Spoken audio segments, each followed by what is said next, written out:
You love talking about baseball. You love yelling at your buddies about baseball because they love baseball, and so do we. That's why SiriusXM has the only channel on the radio dedicated to baseball 24/7. It's MLB Network Radio, SiriusXM Channel 89. News, opinions, passionate baseball talk from former players and GMs, plus interviews with players, managers, and executives, and much, much, much more. If you can hear me right now, you've got MLB Network Radio, SiriusXM Channel 89, and on the SiriusXM app.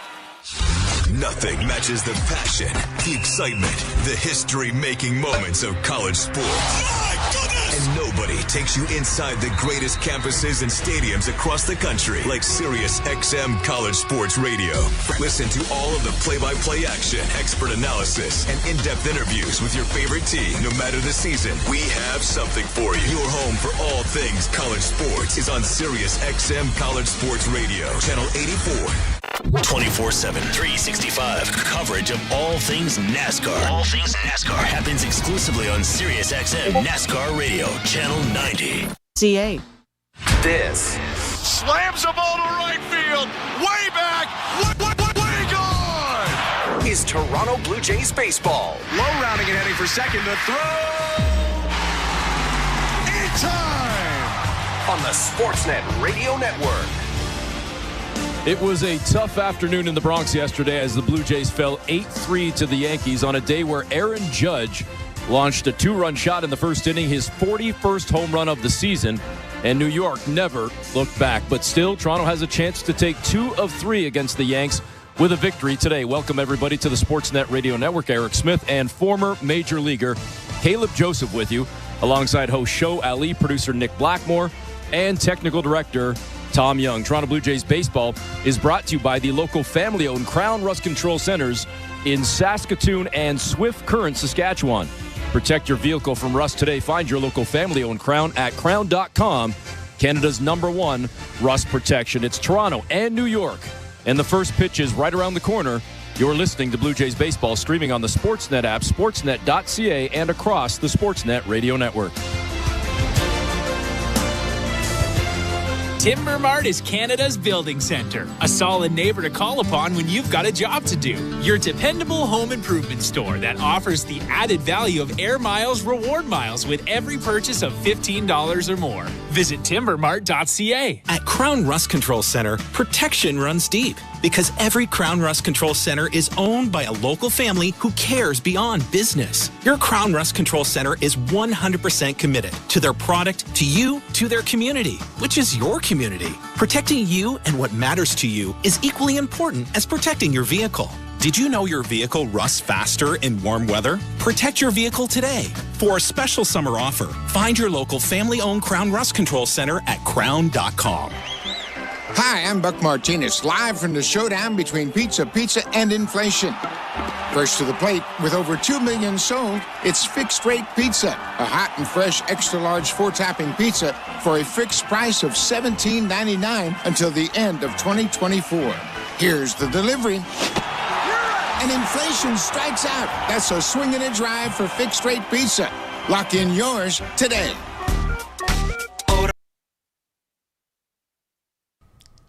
What's up, insiders? Thanks for hanging out with us tonight. The Blue Jays travel to New York to take on the New York Yankees, the rival Yankees. Please make sure you have hit that like button down below.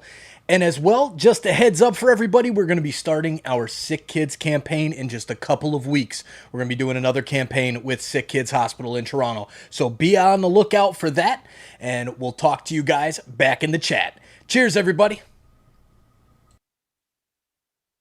From the driver's seat, we'll break down how my race went and hopefully ending in victory lane. Your actions detrimental, plus every incredible podcast from Dirty Mo Media right now on the SiriusXM app. Blue Jays fans, after this game, get back to what's really important. Your fantasy football team. We're talking about it right now on Fantasy Sports Radio, Channel 87, and the SiriusXM app. Pitch. And Guerrero gets underneath one. He sends one for a ride. It's deep into center field, and it's over the wall. A solo shot for Vladimir Guerrero Jr., and yet again, the Blue Jays strike early. It's 1-0 Toronto. Homer double single today. I think that Yeah, teams are definitely taking notice of that, and I think Vladdy has kind of responded in a good way to counteract that a little bit with his approach. That's the voice of Blue Jays manager John Schneider talking about another big day for Vladimir Guerrero Jr. yesterday at Yankee Stadium, as Vladdy just continues to swing an extremely hot bat. Unfortunately for the Blue Jays, they lost 8-3.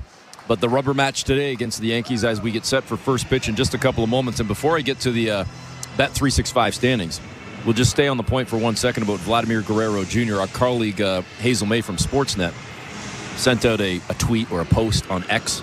I hate the word X now. I like Twitter better. Yeah. But she said that she asked Aaron Boone about what he's seeing from Vladdy. And this is a direct quote from Boone. He said, "I definitely don't like it when he comes up. He's about as scary a right-hander to face right now. He seems to be in a good place." And then just as a side note, Hazel added to that tweet, in 41 career games at Yankee Stadium, Vladdy posting a .614 slugging percentage, the most by any visiting player. Yeah, he likes hitting at Yankee Stadium, and he likes hitting in Boston as well. He's kind of an AL East champion. I tell you what, John Schneider doesn't like seeing Aaron Judge come up for the Yankees as well. So you have two managers who have two right-handed hitters that really don't want to see each other's best threat. And sometimes when you're navigating late in the season, you're trying to pitch around these type of guys, especially much harder, in my opinion, for Vladdy, because there's just not much behind him. So he's kind of a one-man wrecking ball. What he's been able to do has just been phenomenal, been fantastic, and been fun to watch. That, of course, is Caleb Joseph. I'm Eric Smith. We've got the first pitch coming up in just a couple of moments, and we'll be with you throughout the afternoon for this third game of 3 in New York between the Yankees and the Blue Jays. Let's take a look now at the Bet365 standings. At Bet365, you can download the baseball odds and find out why it's never ordinary at Bet365. 19 plus. Play responsibly. Ontario only. So neither team, Baltimore nor New York, could gain any ground yesterday, as both teams picked up wins. So it's still all dead even atop the American League East. Baltimore and New York both at 66 and 46. The Red Sox 58 and 51. The Rays at 56 and 54.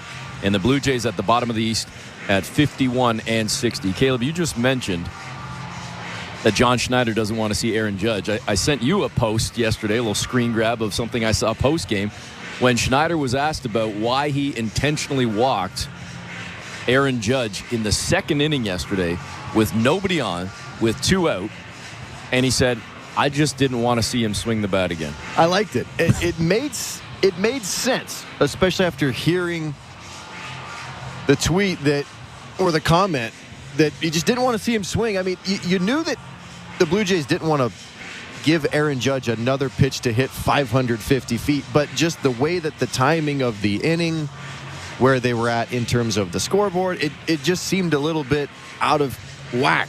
But sometimes you just don't want to see a guy hit a ball hard, and I kind of liked it. It was kind of out of nowhere, because his very next at-bat, he was pitched to in the very same scenario. So, yeah, maybe he does it again today. Maybe he just woke up and doesn't want to see him swing the bat again today, which would be fine by me, because every time he swings it, it seems like it's going over the fence. Well, he has a home run in the first inning in both of the games of this series thus far.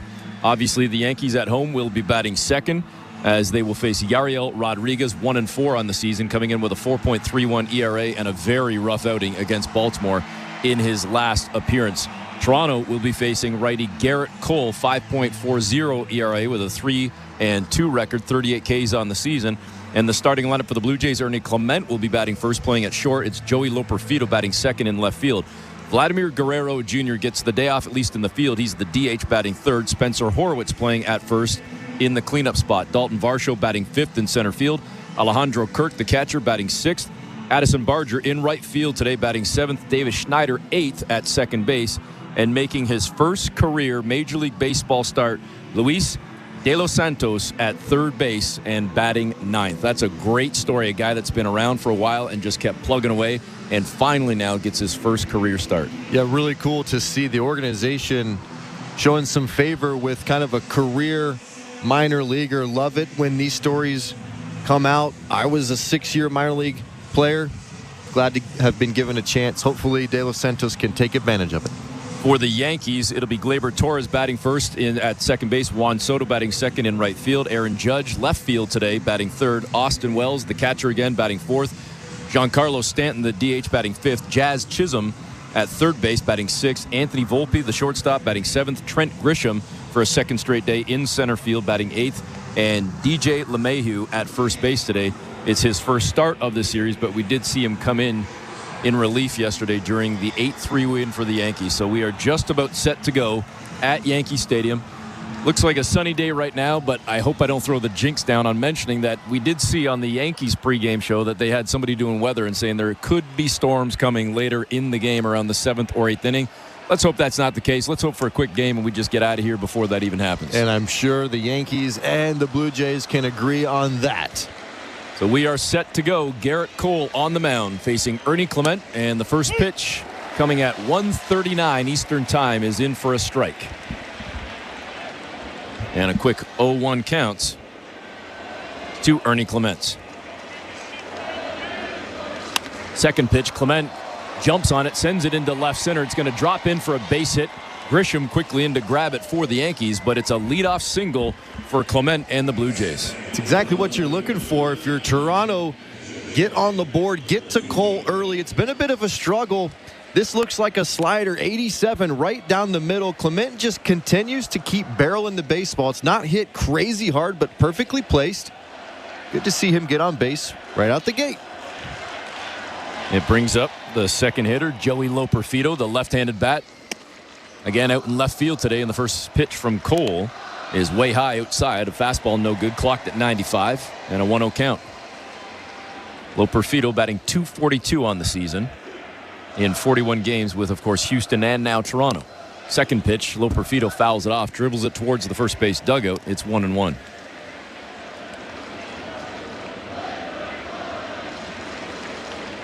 Top of the first inning, no score. The leadoff man, Ernie Clement, just got on moments ago. Cole looks over his left shoulder at first base, keeping an eye on Clement. And here's the 1-1 to Loperfido. Clement takes off, diving head first, and he's in there with a stolen base. And Toronto aggressive early, putting Clement in scoring position. Yeah, I love the call there by John Schneider to put Clement in motion. The throw is a bit up the line, but Clement gets a really nice jump, head down the whole way. Kind of a little bit of a peak in there, which tells me there might have been a hit and run. Maybe Loperfido missed the sign, but a lot of times when a runner takes off and he peeks in there, it's a hit and run. And the 2-1 pitch catches the outside edge, upper part of the zone on a knuckle curve. It's 2-2. First inning is brought to you by Armstrong Bird Food. Bring nature to your backyard with Armstrong, feeding Blue Jays since 1986. Visit ArmstrongBirdFood.com. Here's the 2-2 pitch. Way outside, way high. Full count. Looks like Cole's having some issues early on here trying to find his spot. It is. It's been a struggle for Cole last time out against the Mets. Gave up 6 earned runs over 5 2/3, 8 hits. Gave up 3 home runs. The 3-2 pitch, it would have been a ball, but high heat. Loperfido went after it, struck out, and there's one away. Homers have been an issue for Cole this season. Very abnormal for him. Career average is right around 1 per 9. He's given up almost 2.5 homers per 9 this year. There's a guy coming up the plate right now that's been hitting quite a few homers. These numbers are definitely in favor of Guerrero Jr. 9 home runs during this current 16-game hit streak, where Vladdy is batting .525 on this 16-game hit streak. And it's not lucky. It's barrel city after barrel city. No cheapies. He's getting every bit of it. Cole looks out at second to Clement. The pitch to Vladdy, and he gives it a pretty good ride. It's deep into center field, but tracking it down right before the warning track is Grisham. And there's 2 away. Yeah, Garrett Cole kind of holding his right trapezoid as he gets the ball back in from the infielder is a little bit weird. I wonder if he jerked his neck a little bit, looking to see where that ball went. He must be tight right there, but Vladdy gives it a ride to center field. Maybe a little bit off the end of the bat. Direction was really good. Just barely missed a home run there. Brings up Spencer Horwitz now with 2 away, swinging at the first pitch. Fastball in at 96. A swing and a miss, 0-1 count. 2 away with Ernie Clement out at second base, hoping to come around and score. Blue Jays would certainly not want to waste the leadoff single that Clement had. The 0-1 pitch to Horwitz. Outside, it's 1-1. You mentioned Cole maybe being a little tight. This is his first start in 10 days as he was pulled from his last start just because of fatigue. Yeah, they're definitely trying to monitor his workload as they're getting closer to the end of the season. The 1-1 ripped foul down the first base side. It goes off the netting. And now Horwitz down 1-2. It's been an odd season for Cole. Starts off on the injured list and then just really hasn't gotten into the season. The dominant Cole that everyone is used to seeing. He looks about as human as he ever has going back to those Pittsburgh days. Time to jump on him if you're a Blue Jay. Here's the 1-2 pitch coming to Horwitz as Cole takes a long look at it second and delivers way high, clocked at 99. It's 2-2.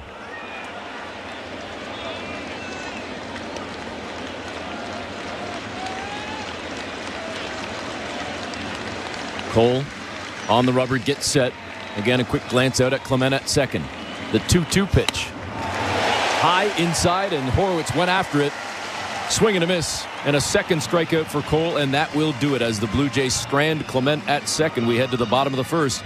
No score. You're listening to Blue Jays Baseball, brought to you by your local family-owned Crown Rust Control Center, streaming at sportsnet.ca and the Sportsnet Radio Network.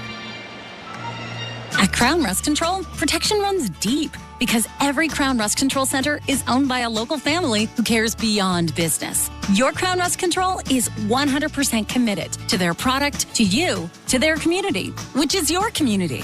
Protecting you and what matters to you is equally important as protecting your vehicle. Did you know your vehicle rusts faster in warm weather? Protect your vehicle today. For a special summer offer, find your local family-owned Crown Rust Control Center at crown.com. We're 2 men and a truck. So, you're moving to a new home, and all that's left to do is to call a mover you know you can trust. Well, naturally, you think 2 men and a truck, since you know they have lots of men and lots of trucks. They'll wrap, pack, and move everything you own. With a 96% referral rating and the professionalism you can trust, the choice is simple. For a free in-home estimate, call today. We're 2 men and a truck. 2 men and a truck, the movers who care. At Bet365, we don't do ordinary. That's why we introduced in-game betting. Because when the game starts, the action doesn't stop. With in-game betting, you can wager on game props, player props, totals, and the money line. And remember, in-game, you can track your same-day parlay with the option to cash out. Check out in-game betting and find out why. It's never ordinary at Bet365. Must be 19 years or older. Ontario only. Please play responsibly. If you or someone you know has concerns about gambling, visit ConnexOntario.ca. This is Toronto Blue Jays baseball. He dives, and he made the catch. On Sportsnet 590 The Fan and the Sportsnet Radio Network. Welcome back. Eric Smith and Caleb Joseph with you. We are in the Timbermart broadcast booth getting set to start the bottom half of the first inning. And it's Yariel Rodriguez for the Blue Jays. Getting set for Gleyber Torres, who will lead things off today, playing at second base. Rodriguez getting set for the first pitch. A deep breath, and here's the delivery. And just below the zone, missing, 1-0 count. Home plate umpire today, Tripp Gibson. At first, it's Mike Estabrook. Eric Backus at second, and Laz Diaz at third. Torres ahead in the count now, 1-0. The pitch from Rodriguez is sent straight up the middle, past everybody, into center field, and a leadoff single for Torres. Coming off a really difficult start in Baltimore, Yariel Rodriguez just could not find the zone. And for me, it wasn't about anything mechanical. It was all in between the ears. It was mental. It was, to me, looked a little tentative getting in the zone against an offense that was very good. I feel like he was a little bit pitching a little bit tentative, and it's going to be interesting to see if he can get in the zone versus a very aggressive and good Yankees offense. Get in there and then start to expand. Brings up Juan Soto, the left-handed bat of Soto, playing out in right field today. Batting .308 in 108 games. And the Yankees, just like the Blue Jays, get the leadoff man on. Toronto, unfortunately, couldn't score Clement. We'll see what the Yankees can do. The 1-0 pitch coming to Soto. He shows bunt, then pulls back. The pitch outside from Rodriguez, missed with the fastball, 2-0. Can't imagine Soto's bunting. No? Nope, that was an auto take. It was one of those, you could throw it right down the middle, and I'm going to pull the bat back. Here's the 2-0 pitch coming from Rodriguez. And that went outside as well. It's 3-0, and this is now starting to look a little bit similar to what we saw in that last outing against Baltimore. Yep, sure does. Like the way that he was in the zone versus Torres, but right out the gate, a hit, and I've just seen it too many times. Younger pitchers in the big leagues, a couple hits here and there, they can be scared out of the zone. And you got to remember sometimes that Rodriguez is coming from the MPB, the Japanese Professional Baseball League, and they're very good at throwing pitches around the zone. What I think is imperative for him is to continue to be aggressive in the zone, knowing that his stuff plays very, very well in the zone. Then he can expand. If he starts nibbling and pitching behind in the count, it's not going to go well. Here's the 3-0 pitch coming to Soto. Outside, 4 pitches, 4 balls, and the Yankees have 2 on to start this game. That last start against Baltimore, 4 walks, 1 hit batter, and then there was also a catcher interference thrown in for good measure. And if I'm Alejandro Kirk, I know Judge is up. I know there's runners on, no outs, but I'll tell you, if it's ball 1, ball 2, I'm going right out there, and I'm making a point to say we got to get in the zone. Got to get in the zone. Might be a good time to throw a first pitch breaking ball, just get him back on track, as some of those arm side misses can get him back on if you get him over the ball. And the slider outside. Well, you were right on that one, but missed again. 5 straight balls now. I do like the miss, though. It was over the baseball. It was close, but you got to get in the zone. Got to get ahead of batters. The 1-0 pitch to Judge. Misses outside again with a slider. It's now 2-0, and Rodriguez looks frustrated by that one. It just has the look. It has the look of defeat already. And 8 pitches in. Buckle up for this one. The 2-0 pitch.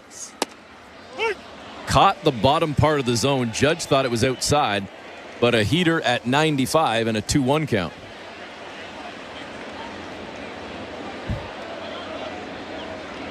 Judge again with first inning home runs in each of the first 2 games of this series.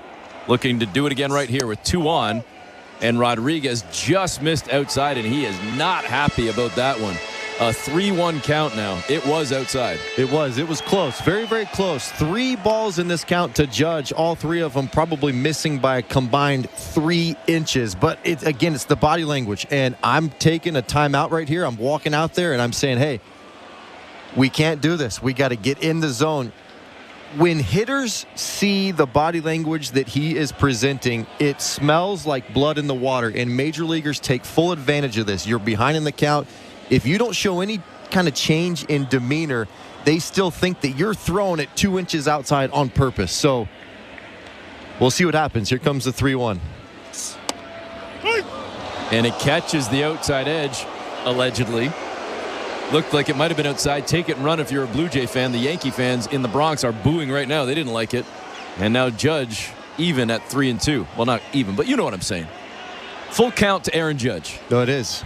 In baseball terms, a lot of people think the 3-2 is even. The hitter's 1 pitch away from a walk. The pitcher's 1 pitch away from a strikeout. Let's see what Rodriguez comes with right here.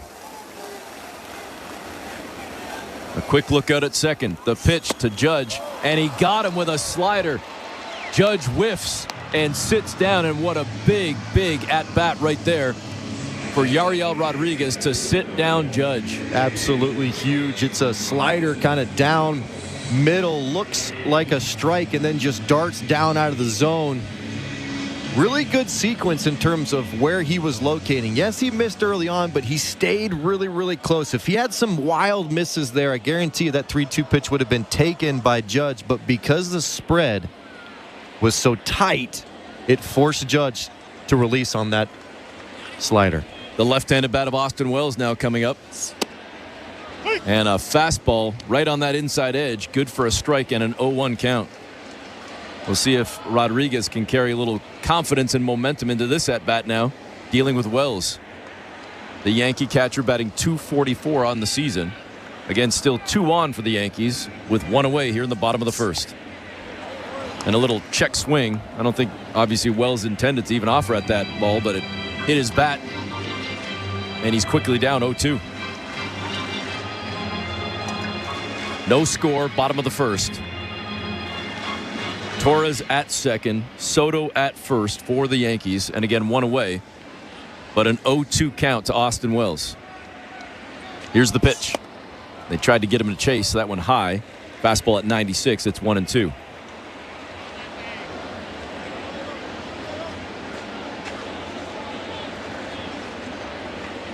After this ball game, the Blue Jays head back to Toronto, off day tomorrow before opening up a 3-game set against the Orioles on Tuesday at Rogers Center. The 1-2. And Wells gives it a ride into center field, and it's going to drop in front of Varsho. He comes up throwing. Torres stops at third. So it's bases loaded for Giancarlo Stanton. It will be Stanton with the bases loaded. Wells with the slider. Rodriguez had thrown him 3 straight fastballs. Liked those calls up in the zone. And this is a slider just middle down. Doesn't fully get there. Drops in front of Varsho. My opinion, it was a bit of a bad read at second base by Torres. I think you're probably going right out the gate, but he...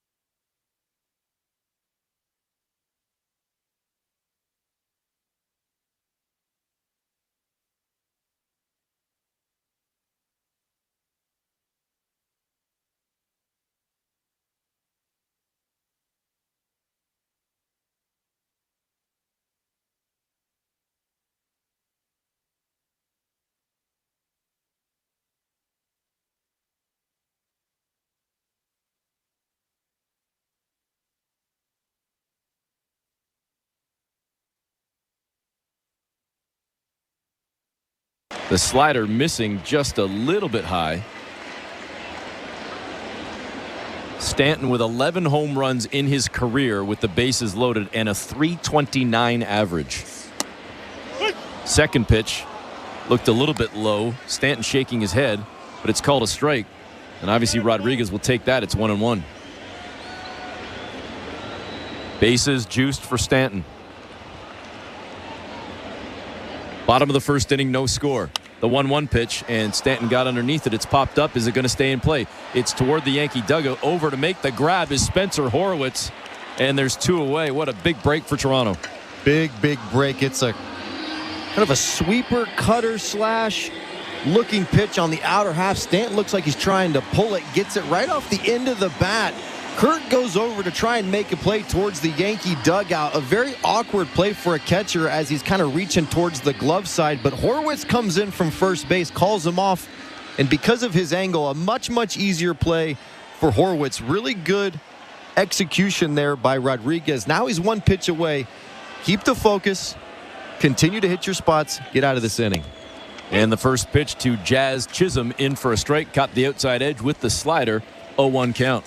Chisholm batting .308 in 107 games with Miami and New York.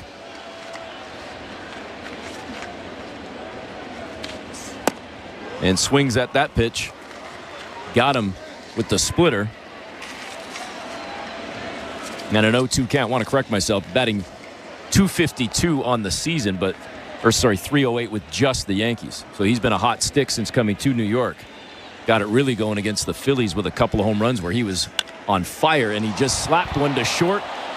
But reaching out as the third baseman as the Jays had shifted over to make the snag is Luis De Los Santos to end the inning, and the Blue Jays get out of the jam.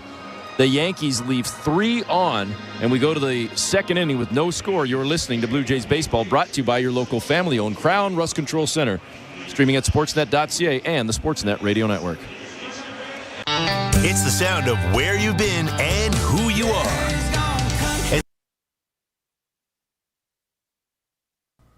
Hey, you. Yeah, I'm talking to you. The one that's listening to the Blue Jays game with us, but you haven't hit that subscribe button yet. Come on, hit that subscribe button and help grow this amazing community of Toronto sports fans that we have here.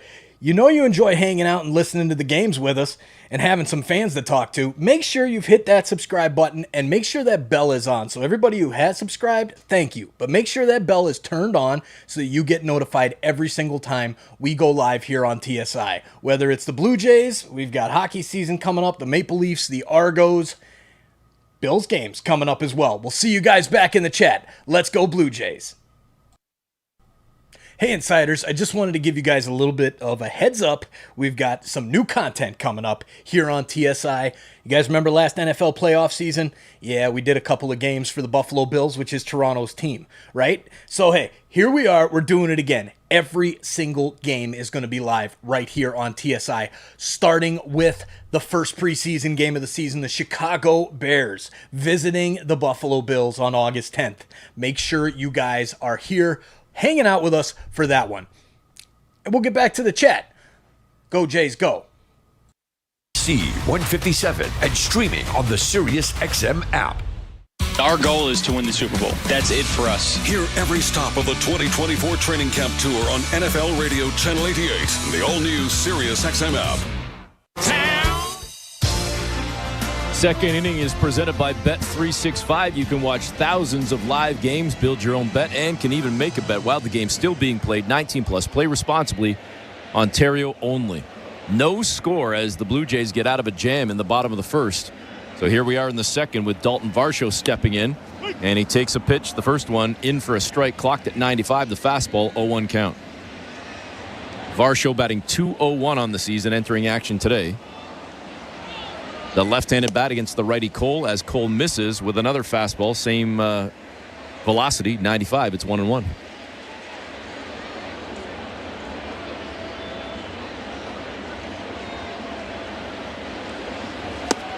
And now Varsho swings and misses at the knuckle curve. It's 1-2. Are you okay with his average where it is, in the sense that he pretty much catches everything in center, or does that need to be more like 240, 250 for you to be happy? 240. Yeah. Well, he just got underneath one and gave one a ride to right field, right center, and on the track, making it look like a lazy fly ball with an extremely casual catch. Out in center field was Trent Grisham, and there's one away. Yeah, that's Grisham's MO, is just super silky smooth out there. Fastball up in the zone, up and away, actually. And the fact that Varsho was able to get behind this 96-mile-an-hour fastball from Cole was a good sign. Maybe just a little bit off the end of the bat, but got it all the way to the warning track. Brings up Alejandro Kirk swinging at the first pitch, and he's down 0-1. Jays have sent 2 to the track in center field, so they've made good contact on Cole.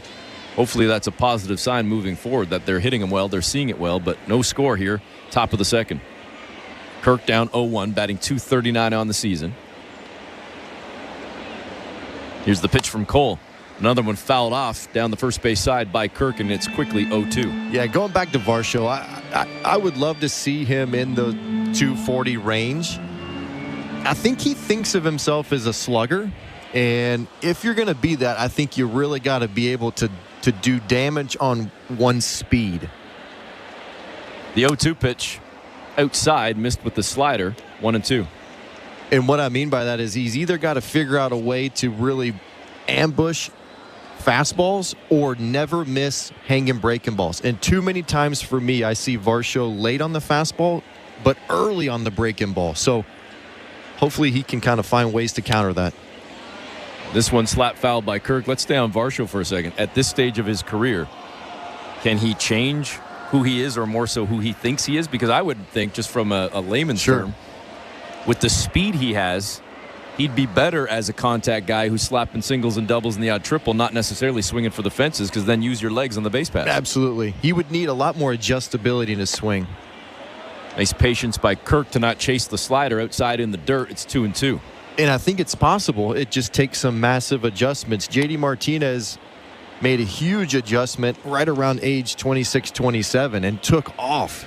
Totally revamped the way he swung the bat, did a lot of research, and I think Varsho has that same ability if he wants to do it. Here's the 2-2. Missing outside fastball at 98. It's now 3-2 to Kirk. The fans buzzing a little bit wanted that one, but from what we saw, it was outside the zone by a couple of inches. Here's the 3-2. And Kirk gets underneath it, sends it on a ride out into left center field. And it's going to be a one bouncer up and over the wall as Aaron Judge, playing in left today, couldn't get to that one. And it's a one-out double for Alejandro Kirk. Fastball up in the zone. 97 from Cole. Kirk just really gets that bat flat up at the top. Gets a lot of it. It made a really good sound off the bat. Judge playing left field. He looks like he's running in slow motion. He's really not, but he does because he's such a huge, large human. And remember, it's super deep out there. 399 in left center field at Yankee Stadium. That's probably a homer in a lot of different parks. Looked like a lazy fly ball, but it really carried. Brings up Addison Barger swinging at the first pitch. Barger fouls that one off down the left field side. Opposite field. 0-1 count to Barger, batting .195 in 27 games. Couple of home runs and 11 runs batted in. A runner in scoring position right now for Barger. The right on left matchup with Cole to Barger, and he rips one into right center field as Alejandro Kirk is going to come around to score, and Barger will be standing at second. Back-to-back doubles for the Blue Jays, and Toronto strikes first. It's 1-0. Quite a bit of hard contact off the fastball so far in this game versus Cole. Vladimir Guerrero Jr. narrowly missed a home run. Varsho, another one in this inning. Kirk crushes a heater. Now Varsho with a middle up fastball gets behind it.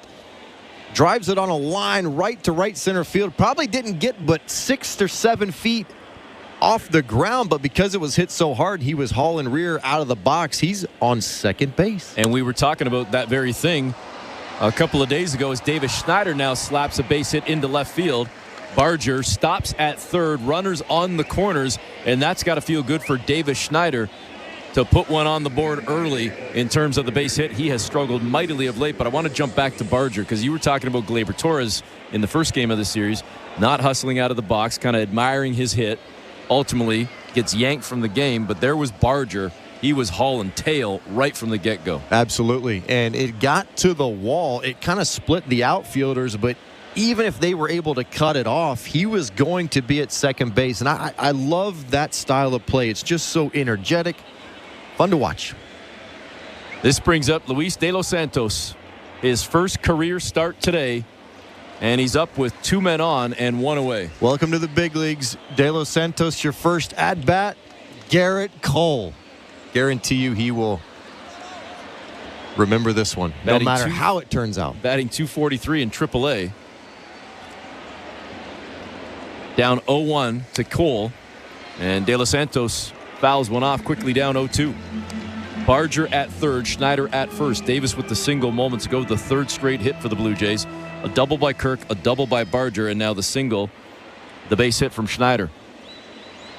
De Los Santos down 0-2 in the count. Playing at third base today for the Blue Jays in his first career start.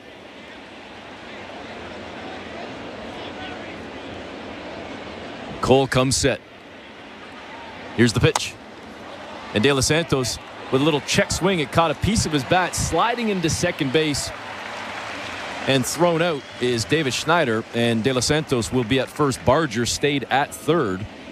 And it's now still runners on the corners with 2 away.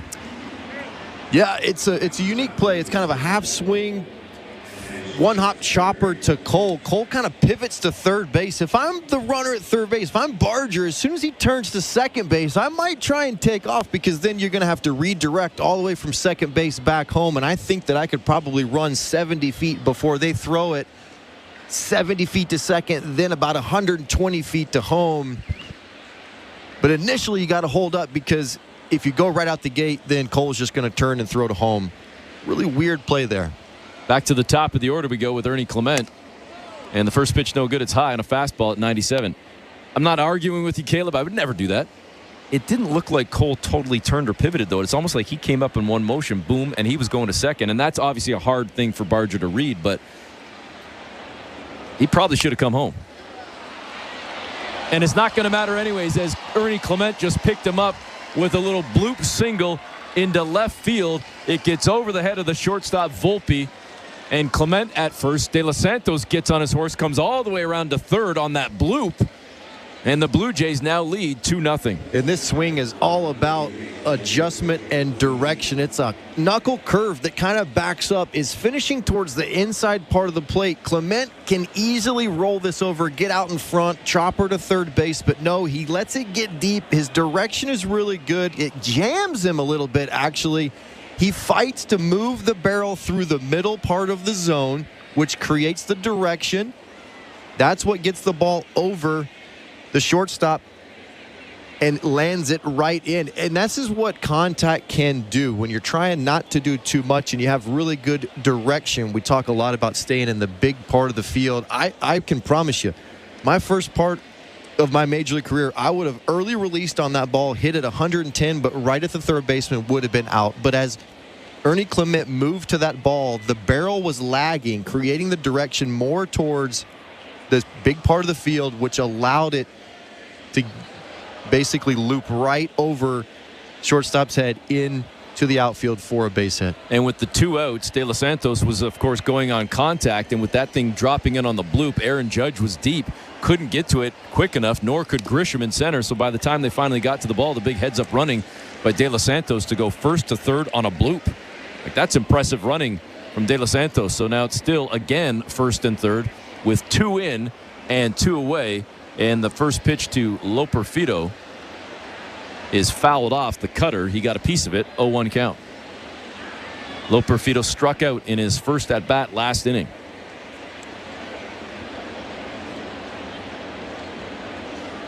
Cole has now thrown 34 pitches through an inning and 2/3. The 0-1 pitch coming to Loperfido.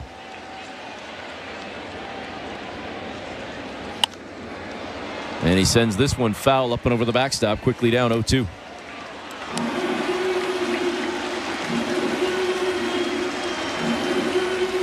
Loperfido would love to keep this inning going and bring up Vladimir Guerrero Jr.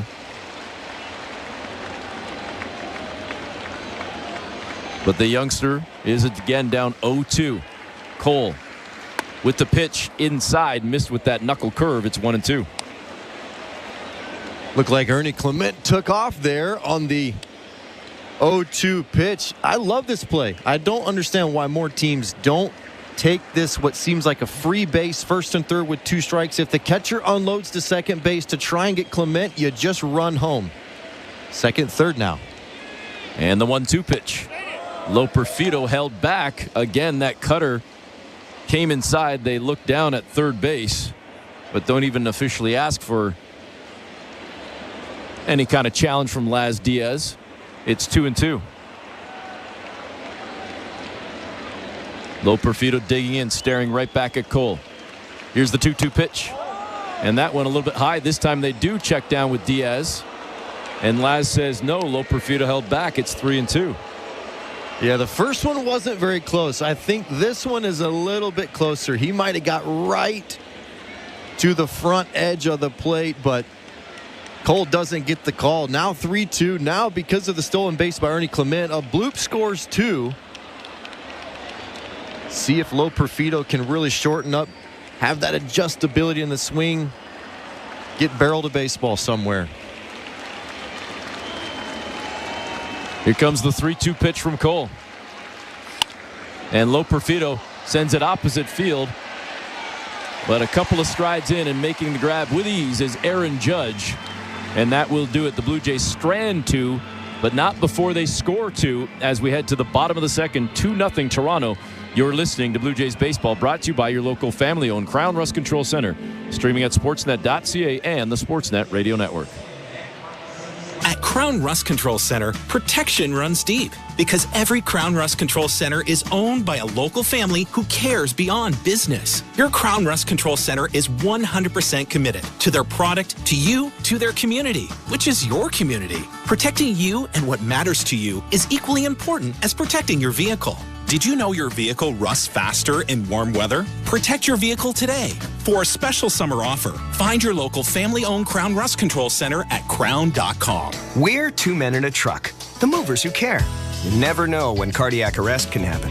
That's why each and every one of our trucks carries a life-saving Mikey defibrillator as part of our Mikey on Board program. Whether we're on the highway or in front of your house, we're prepared to help anyone whose heart may skip a beat. The Mikey Network has saved many lives, making Mikeys accessible to the public. And now they're on board our trucks. We're two men in a truck. Two men and a truck, the movers who care. George Springer takes his love for hockey seriously. It's even starting to show in his post-game press conferences. All right, first. Hey, George, big catch by Dalton there in the 8th. You know, Varshy's a grinder. Really felt like a team effort tonight. 26 guys. Takes all 26 guys. Yeah, bud. This one was a barn burner. Just tried to get the barrel on it, eh? Yeah, that was a beauty, eh? Those guys were chirping. They wanted to drop the mitts. Next. Get down to Rogers Center on August 7th and get your George Springer replica hockey jersey presented by TD. For tickets, visit Video Network. Welcome back. Eric Smith and Caleb Joseph with you, getting set for the bottom half of this second inning, and the Blue Jays now lead 2-0 as Toronto got on Garrett Cole in that second inning. Let's see what Yariel Rodriguez can do. First pitch, a little bit low, a little bit inside to Anthony Volpe, and a 1-0 count.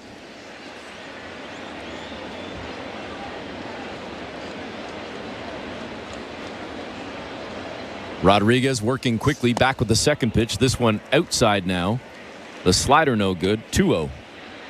Thought it was a great sign watching Rodriguez kind of wiggle out of that jam in the first. And now that he's got a lead is when you really want him in the zone.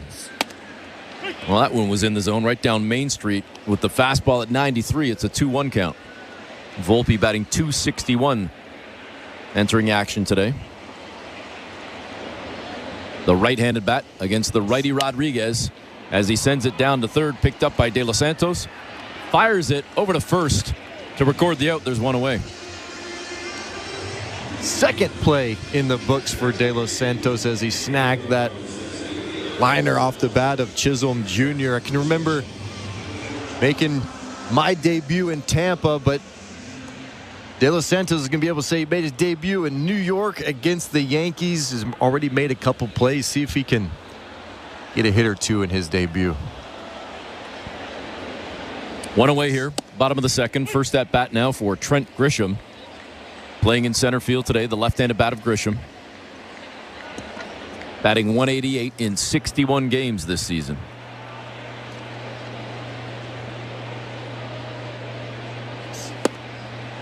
And the 0-1 pitch, swing and a miss, quickly down 0-2. I talked yesterday about the regular sunglasses he wears. I don't know if they're Ray-Bans or what they are, but they just look like something right off the rack that you'd be wearing to the beach or something. Now that I look at him again with the mustache and the glasses, looks like when Bobby Valentine put on that disguise. Remember? That is awesome. Ejected. I think you had like a NYFD, like a fire department hat on with the. That's a great call. Now he loses the glasses. And now he takes off the glasses, so he doesn't look like Bobby Valentine anymore. 0-2 pitch. And he sends it opposite field into the corner in left field. It's foul. Still 0-2. One of the few players in the big leagues without batting gloves, too. Like Danny Jansen, no batting gloves, but it's a unique look for Grisham. Rodriguez with the pitch, and it's sent up the middle, but great positioning by the Jays. Clement was right behind the bag and makes the grab, throws to first, gets Grisham in plenty of time, and there's two away. Yeah, sneaky good play by Clement, playing right behind second base. It's kind of a top spin line drive, and sometimes those are the hardest ones to pick up because you're not fully sure how or where it's going to bounce. As soon as this ball's hit, Clement kind of takes a drop step back towards center field to really feel and gauge that bounce as first pitch is taken in for a strike to LeMahieu. But those are the tough ones, and he really showed a lot of patience, good silky smooth hands, and then fired a strike over to first base. LeMahieu down 0-1 now, playing at first today for the Yankees, the number 9 hitter. And the second pitch, a little bit too low, just outside maybe as well on the slider from Rodriguez. It's 1-1.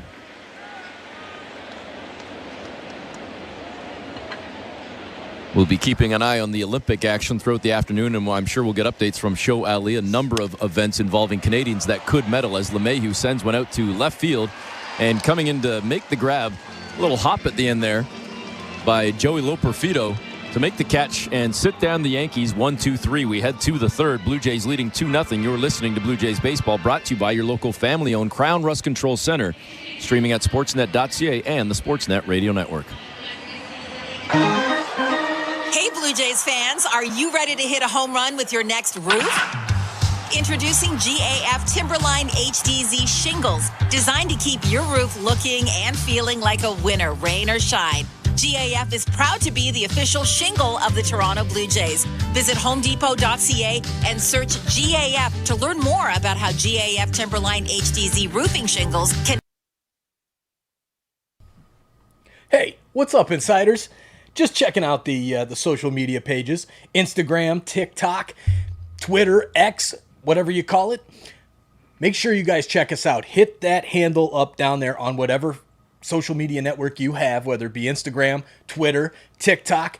Go find us and make sure you hit that follow button. We're doing a lot more stuff with the shorts and some highlights and videos. So make sure to go check out our social media pages and drop a follow. Putting a big focus on that one to help continue to grow this amazing community. Appreciate all of you guys hanging out with us. We'll see you back in the chat.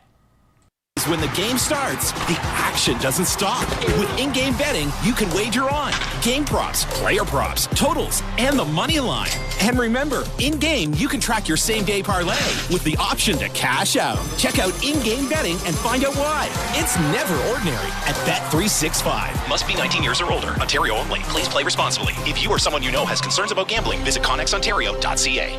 This is Toronto Blue Jays baseball. He makes the catch, and the Blue Jays win the ball game. On Sportsnet 590 The Fan and the Sportsnet Radio Network.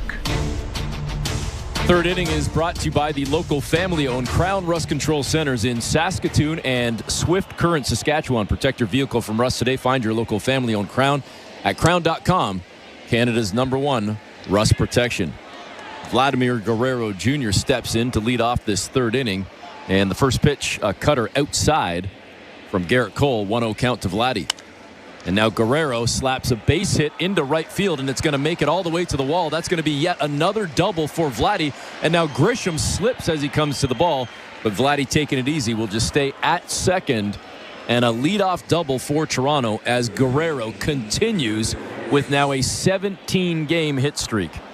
He just absolutely leans on it. Kind of a cutter, middle, down. Vladdy, zero intention of pulling this ball. Just looks like he was thinking right center the whole way. Absolutely barrels it.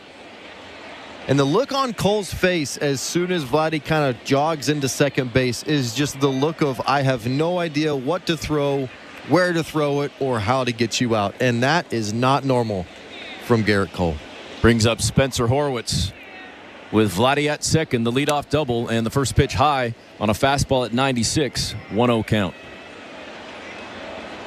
Toronto leading 2-0 here in the top of the third.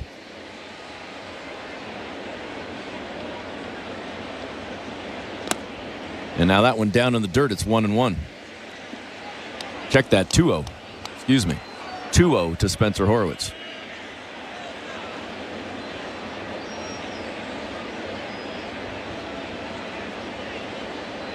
Horwitz batting .280. The 2-0 pitch, that one drops in on the knuckle curve. It's 2-1. It's just kind of getting to that, ho hum, Vladdy, another double. He just looks like he's in autopilot form, not trying too hard. The balance is there. It looks like he's taking batting practice every day. Now Horwitz slaps at the 2-1 pitch and sends it foul down the left field side about 5 rows deep into the stands, and now it's 2-2. Just a total 180 from what Blue Jays fans saw at the beginning of the year. Looked just like a very rushed motion, a lot of kind of big swings, falling off balance.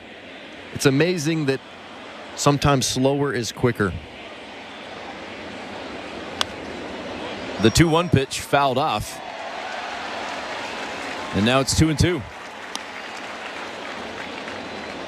Can tell you as well, folks, that the semifinal heat in the men's 100 involving Andre DeGrasse is about to go, as DeGrasse is attempting to qualify for the final.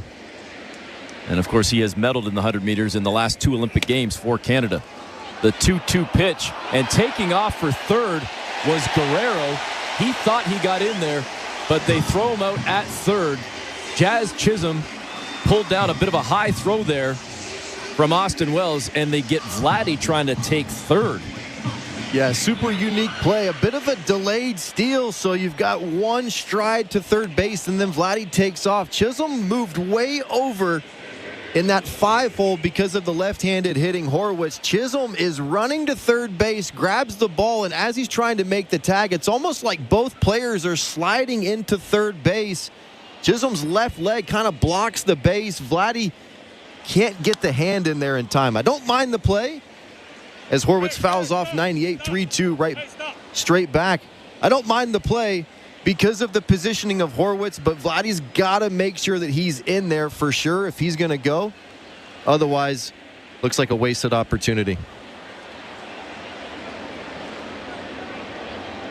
The 2-2 pitch was way high. Now Horwitz, 3-2 on the count.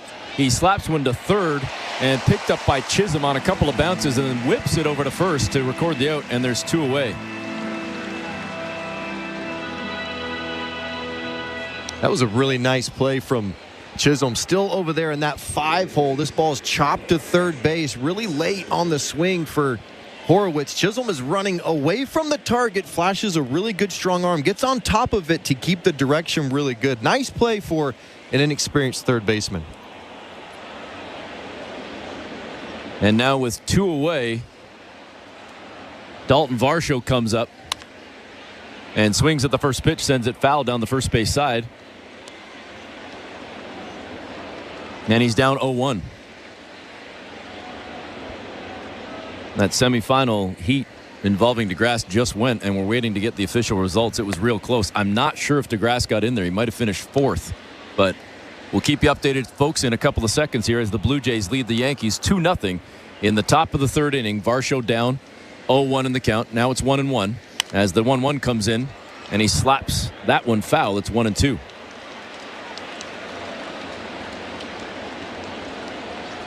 Toronto got 2 last inning to take this early lead.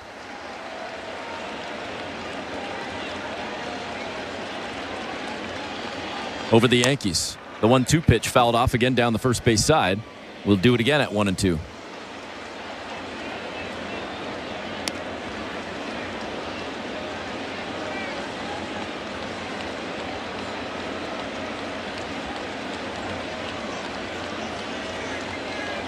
Cole with the 1-2 pitch, and Varsho got underneath it, sends it out into right field, and camping underneath it to make the grab is Juan Soto, and that will do it for the Blue Jays.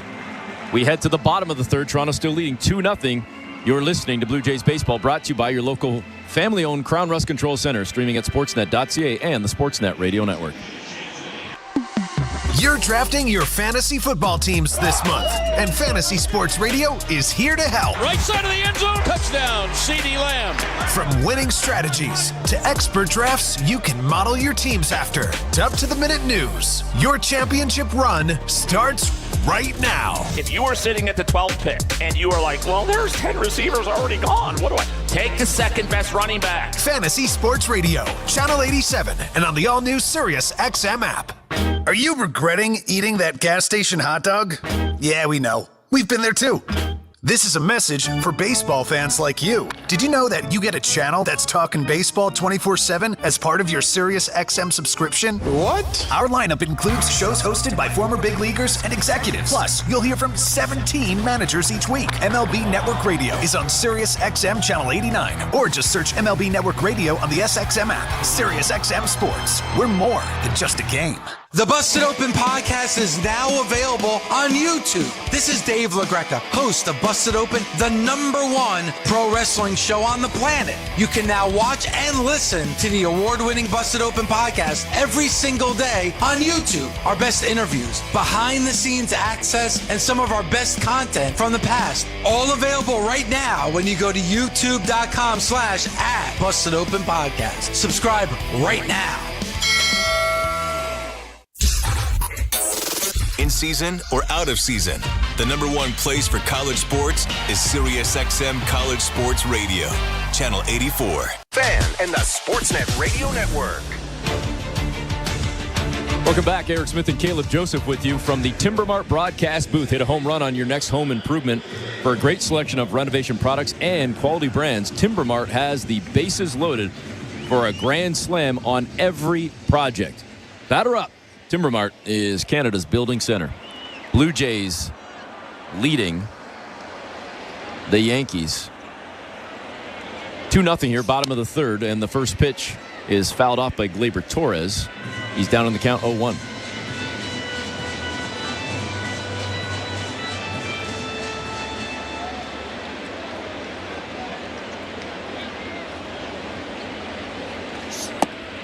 And the second pitch down low, and they say that Torres did indeed offer at that one. They checked down at first, and Mike Estabrook says, yes, indeed, that was a strike, and it's an 0-2 count to Torres. Rodriguez with the pitch inside, 1-2. And what a difference we've seen so far from Rodriguez since that first inning when he came up with Aaron Judge at the plate with 2 on and none out, and he got the strikeout of Judge, and he has looked like a different pitcher since. So far, that's been the game for me, is how he's been able to really just turn the page. Did not start off very well. Started off very similarly as it did in Baltimore, but he's been able to right the ship. The 2-2 pitch, Torres takes it opposite field, slaps a base hit to start this inning. And we'll see if the Yankees can do something here in the third. This is exactly how it started in the first inning with a Torres base hit. But the Blue Jays escaped trouble in that first, and they'll have to try and do so again here in the third. This is another aspect of Rodriguez's game that I really hope that the Blue Jays are going to be able to figure out in the pitching lab in the offseason, hopefully. 2 strikes. He likes to kind of drop down and give different looks. And I really don't like it. I really think that every time he drops down, especially when he's throwing a slider, he can create more sweepy action, left to right action. But if it doesn't get all the way to the spot, it is a very good pitch to hit. It's exactly what Torres got with 2 strikes as he tried to drop down, really sweep it across the plate. Couldn't get it all the way there. Juan Soto comes up, first pitch inside high on the fastball at 95. And a 1-0 count. Soto batting .308, walked in the first inning in his first at bat.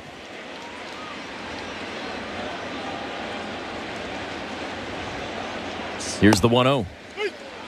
Nice pitch there. The splitter catching the bottom part of the zone. It's 1-1. I just love that. I love his traditional look where he lifts his leg, stays shoulders square, and finishes the pitch. I don't think he has to trick anyone with different arm angles. I think if he just throws his pitches from that same one arm angle, he's going to get better results. And that one high, and it might have been a little bit too high, but take it and run if you're a Blue Jay fan, as Tripp Gibson gives the strike to Rodriguez on the fastball at 95, and Soto doesn't like it, steps out of the box shaking his head. He's down 1-2. The pitch fouled off by Soto. Will do it again. With Torres out at first, the base hit that came on the last at bat. There's none out here in the bottom of the third with the Blue Jays leading 2-0. Trying to think of another 2-game set this season where the umpiring has been such in a way that both sides are just continually groaning at what seems like every single pitch. The 1-2. And Soto doesn't like it, but that one was a strike, and a beautiful sinker on the upper part of that inside edge. And a strikeout for Rodriguez as Soto sits down. There's one away. Soto has such a good eye at the plate that whenever he takes a pitch and kind of shakes his head. It's as if he has earned the credibility that there's no possible way it's a strike, but this one is. It's a pitch at the top of the zone that just kind of floats and starts to nick the top part right as it's finishing. First pitch to Aaron Judge, fastball at 97, and the strike. Wasn't a fastball. According to Caleb Joseph beside me, he's shaking his head. No, that wasn't a fastball. What was it then? The strike three, I think DeSoto might have been a hang-in split. I think they showed the slow-mo. It looked like he had that split. It did look a little weird to me. We're getting fastball as the call on our monitor, but I think that might have been a split. I think that's why it kind of darted down so late. Well, you've been there. I'll trust you. 0-1 pitch now coming to Judge. And Aaron just misses that one, fouls it off right down Main Street at 97, but he's down 0-2, and Judge, remember, struck out in his first at-bat. Rodriguez ahead on Judge right here. Judge batting .320 with 41 home runs. Here's the pitch. And he slaps it foul down the third base line. We'll do it again at 0-2.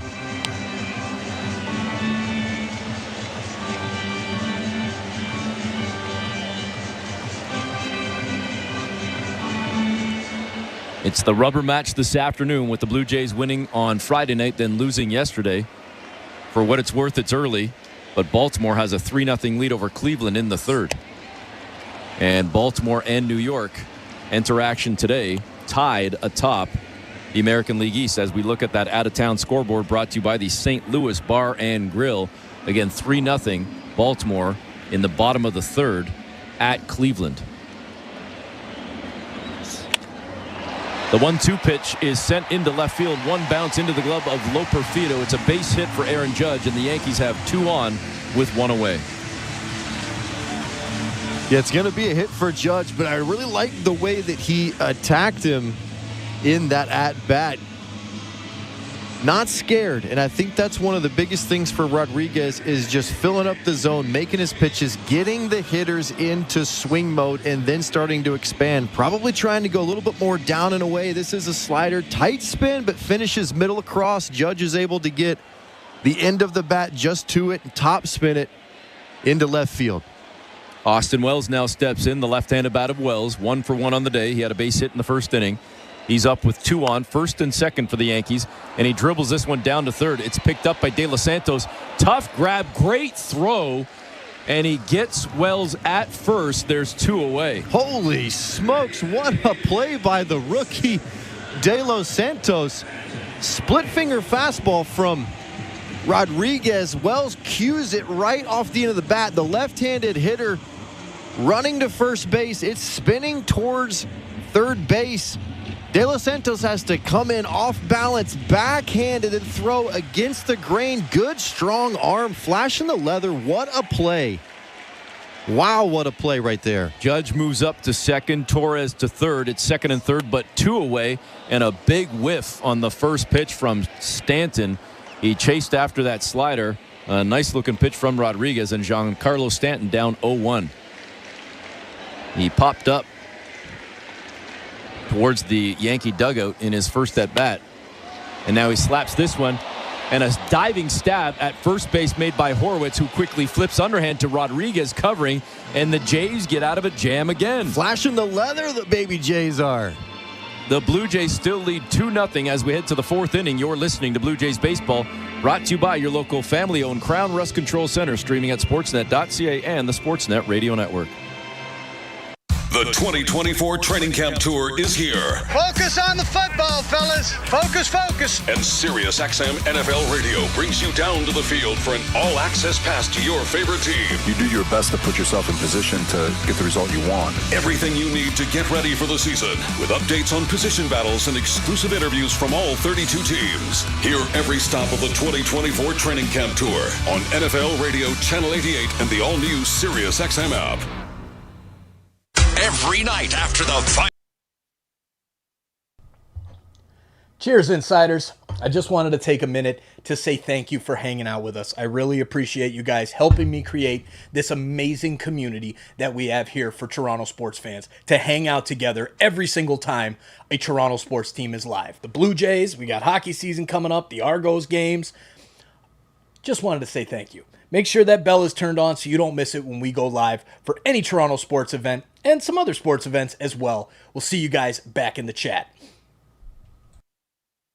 Podcast, the Dale Jr. download right here on SiriusXM NASCAR Radio. Please welcome Dale Earnhardt Jr. to the SiriusXM NASCAR Radio team. Hear both unique episodes of the Dale Jr. download. Wednesday at 6 p.m. and Thursday at 7 p.m. Eastern on SiriusXM NASCAR Radio Channel 90. Or download this week's episode right now on the SiriusXM app or wherever you get your podcasts. You want baseball? The doggy has you covered. Tune in to Mad Dog Unleashed for the best baseball coverage anywhere. Weekdays 3 to 6 Eastern. SiriusXM Mad Dog Sports Radio, Channel 82. Radio Network. Fourth inning is presented by Bet365. At Bet365, you can bet live in-game on game props, totals, and the money line. Download the app and find out why. It's never ordinary at Bet365. 19 plus. Play responsibly. Ontario only. Alejandro Kirk to lead things off. And the first pitch to Kirk down Main Street, clocked at 96. The fastball and a 0-1 count. Kirk with a double in his first at bat, the average up to 243, and he sends this one right to the shortstop, Anthony Volpe, who makes the grab, throws to first, and gets Kirk by quite a bit. There's one away. Nice plays ending the last half inning. De Los Santos with a nice off-balance play. Then Spencer Horwitz ranging to his right off of the bat of Stanton.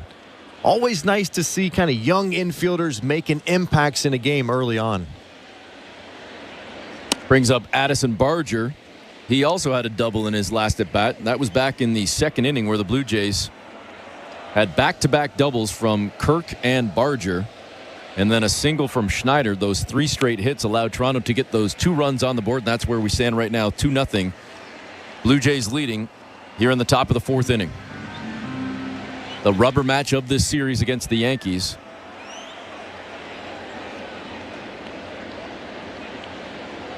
As Barger is down in the count now 0-2. A called strike on the knuckle curve, and he just fouled off a cutter. Cole with the sign from his catcher Wells. Here's the 0-2 pitch. And that one a heater in for a strike. And Barger caught looking. There's 2 away. There are times when Garrett Cole just goes down and away with a fastball that just catches so many hitters kind of by surprise. More times than not, that fastball is kind of up in the zone. But this one just 97 down and away. It's as if as soon as it left the hand, Barger knew and just couldn't pull the trigger. And the first pitch to Schneider on the bottom part of the zone. It's good for a strike. The fastball at 98. 0-1. Schneider 1 for 1 on the day. And now down 0-2 in this count.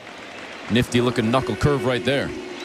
And I think that's what pitchers are constantly having to try and manage, is not getting boxed in where every fastball is up and every breaking ball is down, trying to mix those around to where you have to make the hitter respect certain zones. The 0-2 pitch outside, down in the dirt, 1-2.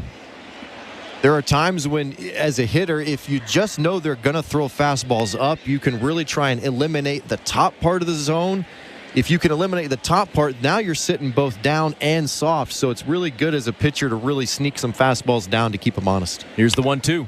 And Schneider got underneath it, sends it on a ride to left field, tracking back on the track and almost against the wall. About a foot, maybe 2 feet in front of it is Aaron Judge to make the grab and sit down the Blue Jays 1-2-3. We head to the bottom of the fourth. Toronto still on top, 2-0. You're listening to Blue Jays Baseball, brought to you by your local family-owned Crown Rust Control Center, streaming at sportsnet.ca and the Sportsnet Radio Network. Timber Mart is Canada's building center, a solid neighbor to call upon when you've got a job to do.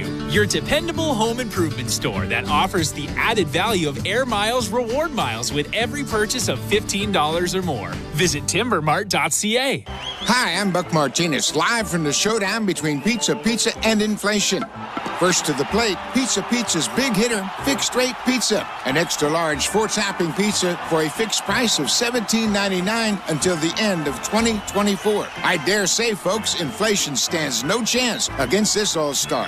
Here's the delivery. And inflation strikes out. That's a swing and a drive for Fixed Rate Pizza. Lock in yours today.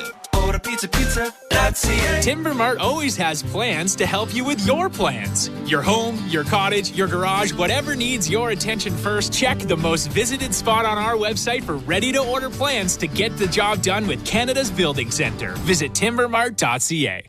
At Bet365, we don't do ordinary. That's why we introduced in-game betting. Because when the game starts, the action doesn't stop. With in-game betting, you can wager on game props, player props, totals, and the money line. And remember, in-game, you can track your same-day parlay with the option to cash out. Check out in-game betting and find out why. It's never ordinary at Bet365. Must be 19 years or older. Ontario only. Please play responsibly. If you or someone you know has concerns about gambling, visit connexontario.ca. This is Toronto Blue Jays baseball. 0-2 swing and a miss, strike 3. On Sportsnet 590 The Fan and the Sportsnet Radio Network. Bottom of the fourth inning. Caleb Joseph, Eric Smith with you in the Timber Mart broadcast booth. As the Blue Jays lead the Yankees 2-0, Jazz Chisholm will lead things off for the Yanks.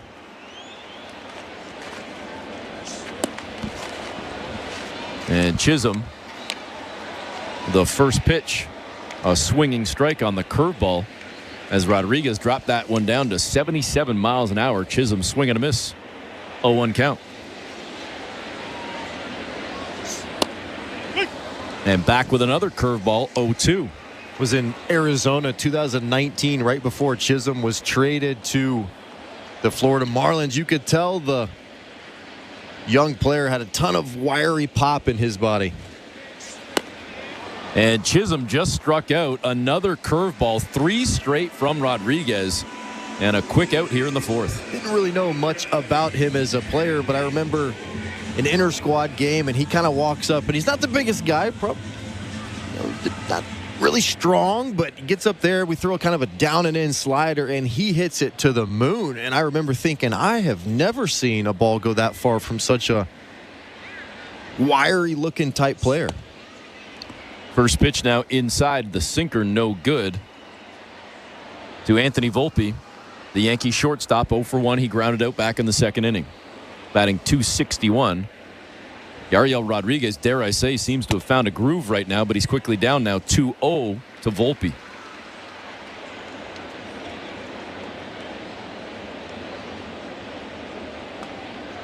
Rodriguez has thrown 56 pitches. Here's 57 right here with one away in the fourth inning.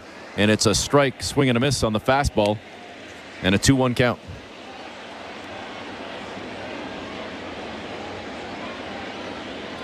Blue Jays got both of their runs back in the second inning for this 2-0 lead. Rodriguez taking his time now, getting set for this 2-1 pitch. Looks like they're trying to go outside, but it comes high and outside of the zone, and Volpe now ahead 3-1.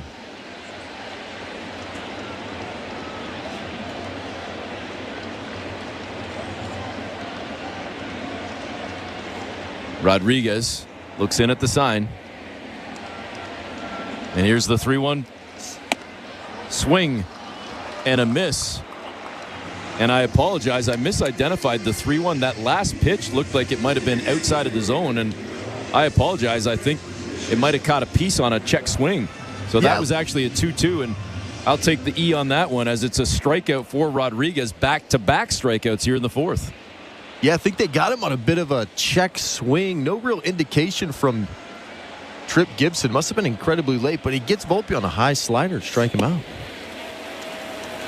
All right, so I'll wear the goat horns on that one. 2 out, though, for the Blue Jays. That's the good news. Brings up Trent Grisham with nobody on and 2 away. And the first pitch, a ball no good, the sinker, a 1-0 count. Now Grisham swings at the second pitch, sends it foul down the first base line.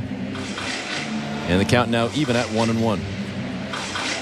Now it does look like there's a bit of sunshine poking through at Yankee Stadium, and No shades from Grisham. What's that about? Must have had to give it back to a fan that he poked him off of at the first inning. And now he whiffs at the next pitch. Down 1-2. Another nice-looking curveball from Yariel Rodriguez. The stuff is there. There's no doubt about it. In my opinion, he's got major league stuff and major league starter repertoire. It's all about, for me, mentality. It's about one consistent windup, one consistent delivery.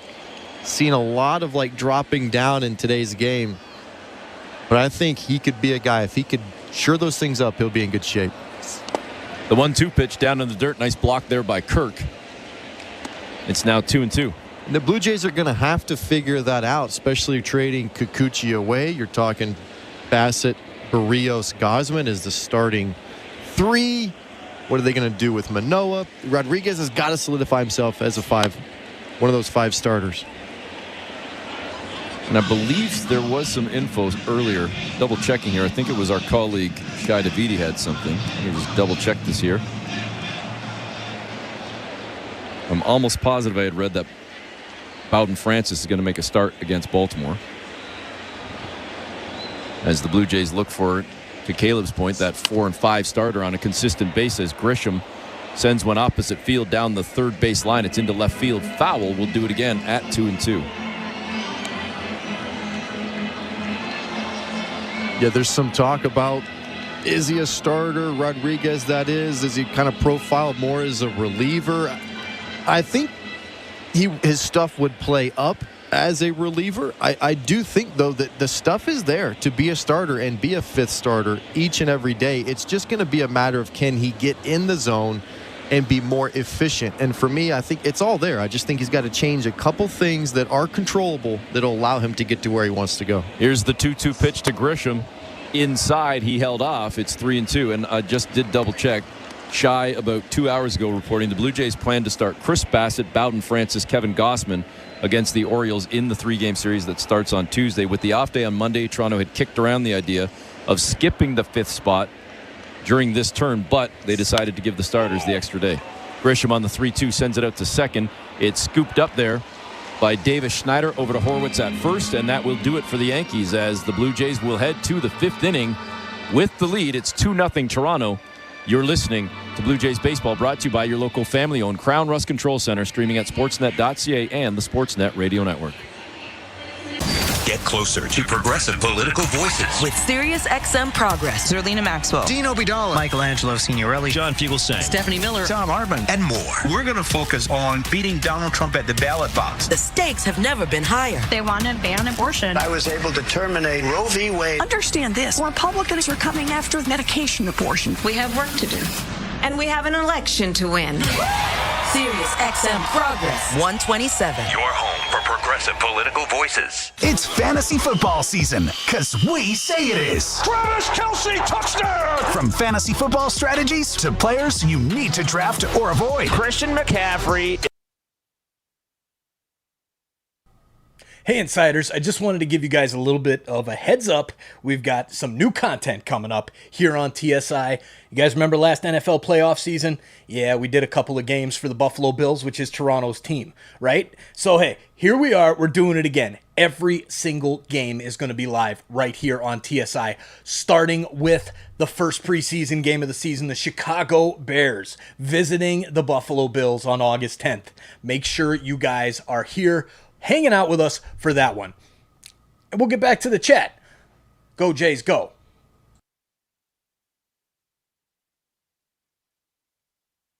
All year long on NFL Radio Channel 88 and the all-new SiriusXM app. Fantasy football players, learn winning strategies right now on Fantasy Sports Radio to help you draft a winning team on Channel 87 and on the SiriusXM app. Radio Network. 5th inning is brought to you by Desjardins Financial Group. Desjardins awarded another 150 grants worth $20,000 to entrepreneurs across Canada. See how Desjardins cheered on small biz at goodsparkgrants.ca. Garrett Cole still on the mound for the Yankees as we begin this 5th inning. And the first pitch to Luis De Los Santos is good for a strike. The knuckle curve, 0-1 count. Second pitch, fastball, outside edge is good. Clocked at 95, and De Los Santos down 0-2. Grounded into a fielder's choice back in the second inning. So still in search of that first major league hit, but he has played extremely well defensively at third for Toronto. The 0-2 pitch, way high, 1-2.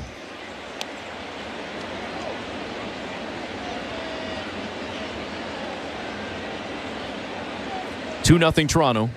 Top of the fifth inning. The 1-2, and De Los Santos held off on that one to stay alive. It's 2-2.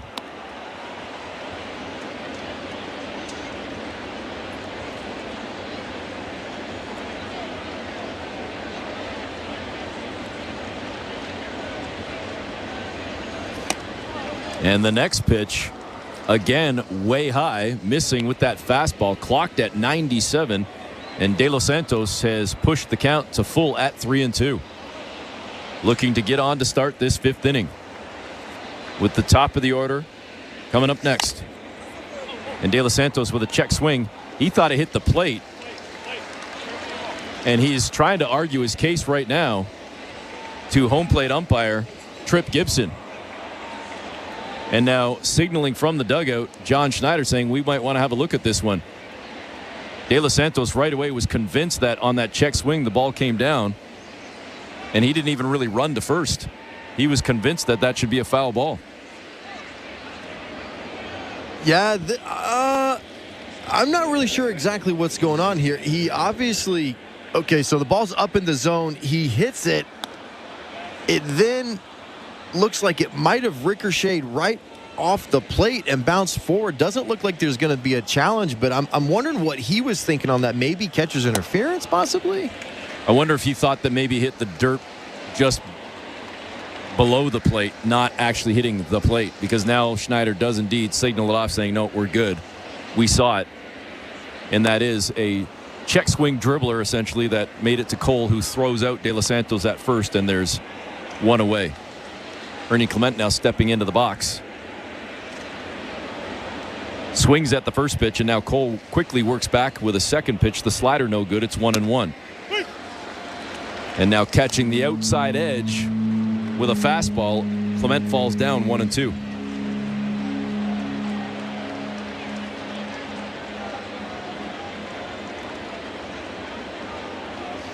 The 1-2 pitch outside. It's 2-2. The out-of-town scoreboard brought to you by the St. Louis Bar and Grill. Top of the fourth inning. Baltimore now has opened up a 6-2 lead on Cleveland. The earliest game of the day in Cincinnati. Top of the ninth already. San Francisco with an 8-2 lead over the Reds. But again, that Baltimore game, clearly an important one from a Yankee perspective as they trail the Blue Jays 2-0 here in the fifth. The 2-2 to Clement, and he reaches out and slaps one into right field, but it's going to be caught by Soto on a lazy line drive. There's two away. Still trying to figure out what De Los Santos might have been thinking there. The ball was up, full swing. It bounces right around home plate, but it finishes towards Cole, so it's not going to matter really where it bounces unless it bounces off the catcher, which that obviously didn't happen. Still confused at what he thought he saw there. This brings up Joey Loperfido to the plate. Loperfido looks at the first pitch. Knuckle curve in for a strike, 0-1 count. Loperfido 0 for 2 today with a strikeout and a flyout. The average sits at 238 as the lefty bat looks at the second pitch inside. It's 1-1. And that one actually got away from Wells, Austin Wells, the Yankee catcher. So they call for some fresh baseballs, and now a late signal coming in from Tripp Gibson saying that that pitch actually caught the foot of Loperfido. Garrett Cole kind of shaking his head, doesn't like it, and it's a late call, but you'll take it if you're the Blue Jays, as Loperfido will trot on down to first. Reminds me a lot of Kevin Biggio as he steps into that pitch. Loperfido plants, and it looks like it just barely grazed the pant leg of the left leg. Obviously didn't hit him in the bone too solidly, or he would have absolutely gone crazy. just got the pant leg for the hit by pitch. Brings up Vladimir Guerrero, who sends one toward the gap in right center, but tracking it down and making a nice snag in right field is Juan Soto, who takes away a potential extra base hit from Vladdy.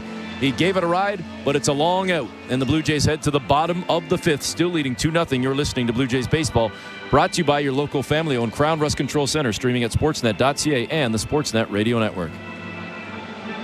Busted Open hits the road for the biggest party of the summer. The coverage is heating up as we gear up for WWE SummerSlam in Cleveland, Ohio. Don't miss Dave LaGreca and his Hall of Fame cast and crew as they dive into the biggest storylines and speak to the biggest guests in and out of the ring. What titles will change hands? Who will make a return? Will there be any surprises? No one will get you ready for SummerSlam like Busted Open. Tune in every day from 9 a.m. to noon Eastern on SiriusXM Fight Nation, channel 156, and on the all-new SiriusXM app. You love listening to baseball. You love talking about baseball, and so do we. That's why SiriusXM has the only channel on the radio dedicated to baseball 24/7. It's MLB Network Radio, SiriusXM Channel 89. News, opinions, passionate baseball talk from former players and GMs, plus interviews with players, managers, and executives, original specials, and much, much, much more. All baseball, every day, on your radio. If you can hear me right now, you've got MLB Network Radio, SiriusXM Channel 89, and on the SiriusXM app. The most important person in sports is you, the fan. Let me tell you something. I'm a real fan. And your place for sports talk is Mad Dog Sports Radio, where your voice is heard all day long. I couldn't wait to get into the truck, turn on 82. Share the thrill of victory. The joy, the jubilation. I can't stop smiling. And the agony of defeat. When is this franchise going to realize people really care about this? Passionate sports fans call 888-MAD-DOG-6. You gotta love sports. Mad Dog Sports Radio, Channel 82, or anytime on the SiriusXM app. 24/7, 365. Coverage of all things NASCAR. All things NASCAR happens exclusively on SiriusXM NASCAR Radio, Channel 90.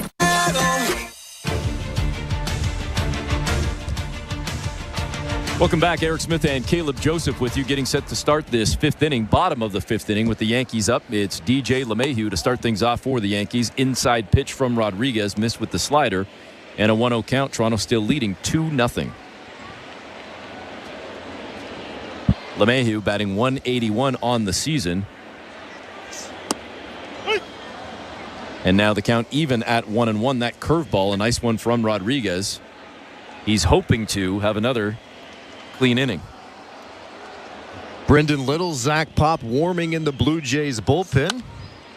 And now LeMahieu slaps at the 1-1 pitch, sends it foul deep down the right field line. It's 1-2. As Rodriguez gets to 70 pitches here in the bottom of the fifth in New York. It's been a bit of a roller coaster for Rodriguez, really having to work out of a first inning jam. Has really worked hard to keep the zeros on the board. And now LeMahieu jumps on the 1-2 pitch, sends it into center field, but not deep enough. Camping underneath it to make the grab is Dalton Varsho, and there's one away.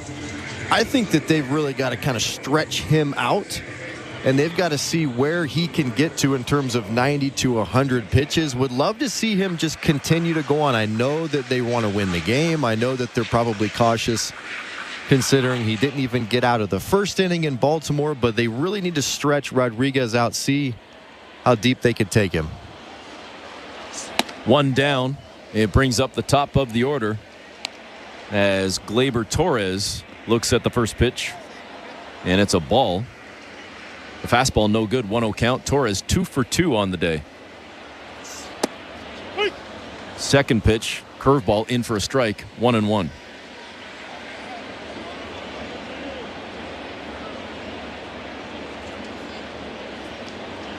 Torres with 2 singles in each of his first 2 at-bats, and now Rodriguez just misses a curveball that looked like it might have caught the out part of the zone on that bottom edge, but Tripp Gibson says no, it's 2-1. The right-handed bat of Torres looks in, slaps at the 2-1, sends it foul up and over the backstop. It's 2-2. 2-0 Blue Jays here, bottom of the fifth inning. Rodriguez looks in at the sign, shakes off a couple from Kirk, and now nods his head. Here comes the 2-2 pitch. And this one sent to short, scooped up by Clement, throws over to first to get Torres by a step, and there's 2 away. Love that sequence by Rodriguez. Goes inside, gets the jam job with 2 strikes, and looks like 76 pitches, 2 outs into the 5th inning might be it for Rodriguez, as here comes John Schneider. He's shaking his head. He doesn't like this. He's coming out of the ball game, and he's still shaking his head. He hands the ball to Schneider and now walks to the dugout, shaking his head. No, no, no, no, no. I'm with you, man. With that, we will send it back to baseball control with our host, Show Ali. Thank you very much, Eric and Caleb. Let's check the out-of-town scoreboard, brought to you by St. Louis Bar and Grill. Devilishly good since Toronto first raised a trophy in 1992. Join them for wings, ribs, beer, cocktails, and catch every play at your local St. Louis Bar and Grill. Download the app or visit stlouiswings.com for more details. Always devilishly good. Let's start with today's Olympic action. We have officially fully moved over to the track and field competitions, though. As Eric mentioned earlier, Andre DeGrasse will not participate in the men's 100-meter final. He finished 5th in his semifinal heat with a time of 9.98 seconds, a season's best. Still pretty good, but it does mean we will have to wait to see DeGrasse compete in a few other events this week, including defending Olympic gold in the men's 200 meters, which begins tomorrow. Earlier, we did get Vaughan native Christopher Morales Williams. He qualified for the 400-meter semifinal. He came in 2nd in his heat with a time of 44.96 seconds the day before his 20th birthday. So well done by Christopher. We also have our eyes on the hammer throw tonight. Richmond, BC native Cameron Rogers. She is the world champion and the world #1 in this event. We'll see how she does in the women's final. On the men's side, that final going on right now, but sitting in first place after his first throw is Canada's Ethan Katzberg. He launched that thing 84.12 meters, so we'll see how well that holds up, or a great start for Katzberg. The aquatics officially over in the Olympic pool. To cap things off, we had the men and women's mixed medley races.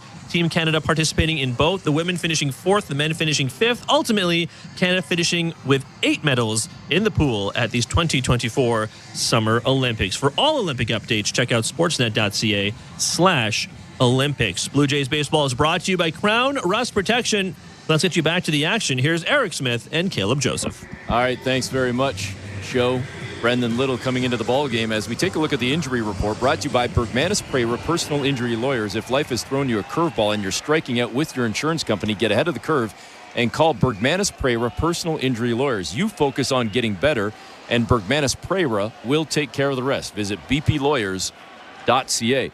Luckily for the Blue Jays, not much to talk about from an injury perspective, and perhaps the best note we can pass along is the one that we already did when we talked about the Blue Jays considering maybe skipping a start and tightening up the rotation a little bit as they look ahead to their next series against Baltimore with the off day on Monday. But instead, they are keeping things as is, and Bowden Francis will get a start against the Orioles. But otherwise, Caleb, the Blue Jays pretty healthy right now, entering the final 50-odd games of the season. Juan Soto stepping in for this at-bat against Brendan Little. And the first pitch in for a strike, and just seconds ago, a ball. The sinker no good. It's 1-1. And now 2-1 as that knuckle curve misses outside. That's what you want to see. You want to see healthy players on the field so the Blue Jays can evaluate some of these positions where there are going to be question marks going into 2025. The 2-1 pitch to Soto. Swing and a miss. It's now 2-2. Soto struck out looking in his last at-bat. Rodriguez, Yariel that is, in the Blue Jay dugout, standing right beside Vladimir Guerrero Jr. as he looks on at Brendan Little, who has come in relief. And now even in the count at 2-2 to Juan Soto with Aaron Judge on deck. Blue Jays leading 2-0, bottom 5, and the 2-2 pitch way outside down in the dirt. It's 3-2.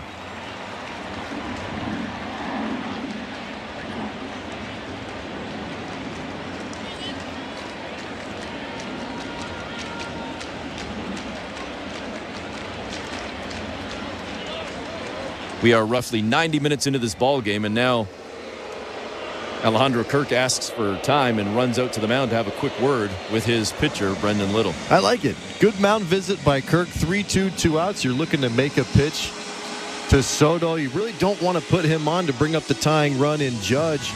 And this is exactly what Brendan Little's going to have to do and prove and show if he wants to be a part of the 2025 bullpen is, can you come in and get the feared left-handed hitter out on the opposing side? I like what he brings. A little bit of a crossfire delivery, three-quarter arm action, good sinking action on the fastball, good late life slider. See what he goes here with on 3-2 to Soto.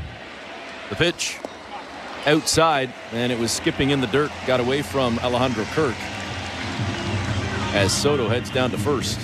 And now a man on with 2 away, and Aaron Judge coming up.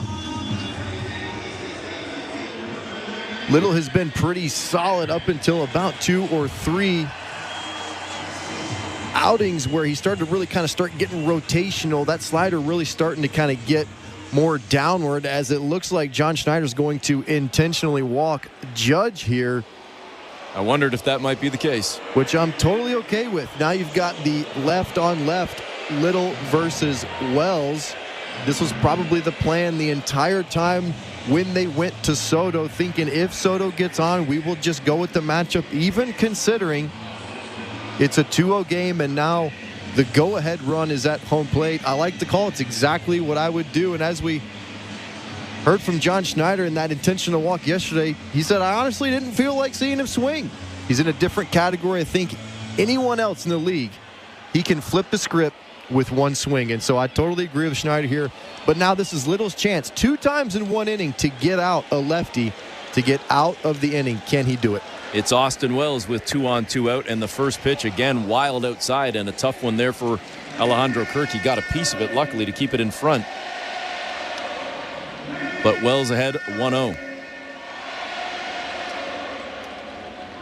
Blue Jays leading 2-0 in the bottom of the 5th. They have run into a little bit of trouble in this game, but they've been able to escape both times. It was the first and third, almost like the odd innings, because here we are in the 5th. As the Yankees are trying to threaten again, and yet again outside from Little, missing with the sinker, and now 2-0. Austin Wells with runners in scoring position and 2 out this season, batting .304. Big pitch coming right here from Little. Outside 3-0. With Giancarlo Stanton on deck.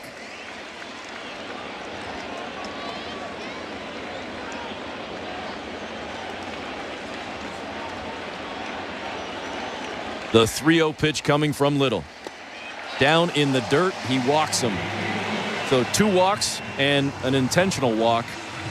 Bases now juiced with 2 away. All of this has come with 2 away. Looks like that's going to be the end of the line for Little, as well as all those pitches pulled down low and away. Not even close. Not exactly what you want to see from the left-hander in Little. So Schneider takes the ball from Little, and that's got to be extremely disappointing for Brendan Little. And Yariel Rodriguez shaking his head in the dugout as well. With that, we will send it back for the second time this inning to Baseball Control with Shohei Lee. Thank you very much, Eric. Don't forget, before we check the out-of-town scoreboard, brought to you by St. Louis Bar and Grill, we do have Jays Talk today. Nick Ashbourne is here with me at Baseball Control. He and I will take your calls and texts once this game is over. 590-590, name and location. That's the People's Text Line. Standard data and messaging rates do apply. All right, let's check the out-of-town scoreboard, brought to you by St. Louis Bar and Grill, talking about some results that have already taken place at the Olympics. We talked about this earlier, but the aquatics are officially over. If you're looking for more swimming action, no more. The 9-day competition in Paris is done. To cap things off, we did have the men and women's mixed medley races. Team Canada did participate in both, though. Women finishing 4th, the men finishing 5th. Ultimately, Canada finishing with 8 medals in the pool at these 2024 Summer Olympics. Elsewhere, earlier this morning, Wyatt Sanford from Kennetcook, Nova Scotia, nabbed a bronze medal in men's boxing, the first Canadian medal in the sport in 28 years. So congratulations to Wyatt.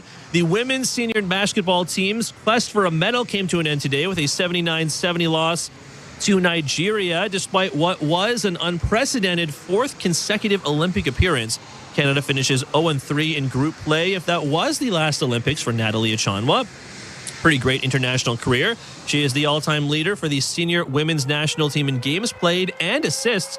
She is the only four-time Olympian in Canada basketball history. For the men's team, Canada beat Spain 88-85 a few days ago to finish undefeated in their group. They are locked into a matchup with young phenom Victor Wembanyama, Rudy Gobert, and the host country France. That game goes at 12 Eastern, 9 Pacific. On Tuesday, Dan Schulman will be on the call of that one. For all Olympic updates, check out sportsnet.ca/Olympics. Blue Jays baseball is brought to you by Crown Rust Protection. Zach, pop in here for relief, of Brendan Little. Let's get you back to the action. Here's Eric Smith and Caleb Joseph. All right, thanks very much, Show. Pop with a 5.24 ERA in 39 games this season, and he enters with the bases loaded and having to deal with Giancarlo Stanton. The Blue Jays had 2 away in this 5th inning as Stanton fouls off the first pitch. 2 away in this 5th inning. They got a fly out to center from DJ LeMahieu, then a ground out to short from Gleyber Torres. John Schneider then opted to take Yariel Rodriguez out of the game, brought in Brendan Little, who walked Soto, intentionally walked Judge, then walked Austin Wells. And those are the 3 on with the bases loaded for Stanton. 0-1 pitch is in the dirt outside, and Stanton with a wild offer at it. I don't know what he was thinking, and he's down 0-2. Yeah, that was a very odd sword swing type of look from Stanton. It's a pulled sinker from Pop, moving down and away from Stanton. Looked like he said no, no, yes, yes, no, no, no, yes. Totally in between on that swing. Pop ahead 0-2. See if he can put him away, escape this jam. That one outside and low. Stanton thought about it. He thought about it. That back foot almost fired. He wanted to get after it. Eric Smith and Caleb Joseph in the Timber Mart broadcast booth in the bottom of the 5th inning. Bases loaded. A 1-2 count to Stanton. And he got him. He came with the sinker inside. Stanton strikes out. He's hearing it from the Yankee fans in the Bronx. And the Blue Jays escape yet again. They go to the 6th inning with a 2-0 lead. You're listening to Blue Jays Baseball, brought to you by your local family-owned Crown Rust Control Center, streaming at sportsnet.ca and the Sportsnet Radio Network. At Crown Rust Control, protection runs deep because every Crown Rust Control Center is owned by a local family who cares beyond business. Your Crown Rust Control is 100% committed to their product, to you, to their community, which is your community. Protecting you and what matters to you is equally important as protecting your vehicle. Did you know your vehicle rusts faster in warm weather? Protect your vehicle today. For a special summer offer, find your local family-owned Crown. What's up, Insiders? Thanks for hanging out with us tonight. The Blue Jays travel to New York to take on the New York Yankees, the rival Yankees. Please make sure you have hit that like button down below. And as well, just a heads up for everybody, we're going to be starting our Sick Kids campaign in just a couple of weeks. We're going to be doing another campaign with Sick Kids Hospital in Toronto. So be on the lookout for that, and we'll talk to you guys back in the chat. Cheers, everybody. On City TV, Jen's journey for love continues. I'm gonna fall in love, and I'm gonna do it my way. On The Bachelorette. Jen is truly a woman of a man's dreams. I just feel so hopeful. But finding the one. I'm falling for you, and I'm not afraid to say it. What could go wrong? Will be easier said than done. This is all a show to you, bro. You stand no chance. Do you think you're ready for an engagement? I just don't want to choose the wrong person again. The Bachelorette. All new Mondays 8, 7 Central on City TV. Or stream it on City TV Plus. This is Toronto Blue Jays baseball. Swing and a miss. Eric Swanson strikes out the side. On Sportsnet 590 The Fan and the Sportsnet Radio Network. 6th inning is brought to you by Desjardins Financial Group. Desjardins is a big fan of small biz. That's why they awarded another $3 million to small business owners across the country. See how Desjardins cheered on small biz this year at goodsparkgrants.ca. 6th inning starts with Spencer Horwitz and a first pitch no good, a 1-0 count. The second one missing inside with the cutter. Garrett Cole now down 2-0. Cole trailing 2-0 in the game as well. It's 2-0 Toronto here in the 6th inning. Now 2-1, knuckle curve in for a strike.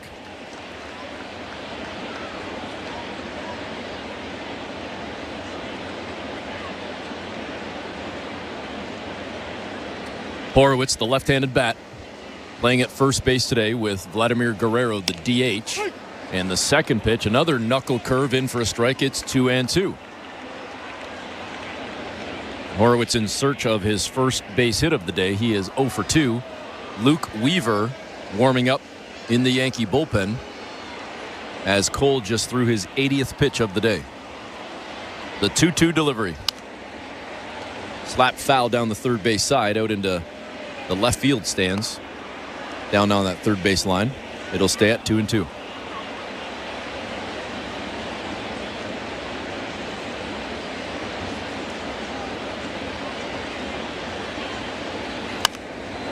And another one fouled off up and over the backstop. We'll do it again at 2-2. This is what Spencer Horwitz can do when he gets to 2 strikes. Really battle. I don't think foul balls are purposeful, but there are certain players that have the ability to take a very late emergency hack, and if they put it in play, usually get a good result. And the high heat from Cole, the fastball way high, no good. It's now 3-2. Justin Turner had a little bit of that in him. Couple late emergency hacks with 2 strikes, fouling it off just to get another pitch. And now Horowitz gets underneath it, sends it into center field. Plenty of room to camp underneath it and make the grab.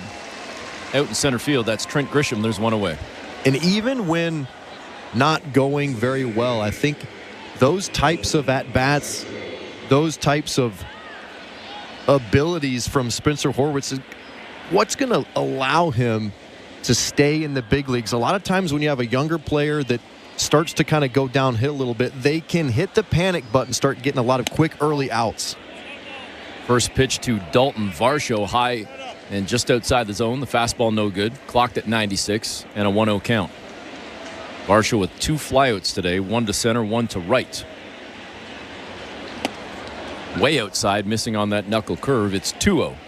But when you have the ability to really see the ball deep and you know you can foul some pitches off, there's never really a panic, and I think that's kind of a trait that a lot of times is learned. Spencer has it right out the gate. And Varsho holds back on the 2-0 pitch. That one down low. Another knuckle curve missed, and now Varsho ahead 3-0. Down Main Street, taking the whole way. Fastball is in for a strike. It's 3-1. Varsho batting .199. Patrolling in center field this afternoon. Slaps at the 3-1 pitch, sends it foul down the first base side, and now the count is full. Out of town scoreboard brought to you by the St. Louis Bar and Grill. It's still 6-2 Baltimore, bottom of the 5th. Cleveland does have a man on. Tampa now leading Houston 1-0 in the top of the 5th. Boston down 2-1 to Texas in the top of the 3rd. And an outside pitch that was clearly outside the zone is called a strike. And Varsho shakes his head as he allegedly gets caught looking and walking back to the dugout. There's 2 away. Cole fires fastball down and away. Really freezes both Trip Gibson and Varsho. And it looks like that might be the last pitch of his outing in today's game. As Alejandro Kirk gets set to step up to the plate, I believe the Yankees are going to be going to Luke Weaver, but we'll make it official in mere moments as we go back yet again to baseball control with Show Ali. Thank you very much, Eric. Before we check the out-of-town scoreboard, brought to you by St. Louis Bar and Grill. Don't forget, we do have Jays Talk today. Nick Ashbourne is here with me. We're at Baseball Control in our downtown Toronto studios. He and I will take your calls and texts once this game is over. 590-590, name and location. That is the People's Text Line. Standard data and messaging rates may apply there. I'll throw out the numbers for you to call once this game is in the books. All right, let's check the out-of-town scoreboard brought to you by St. Louis Bar and Grill. Some continuing look-backs on what went down at the Olympics earlier today. The women's senior basketball team, they lose 79-70 to Nigeria. It was a good tournament for them in terms of their 4th consecutive Olympic appearance, but in play 0-3 in their group. If it was the last Olympics for Natalie Achanwa, she finishes as the only four-time Olympian in Canada basketball history. For the men's team, Canada beat Spain 88-85 a few days ago to finish their group play undefeated. With the group stage now over, Canada locked into a matchup with Victor Wembanyama and France. Again, that game goes on Tuesday, 12 p.m. Eastern, 9 a.m. Pacific. Our very own Dan Schulman will be on the call of that one. Some big results from yesterday, in case you missed them. Summer McIntosh winning her third gold of these games, her fourth medal overall. She is the first Canadian ever to win 3 gold medals at an Olympic Games, summer or winter. Josh Liendo and Ilya Haroun both finished top the podium in the men's 100-meter butterfly final. A silver for Liendo, a bronze for Haroun. The women's rowing eights winning silver for their second straight Olympic podium from Tokyo to Paris. And in the NBA, if you missed this, the Raptors making a move today. They signed center Bruno Fernando to a training camp deal. He had been waived by the Hawks at the end of July, so we'll see what kind of impact the big man makes the rest of the summer. Blue Jays baseball brought to you by Crown Rust Protection. Back to the action. Luke Weaver on the mound. Here's Eric Smith and Caleb Joseph. Thank you very much, Show. Weaver with a 2.92 ERA for the Yankees this season. And he enters action with 2 away. Alejandro Kirk stepping in. And the first pitch to Kirk is high. A 1-0 count to the Blue Jay catcher. 1 for 2 on the day with a double in the second inning. He would come around to score as well, part of that 2-0 Toronto lead here in the top of the 6th inning. The 1-0 pitch in for a strike. It's 1-1.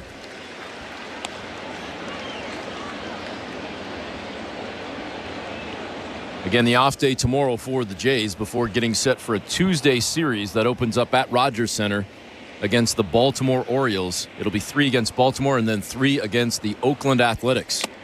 Swing and a miss on the 1-1. It's now 1-2.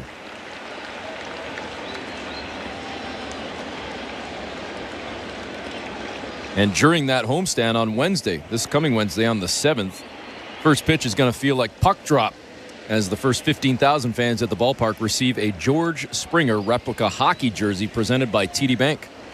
BlueJays.com/promotions to get your tickets. The 1-2 pitch down low outside. It's 2-2. I'll be in line. That's for sure. Oh yeah, you'll be in line. You'll be sitting pretty out. And actually, are you going to be around? We have to grab one for you, don't you? Yeah. Or are you going to be back in town? No, you come back to town for Oakland. That's right. So we'll have to get you one. Kirk sends one to third. The hot shot picked up by Chisholm over to first to record the third out, and that will sit down the Blue Jays. It took a while, but they go down 1-2-3, and we head to the bottom of the 6th. Toronto still leading 2-0. You're listening to Blue Jays Baseball, brought to you by your local family-owned Crown Rust Control Center. Streaming at sportsnet.ca and the Sportsnet Radio Network. SiriusXM NFL Radio's training camp tour is on the road, getting you ready for the season. Hear our experts break down every team and interview the coaches and star players. Quarterback for the New York Jets, Aaron Rodgers. I expect to play at a high level. Nobody brings you closer to your team than NFL Radio Channel 88. This is Chiefs quarterback Patrick Mahomes. This is the Baltimore Ravens quarterback Lamar Jackson. Catch all of our NFL Radio training camp tour shows and exclusive video on the all-new SiriusXM app. Are you regretting eating that gas station hot dog? Yeah, we know. We've been there too. This is a message for baseball fans like you. Did you know that you get a channel that's talking baseball 24/7 as part of your SiriusXM subscription? What? Our lineup includes shows hosted by former big leaguers and executives. Plus, you'll hear from 17 managers each week. MLB Network Radio is on SiriusXM Channel 89, or just search MLB Network Radio on the SXM app. SiriusXM Sports. We're more than just a game. Wake up! Wake up, everybody! This is Steve Phillips from the leadoff spot on MLB Network Radio. Join me and former Major League Baseball players Eduardo Perez and Xavier Scruggs as we react to all the latest news and scores across baseball and have plenty of fun along the way. Steve, you were so right about that. I don't know if anybody else thinks we're funny, but I think we're funny. Why are you putting us or we into this? The leadoff spot, weekdays at 7 a.m. Eastern on MLB Network Radio, Channel 89, and on the SiriusXM app. Our goal is to win the Super Bowl. That's it for us. Hear every stop of the 2024 training camp tour on NFL Radio Channel 88, the all-new SiriusXM app. Radio Network. Welcome back. Eric Smith and Caleb Joseph with you in the Timber Mart broadcast booth as we get set to start this bottom half of the 6th inning. Blue Jays still leading the Yankees 2-0. Jazz Chisholm to lead things off for New York with Zach Pop still on the mound. A beautiful afternoon in the Bronx. A little bit of cloud cover starting to come around the stadium. And we did hear that there could be maybe some rain later in the day, but we're hoping to escape that or at least finish this ball game first. As again, we're in the bottom of the 6th with Toronto up by 2. Chisholm 0 for 2 on the afternoon, looking to get things started for the Yankees. Pop comes set. Here's the pitch. And Chisholm jumps on the first pitch, slaps it foul up and over the backstop. He's down 0-1.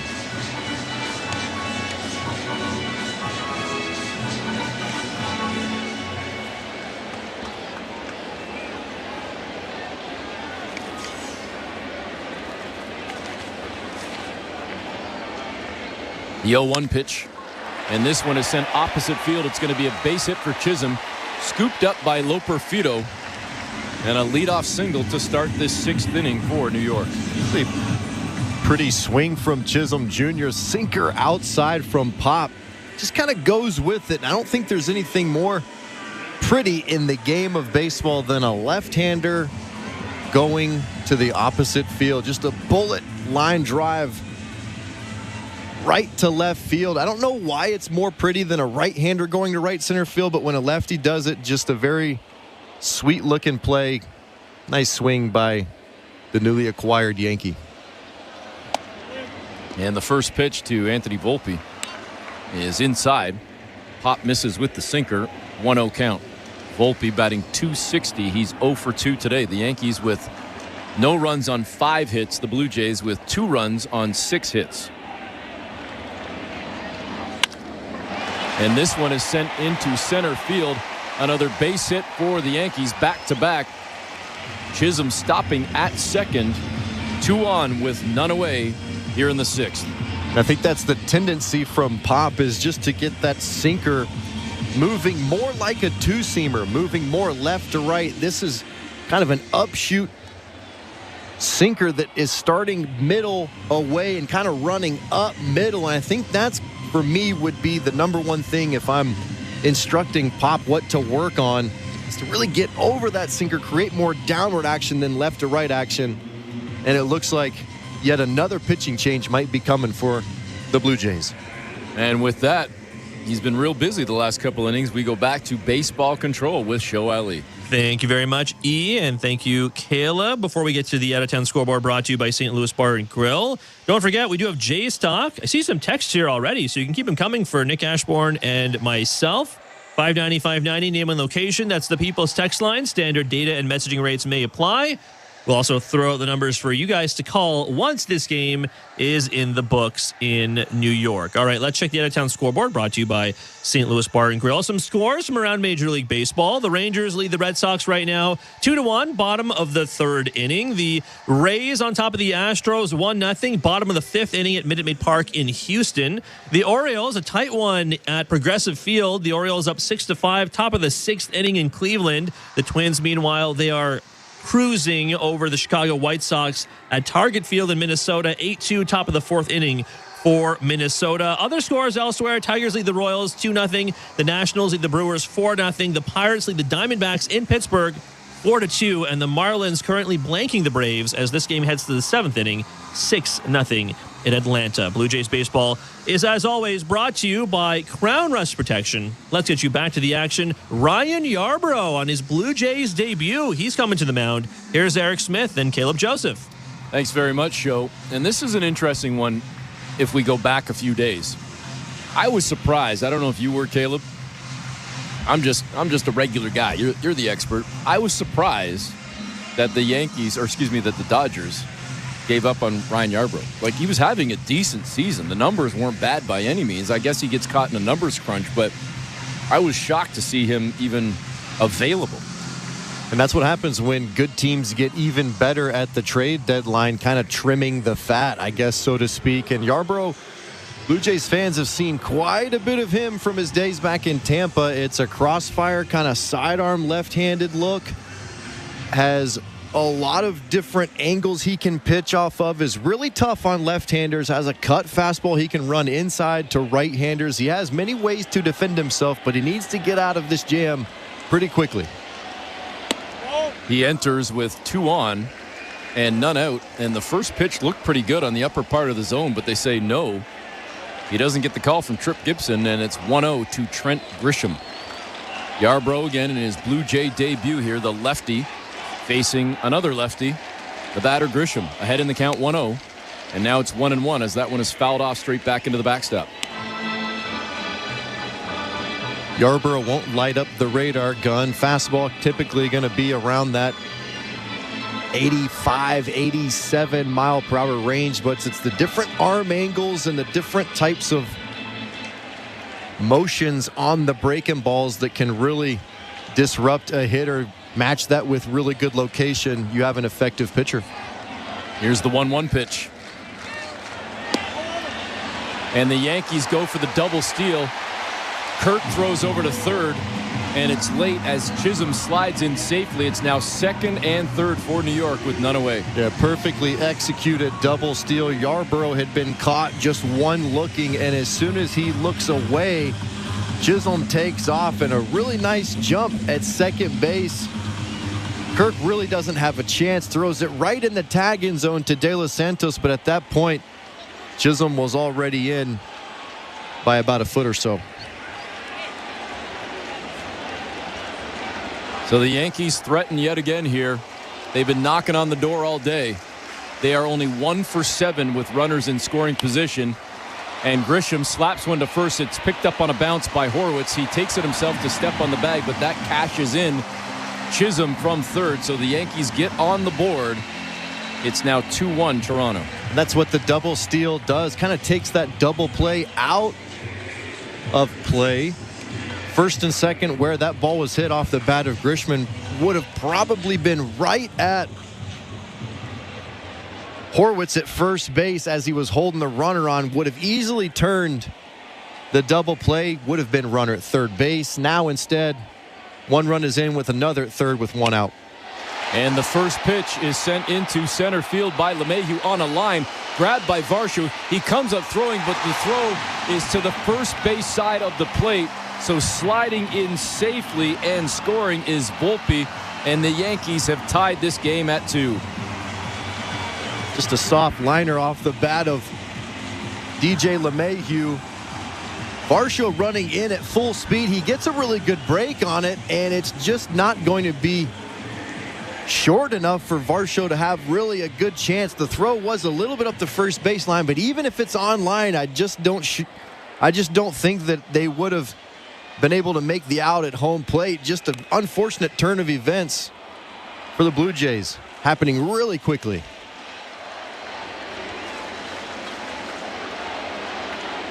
Gleyber Torres, top of the order for the Yankees, 2 for 3 on the afternoon. He's down in the count 0-1. And he slaps at that 0-1 pitch, sends it foul up and over the first base side dugout. It's 1-1.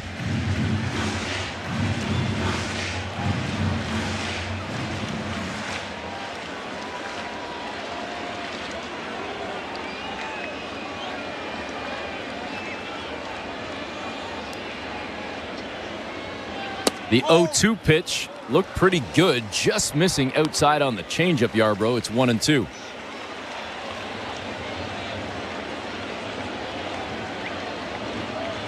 Blue Jays and Yankees now tied 2-2 as Toronto tries to get out of this inning. And that went high on a fastball at 88. Count now at 2-2. Not a believer in the predestined hit or predestined play, but man, how big were the stolen bases. Could be a double play, fly out into the inning, but is not the case. The 2-2 delivery down low, missed with a curveball, clocked at just 70 miles an hour. And Yarbrough now staring it at a 3-2 count to Torres with Juan Soto on deck.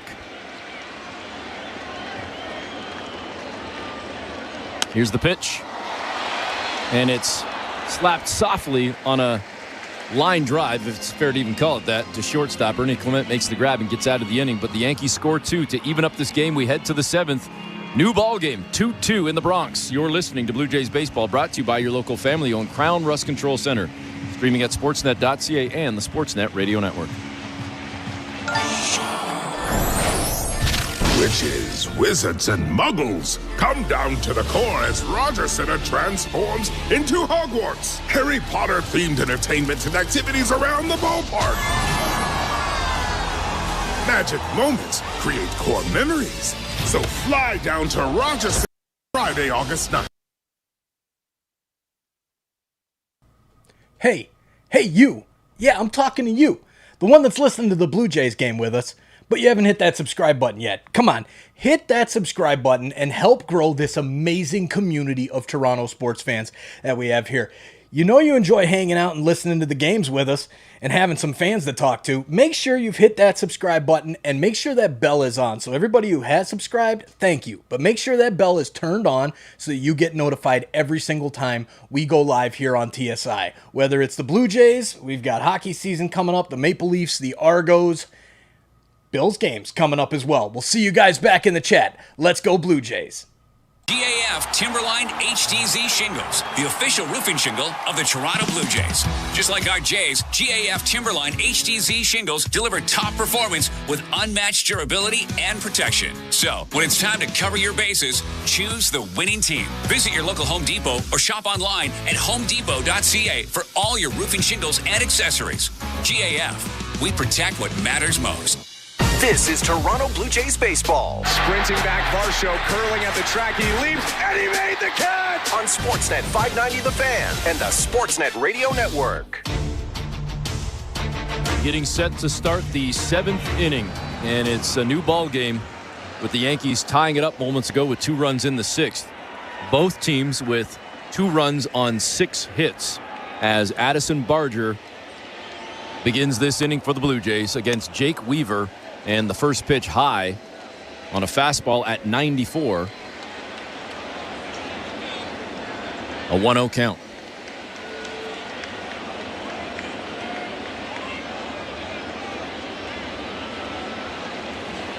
Weaver back with a pitch that misses just inside.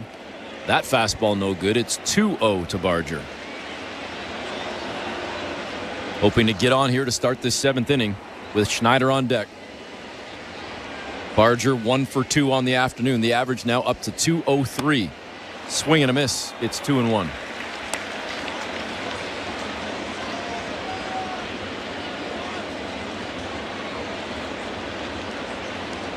More action in the Yankee bullpen. Both teams now starting to rely on that bullpen. Swing and a miss on the 2-1 pitch from Barger. Couldn't catch up with that fastball. It's now 2-2.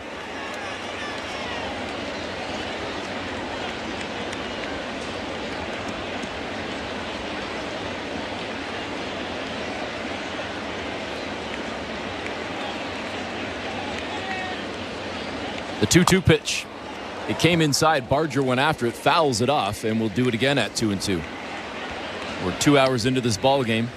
The afternoon game in the Bronx, the rubber match of the series. Jays took the first one on Friday. Yankees won yesterday. And it's all even right now at 2-2 in the 7th.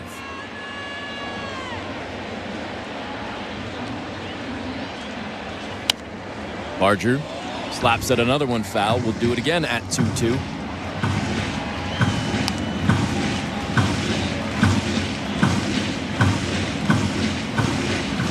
The crowd at Yankee Stadium trying to rally on Luke Weaver right here. Weaver, the righty, against the lefty Barger. The pitch, and it sounds like that might have cracked the bat. It makes it out to second. Barger hustling down the line, and he just got there. Wow, showing some speed right there. And it looks like Aaron Boone might want to have a look at it. Anthony Volpe scooped that up, threw it over to first, and it looked like Barger might have beat it by a half a step at best.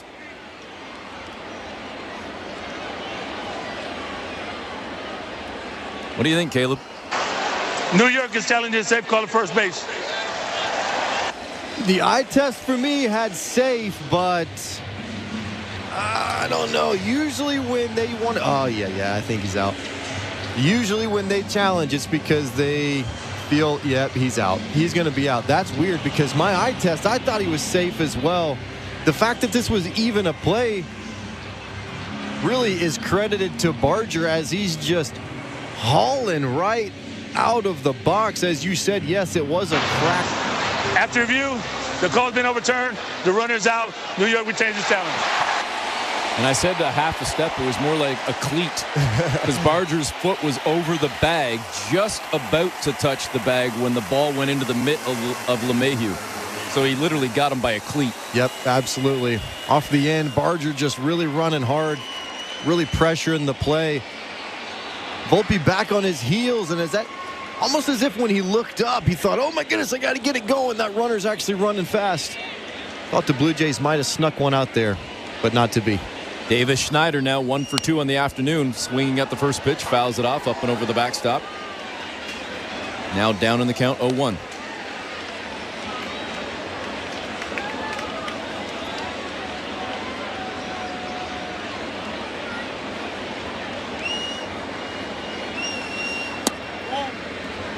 And the next pitch just missed. 1-1.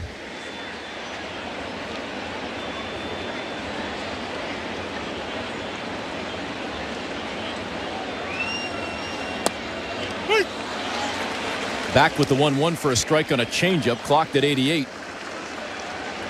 Now 1-2.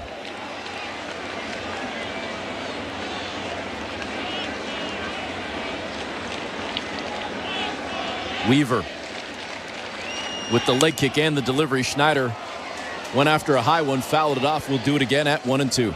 He just looks in between to me. Yes, I know he's a tinkerer at the plate. He'll kind of adjust his stance. He'll go leg kick. He'll go toe tap, no stride, hands high, hands low. But for me, you got to really be on one speed and constantly late on the fastball, early on the breaking ball. That one outside and low. It's now 2-2. And it just looks like there's indecision there as the pitch is kind of coming in. A lot of kind of rougher, more violent takes than we're used to seeing from Schneider. When he's really going well, it's a very quiet take. The 2-2 pitch outside on a heater. Now 3-2.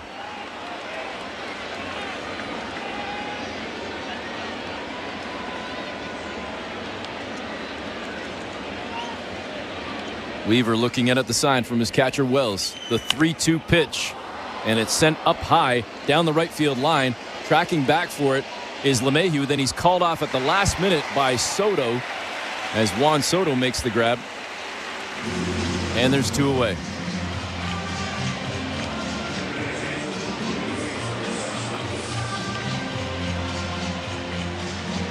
It brings up Luis De Los Santos. 0 for 2 on the day in his major league debut. He has played very well at third base, still in search of that first base hit. 0 for 2 and looking to start a 2-out rally here in the 7th inning. And the first pitch way high, missing. 1-0 count. The out-of-town scoreboard brought to you by the St. Louis Bar and Grill. Baltimore still leading Cleveland. It's now 8-5 in the bottom of the 6th inning. Boston and Texas tied 2-2 in the 4th. The 1-0 pitch inside. De Los Santos held off on that one. It's 2-0.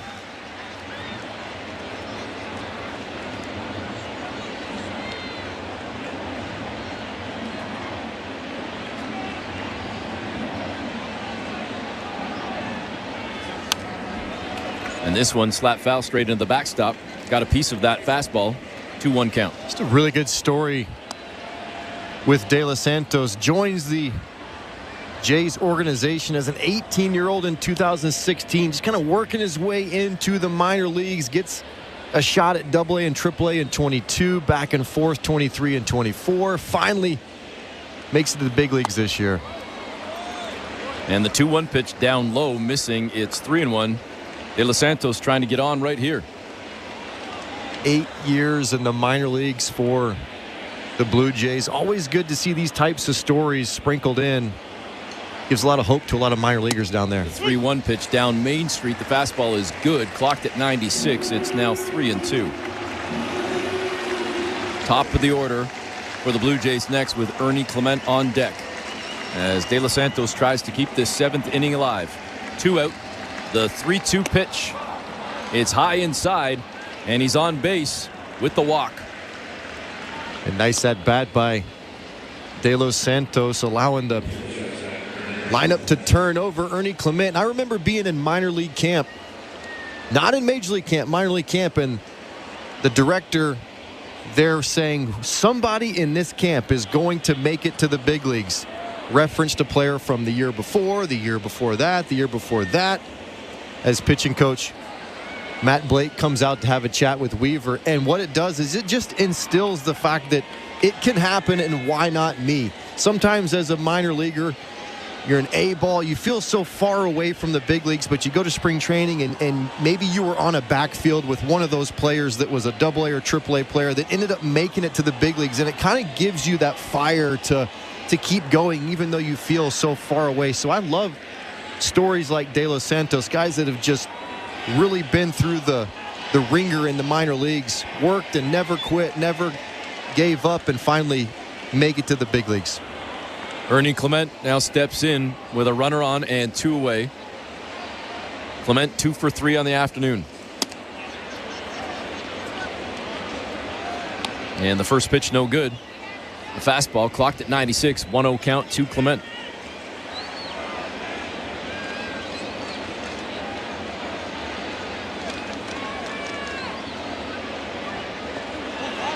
And now Weaver tries to throw over to first. And scrambling back to the bag is De Los Santos. Pretty close play there at first as he dove back in. But he's okay. We get set for the 1-0 pitch to Clement.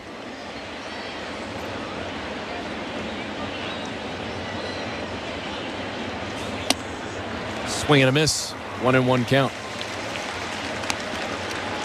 Always felt that right-handed first baseman had such a disadvantage on those pickoff plays. The lefty can get that ball super deep and maybe let it travel just a little bit longer to maybe get the guy at first base running. Right-handers have to reach all the way over. The 1-1. And Clement with 2 out tries to slap a bunt down the third base line. It rolls foul, and it's now 1-2. I like it. I really do. Very unconventional with 2 outs, and sometimes you take a peek down there and you see the third baseman's deep, and Jazz Chisholm, usually a deep player at third base, really close to the dirt and the grass. It's almost there for the taking. The team is basically saying, you're not going to bunt with 2 outs. He had it in terms of direction, just a little bit wide. Here's the 1-2 pitch from Weaver. And Clement chased after it high in the zone. Sends it sky high, and it makes it into the second row. And a dude in that second row was too concerned about shooting the video and not dropping his phone to make the grab. He loses his phone and the ball in the process. He's got the phone in the left hand. It's like second row right behind the on-deck circle. Ball goes up. He's got phone in one hand. Almost like he's trying to video himself catch it and loses both the ball and the telephone. Hopefully that didn't smash the screen in half. Well, it might be a good video, but he didn't get the souvenir. Here comes the 1-2 pitch to Clement. And Clement sends this one into center field, but plenty of room for Grisham to make the casual grab. And that will do it for the Blue Jays. We head to the bottom of the 7th. 2-2 is the score. You're listening to Blue Jays Baseball, brought to you by your local family-owned Crown Rust Control Center. Streaming at sportsnet.ca and the Sportsnet Radio Network. At Crown Rust Control Center, protection runs deep because every Crown Rust Control Center is owned by a local family who cares beyond business. Your Crown Rust Control Center is 100% committed to their product, to you, to their community, which is your community. Protecting you and what matters to you is equally important as protecting your vehicle. Did you know your vehicle rusts faster in warm weather? Protect your vehicle today. For a special summer offer, find your local family-owned Crown Rust Control Center at crown.com. George Springer takes his love for hockey seriously. It's even starting to show in his post-game press conferences. All right, first. Hey, George, big catch by Dalton there in the 8th. You know, Varshy's a grinder. Really felt like a team effort tonight. 26 guys. Takes all 26 guys. Yeah, bud. This one was a barn burner. Just tried to get the barrel on it, eh? Yeah, that was a beauty, eh? Those guys were chirping. They wanted to drop the mitts. Next. Get down to Rogers Center on August 7th and get your George Springer replica hockey jersey presented by TD. For tickets, visit BlueJays.com. I am by your side. Got a heart so big. On this you can rely. No mountains too tall for the strong boots to climb. I am by your side. That was Desjardins Insurance, playing insurance with a heart so big it shows. Tune in for your auto and home coverage at desjardins.com/heart. Hey, this is David Schneider. You're listening to Toronto Blue Jays baseball on the Sportsnet Radio Network. Welcome back to Blue Jays Baseball. Show Ali with you at Baseball Control. The Jays and Yankees tied at 2 as we head to the bottom of the 7th inning at Yankee Stadium in New York. Don't forget, we do have Jays Talk tonight. Nick Ashbourne is here at Baseball Control with me. He and I will take your calls and texts once this game is over. 590-590, name and location. That is the People's Text Line. Standard data and messaging rates may apply. We'll throw out the numbers for you to call after this game is in the books. On the Out-of-Town Scoreboard, brought to you by St. Louis Bar and Grill. In the men's hammer throw final, Canada's Ethan Katzberg winning the gold medal with a distance of 84.12 meters, which he launched on his first throw of the final. It's the first medal in the event for Canada in 112 years. For Katzberg, he is the first Canadian Olympic hammer throw champion, and he is also the youngest ever hammer throwing champion at 22 years old. So congratulations to the Nanaimo, BC native. On the women's side sits Richmond, BC native Cameron Rogers. She is the reigning world champion and the world #1 in this event. So we'll see how she does in the women's final coming up shortly as well. Blue Jays baseball brought to you by Crown Rust Protection. The Jays and Yankees are tied at 2 as we head to bottom 7 at Yankee Stadium in New York. Here's Eric Smith and Caleb Joseph. All right, thanks very much, Show. And in real time, I can tell you that the men's 100-meter is about to begin. The runners are on the blocks right now, and unfortunately, Canadian Andre DeGrasse did not qualify for the final, so we can update you in real time in about 10 seconds or so, assuming that there's no false start, and there isn't. So the race is underway, and I'll tell you who won it in just a couple of moments as we go to the bottom of the 7th inning with the Blue Jays and Yankees tied at 2-2. And it is a real tight finish on the men's 100-meter as all of the runners are looking up at the replay to see who actually got their nose ahead to win the gold. So again, we'll update it in a couple of seconds as we get set to start this 7th inning, and it will be Juan Soto to step in against Genesis Cabrera. In 47 games, Cabrera 3.53 ERA.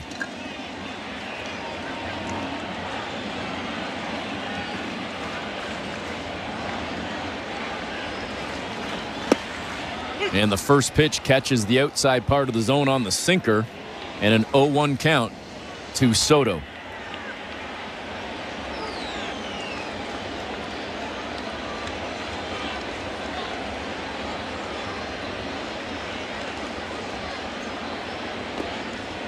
And it looks like it'll be Lyles for the USA, a personal best 9.79. And there's some talk right now that it might actually be a dead even 9.79 with Thompson from Jamaica as well. We'll clean that up in a second for you. On the men's 100-meter. Again, Andre DeGrasse did not make the final, the Canadian, after winning medals in back-to-back Olympic Games. 2-1 now. Soto ahead in the count, as Cabrera missed with a curveball and then just missed moments ago with the cutter as well. Soto 0 for 1 on the afternoon, looking to get things started for the Yankees here in the 7th, and he might do so. He gives one a ride to the gap in left center, and it's going back off the top of the wall and into the bullpen. It's a solo shot. We said it earlier, Caleb. The ball seems to be traveling quite a bit this afternoon in New York, and that one just kept on going, and it's a solo home run for Juan Soto. Wow, right off the top of the wall in left center field. It's a sinker kind of on the outer half, and what makes Soto so different is his ability to go to the opposite field with power, especially left on left. Kirk is trying to go inside. It's a middle down sinker. Soto has no intention of trying to pull this baseball, lets it get deep, shoots it to the left center field gap, and it just gets enough to get on top of the wall, out and over. You're hearing the boos from the fans as John Schneider has elected to intentionally walk Aaron Judge now that the Yankees have the lead. Schneider just doesn't want to see Judge swing the bat maybe ever again this offseason, but what a swing by Soto. Just doesn't try and do a lot with it. Barrels it up and gets it up in the air. And it brings up Austin Wells for the left-on-left battle against Cabrera. Second straight day we've seen the Blue Jays intentionally walk Judge with nobody on. Seems personal. Uh-oh. What do we got going here? Aaron Boone comes out of the dugout. Not really sure what's going on. Trip Gibson now is going to have a meeting. This is interesting. Does it have to do with Cabrera? Something maybe with a start and stop. Laz Diaz, the crew chief, is coming over. John Schneider looks confused as to what in the world are they trying to talk about. Aaron Boone, already one pitch has been thrown in this at-bat versus Wells. A ball down in the zone. But I'm trying to figure out what the gripe is with Cabrera possibly. Well, and whatever it is, John Schneider doesn't seem to be overly concerned. Normally, if there's something going on, both managers will try and come out there and have a conversation. I'm sure as soon as whatever is disputed is resolved, Schneider's going to want an explanation as to what's going on. I can honestly tell you, folks, more times than not, I have an answer for what's going on. I have no idea what this meeting with all four umpires right in front of the mound is all about. Aaron Boone came out. He was hot. He was just livid coming out of the dugout, wanting to know something.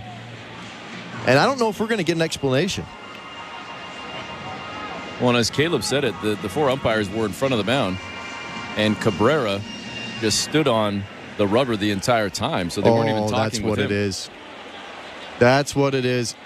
Cabrera wanted a new baseball and fired it into the dugout. That's what it is.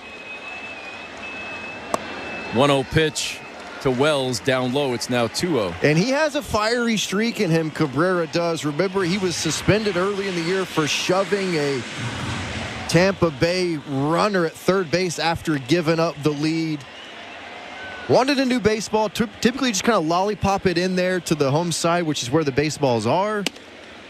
As 2-0 pitch is taken for a strike on the outer half, and he threw it in there with authority. It was right at the opening where Aaron Boone likes to stand. Boone came up, grabbed it, and threw it towards the Toronto dugout. A little bit of gamesmanship going on here. And the 2-1 pitch, swing and a miss from Wells. Now 2-2. And just to let you know, seeing as I was talking about it earlier, it is official that American Noah Lyles wins the men's 100-meter. So he takes gold for the USA. The 2-2 pitch slap foul down the left field side into the stands. We'll do it again at 2-2 with the Yankees leading the Blue Jays now 3-2. Toronto led 2-0, but the Yankees got 2 in the 6th and now 1 here in the 7th. And they've got a man on with none away. Aaron Judge was intentionally walked moments ago. He's on first with Austin Wells at the plate. And again, a 2-2 count. Cabrera looks in at the sign. Here's the pitch. Came inside. Wells got a piece of that one, fouled it off. And it stays at 2-2. Looked like Kirk was set up outside, and that pitch came inside. Yeah, Cabrera's more of a kind of effectively wild sprayer, in my opinion. A lot of times with the fastball, he can be trying to go outside, lose it inside. But typically when he does miss on the arm side, it ends up being a really nice pitch, especially into left-handers, even if it is unintentional. The 2-2 pitch. It was high in the zone, slapped foul down the third base side. Nice scoop there by the ball person. We'll do it again at 2-2. Long at bat here for Austin Wells. It'll be the 8th pitch coming in a moment. Genesis Cabrera in relief.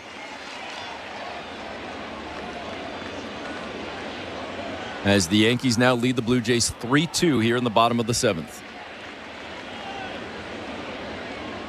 The pitch. Bottom part of the zone might have been low, but you'll take it and run if you're a Blue Jay fan. It's a strikeout for Cabrera. Wells doesn't like it as he turns and makes the slow walk back to the Yankee dugout with one away. Really nice execution. We just talked about the arm side miss from the lefty being an effective pitch, but when he gets it to the spot and he has the velocity and sinking action that he does, 97 down and away painted is a very tough pitch to be able to take. And now Aaron Boone comes out having a conversation with Tripp Gibson. Wonder if he was ejected. Laz Diaz now making his way down to figure out what the conversations are about. You know what? And again, the umpiring has been back and forth and back and forth. That was way too close of a pitch from Cabrera to Wells to take, in my opinion. Can't take that pitch. And normally when you see the interaction like this, somebody has been ejected. And if it is Boone that has been ejected, I'm actually surprised that it has taken this long for somebody to get ejected, as the umpiring has been heavily in question over the last couple days as the Yankees and Blue Jays have kind of battled left and right. There it is, and there it's official. I just saw the replay of Tripp Gibson tossing Aaron Boone, and it was over balls and strikes. It took to game 3, Eric. I thought it was going to be maybe middle of game 1 that we might have seen it. Definitely in game 2, but it is game 3 that actually happens. And the first pitch to Giancarlo Stanton is even lower than the pitch that Wells just struck out on. And somebody else just got tossed. That one was way low. Tripp Gibson now with that itchy trigger finger. Pretty sure it's going to be hitting coach James Rowson that is dumped. And this is just a... Who's next? Yeah, right? I mean, and you know what? There are some gripes. And when you're on the sides, when you're in the dugout, you can see up and down. In the last couple pitches, they have been contested up and down. Look like it's close pitch, but now everyone's going to get on the action and just try to get thrown out. The 0-1 pitch to Stanton. And he swings at this one, sends it out to second. It's scooped up by Schneider over to first to make the out. And there's 2 away. Judge moves up to second. You might have heard that bat kind of crack on that one. But there's 2 down now with Jazz Chisholm coming up. Aaron Boone probably didn't even make it back into the clubhouse before suddenly realizing that he had some company. I mean, they're showing the Yankee dugout, the top rail. Brad Ausmus is getting after it. Pitching coach Matt Blake is getting after it. Anthony Rizzo's getting after it. All of them could be ejected. And the first pitch to Chisholm sent foul down the third base side. More toward the Blue Jay dugout, actually. Either way, it's a foul ball and an 0-1 count to Chisholm, who is 1 for 3 on the afternoon. Singled in the 6th and ultimately scored. And a big run scored there after he was a part of a double steal that set up 2 runs that came in, and now a 3rd in this inning, with the Yankees taking the 3-2 lead. The 0-1 pitch coming from Cabrera, lefty on lefty battle against Chisholm. Inside, 1-1. Yeah, that double steal with Chisholm really kind of turned the game with runners at first and second. Yarborough induced a ground ball, would have been a double play, then a lazy fly ball, probably would have gotten them out of the inning, but the double steal allowed for 2 runs to score on those 2 plays. down in the dirt. Nice stop there from Alejandro Kirk. It's 2-1.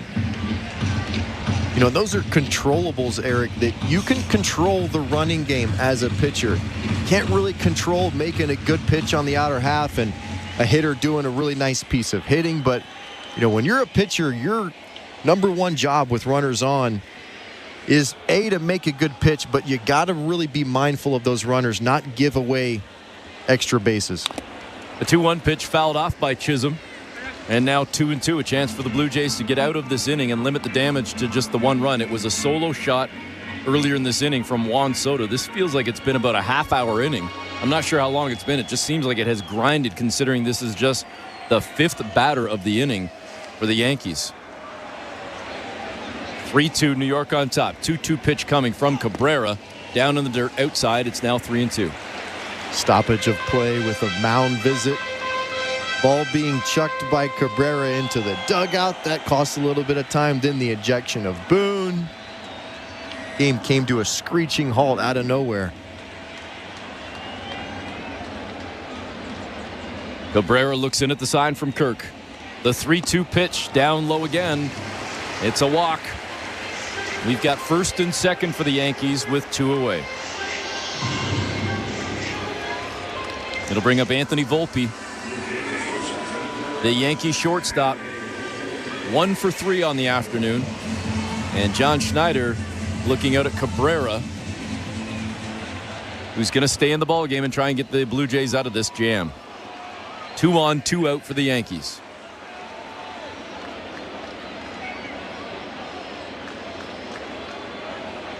And now, am I going to eat my words or not? Alejandro Kirk is taking a walk out to the mound. And now Pete Walker is going to come out and say words. So it's not Schneider, but they obviously want to get their signal straight here with Judge at second and now Chisholm at first. A lot of times these mound visits like this, you're probably getting a piece of advice in terms of one small mechanical adjustment that the pitcher wants to make. Maybe, hey, you're flying off a little bit. Let's stay close to the target. Hey, shorten your stride just a little bit. And then you're going to go right into the game plan to the next batter. Hey, remember, let's start him off slow with some breaking balls. Let's finish him up and in. If you get boxed into a position, you can use the backdoor slider. You're usually getting one piece of advice in terms of mechanics, and then you're going right into how you're going to attack. That helps to slow the game down, prepare your mind for this next AB. 3-2 Yankees leading with 2 on and 2 out. And Anthony Volpe steps in. First pitch missing high. 1-0 count. Fastball no good, clocked at 95 for Cabrera.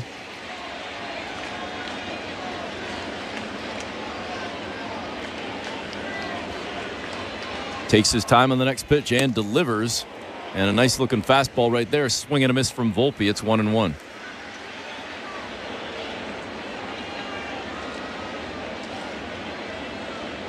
Blue Jays looking to take the series against the Yankees, but they'll have to do it in comeback fashion now as they trail by 1. Here's the 1-1 pitch. High. A little bit inside as well. It's now 2-1. 3 straight fastballs from Cabrera to Volpe. Looks like they might want to really try and stay hard and close to him. Could be part of the scouting report. Keep it close, keep it hard, and keep it up in the zone. Try and induce weak contact. The 2-1 pitch fouled off by Volpe. It's now 2-2 as he came back with that curve. It's kind of the cat and mouse game you're always trying to play. Don't want to really get predictable, but sometimes you're trying to establish a certain pitch so that you can then open up different parts of the zone. Usually a fastball in will create some room for error underneath with the breaking ball. Here's the 2-2 pitch. And it's dribbled out to short. Picked up on a backhand by Clement. Whips it over to first to record the out. And the Jays get out of it. But again, they do give up the solo shot to Soto. We go to the 8th with Toronto now trailing for the first time in the ballgame. 3-2 Yankees on top. You're listening to Blue Jays Baseball, brought to you by your local family-owned Crown Rust Control Center. Streaming at sportsnet.ca and the Sportsnet Radio Network. The biggest names in NASCAR talk are now with SiriusXM. Hey, this is Denny Hamlin, host of Actions Detrimental, driver of the number 11 Toyota for Joe Gibbs Racing, and co-owner of 2311 Racing. Join me and my co-host Jared Allen every Monday for a recap of each NASCAR race from the driver's seat. We'll break down how my race went and hopefully ending in victory lane. Hear Actions Detrimental plus every incredible podcast from Dirty Mo Media right now on the SiriusXM app. The golf season is in full swing. To the hole, could go, and it did! It did! There it is for Scotty Scheffler. SiriusXM is your home for all the action from the PGA Tour. Rory holds the follow-through. This has a chance to go in. A hole-in-one. Yes! Rory McIlroy with an ace! Hear the entire FedEx Cup playoffs, culminating with the Tour Championship on PGA Tour Radio, Channel 92 in the car, and on the all-new SiriusXM app. Now needs to curve, and it did! He buried it!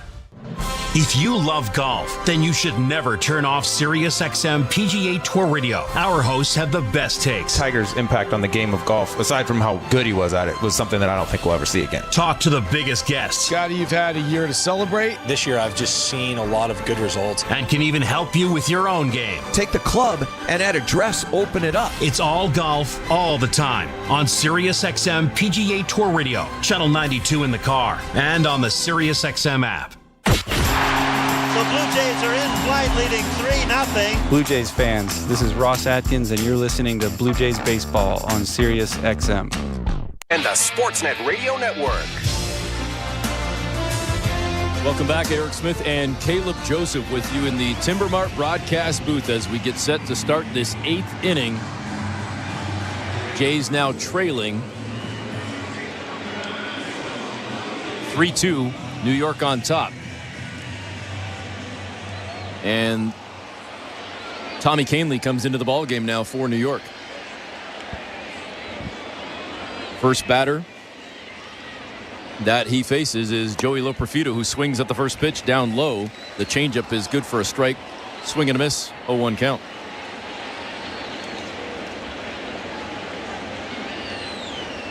Loperfido 0 for 2 today. Hit by a pitch, barely, in his last at bat.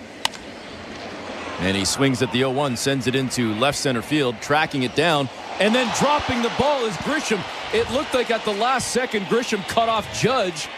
The two of them not communicating, and Grisham, Mr. Casual, drops it, and Loperfido is at second. What a huge break for the Blue Jays. Wow, in a one-run game.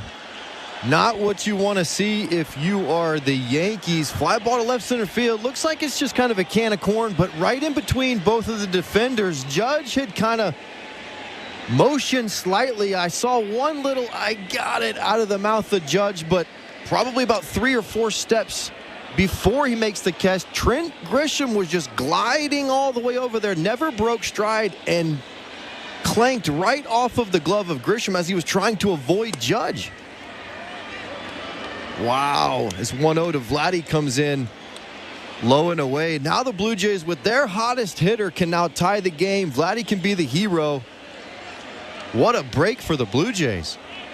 Guerrero stares in at the 1-0 pitch. Kahnle delivers, and Vladdy got underneath it and popped it up. He immediately screams at himself. It's into shallow center field, and coming over from right to make the grab is Soto, and there's one away. That's one that Vladdy doesn't miss very often. Probably the first swing in about 4 or 5 days that didn't look right. Fastball coming in on the hands of Guerrero Jr., just running in. Looks like he was trying to go to right center field, but really tied him up. But I'll give him a pass. He's looked good for about 3 months. He gets a pass from me on that. I think you're right on that. Just bad timing in that 8th inning, runner at second base. His first pitch is taken for a strike to Horwitz. That's the one time you want him to really do something. Couldn't get it done. Horwitz 0 for 3 today. See if he can pick up Vladdy on the 0-1 pitch. Catches the inside edge. That changeup is good. Spencer didn't like the call, and he's down 0-2. And he's having a quick word now with Tripp Gibson. Clay Holmes warming in the Yankee bullpen. With the Yankees leading 3-2, Blue Jays have one on, in scoring position with one away. Horowitz, a strikeout, a groundout, and a flyout. That's that 0 for 3 afternoon I just mentioned. Loperfido at second. The pitch from Canely outside and low. It's now 1-2.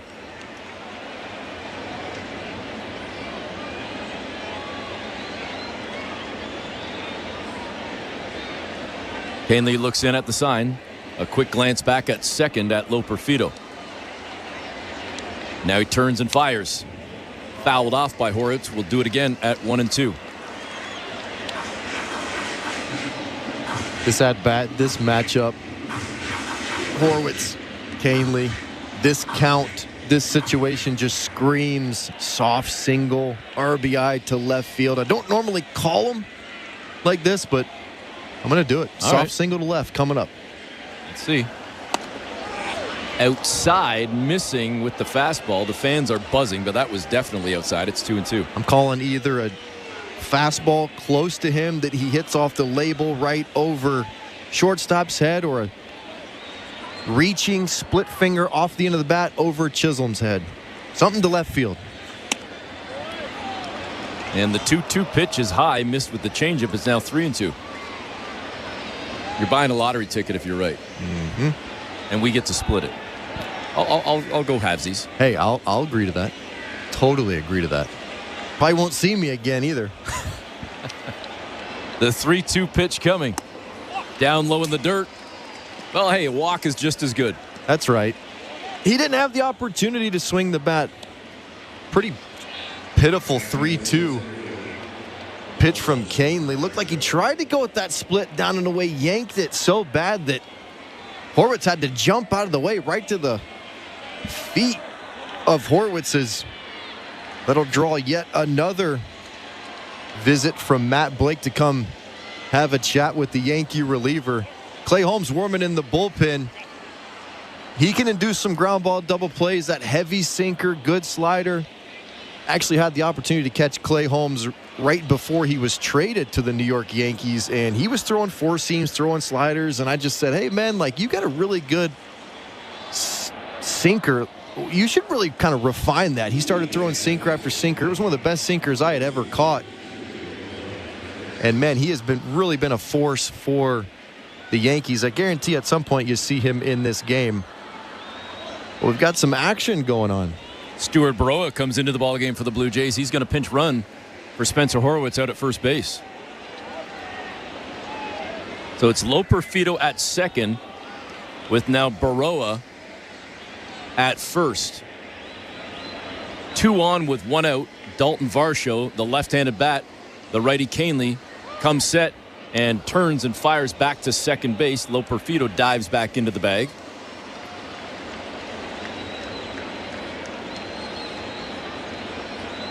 Yankees leading the Blue Jays 3-2. Here in the top of the 8th inning, head down to Rogers Center for Junior Jays Sunday on August 11th. The fun starts at 10:30 with the outdoor programs featuring artists, entertainment, and more. BlueJays.com/JuniorJays to get your tickets. There's also baseball activities, exclusive prizes, and the kids get to run the bases. First pitch to Varsho in for a strike. The changeup was good. 0-1 is the count.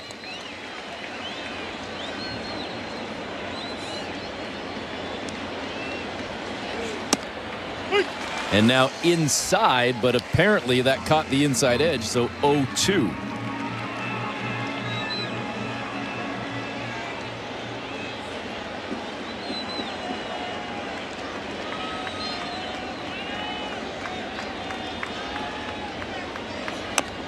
The pitch down low, and Varsho goes after it, fouls it off toward the Yankee dugout. It's going to stay at 0-2.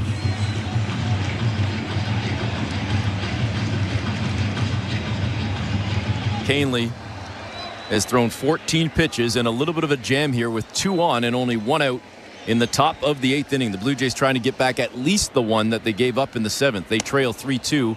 That pitch way high. Missed with the changeup. It's now 1-2.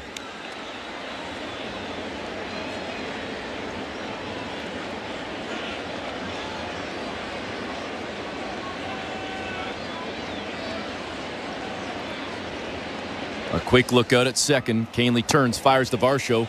Outside, missed, and again the crowd buzzing, but that was about a foot outside. It's 2-2. Any pitch that a catcher will hold for a second or two will induce some groans, especially on the home side. Here's the 2-2 offering from Canely. Varsho sends it foul down the first base side. Time to reset again. Registered as a changeup from Canely, but the eye test has it moving more like a split finger in that really late downward action as it gets to the point where it's going to cross home plate, which is a good matchup for Varsho. If he can get a hanger, he can get it out in front, he can send it down that short porch in right field at Yankee Stadium. Here's the 2-2 pitch. And again, fouled off down the first base side. Similar outcome. Keeps locating it down in the zone to Varsho. Just can't get it high enough. He's battling. It looks like a strike, a really good strike to ball finishing pitch. Varsho fighting to stay alive. Again, a quick look at it. Second to Loperfido, the 2-2 pitch. Missing high on the fastball, now 3-2. So here's, if I'm Varsho, I'm totally selling out to that changeup, trying to see it up a little bit, trying to get out in front and trying to get under it. Out in front, under to the pull side.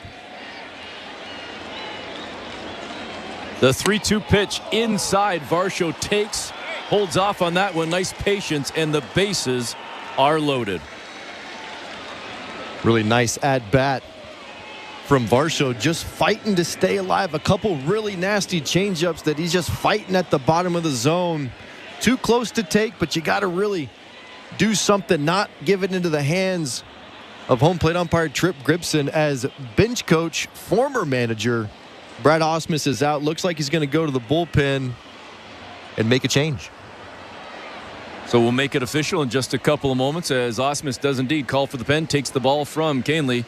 And with that, we'll go back to baseball control with Show Ali. Thank you very much, Eric and Kayla. Before we check out the out-of-town scoreboard, don't forget we do have J-Stock this evening. Nick Ashbourne is here with me at Baseball Control in our downtown Toronto studios.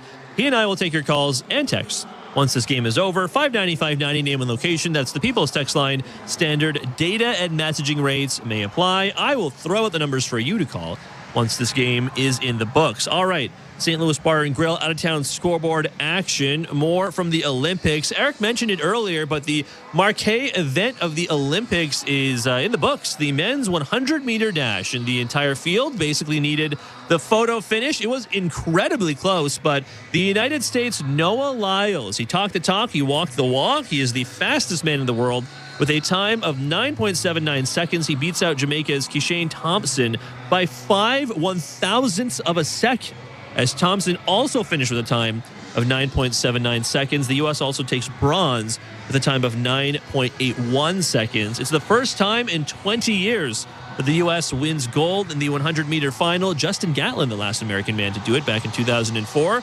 You heard this one as well. Canada's Ethan Katzberg winning the gold medal in the hammer throw. He had a distance of 84.12 meters, which he launched on his first throw of the final.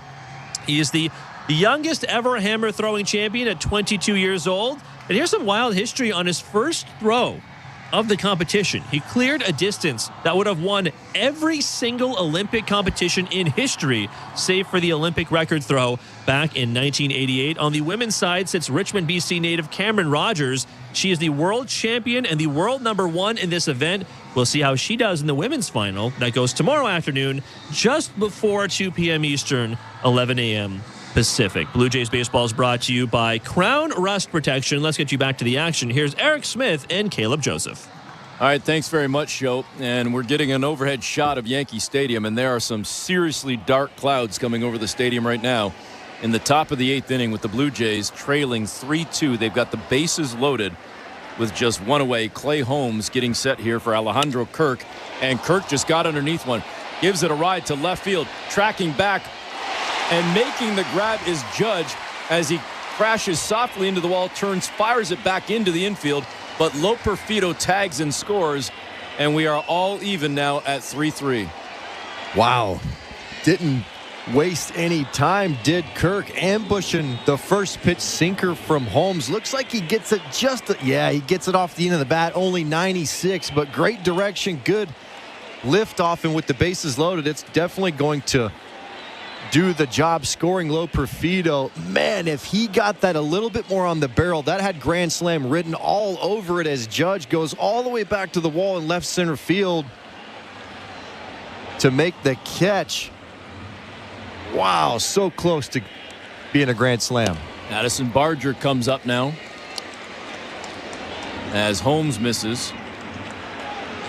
Way outside.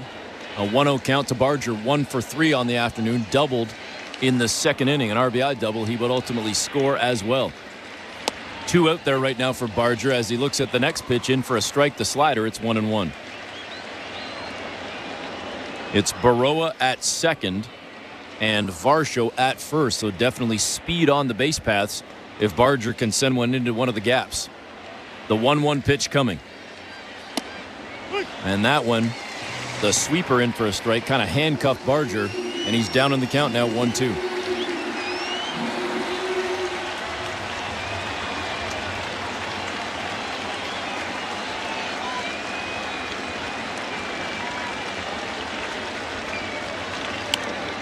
And the 1-2 pitch is fouled off as Barger stays alive. 3-3 is the score with 2 on and 2 out.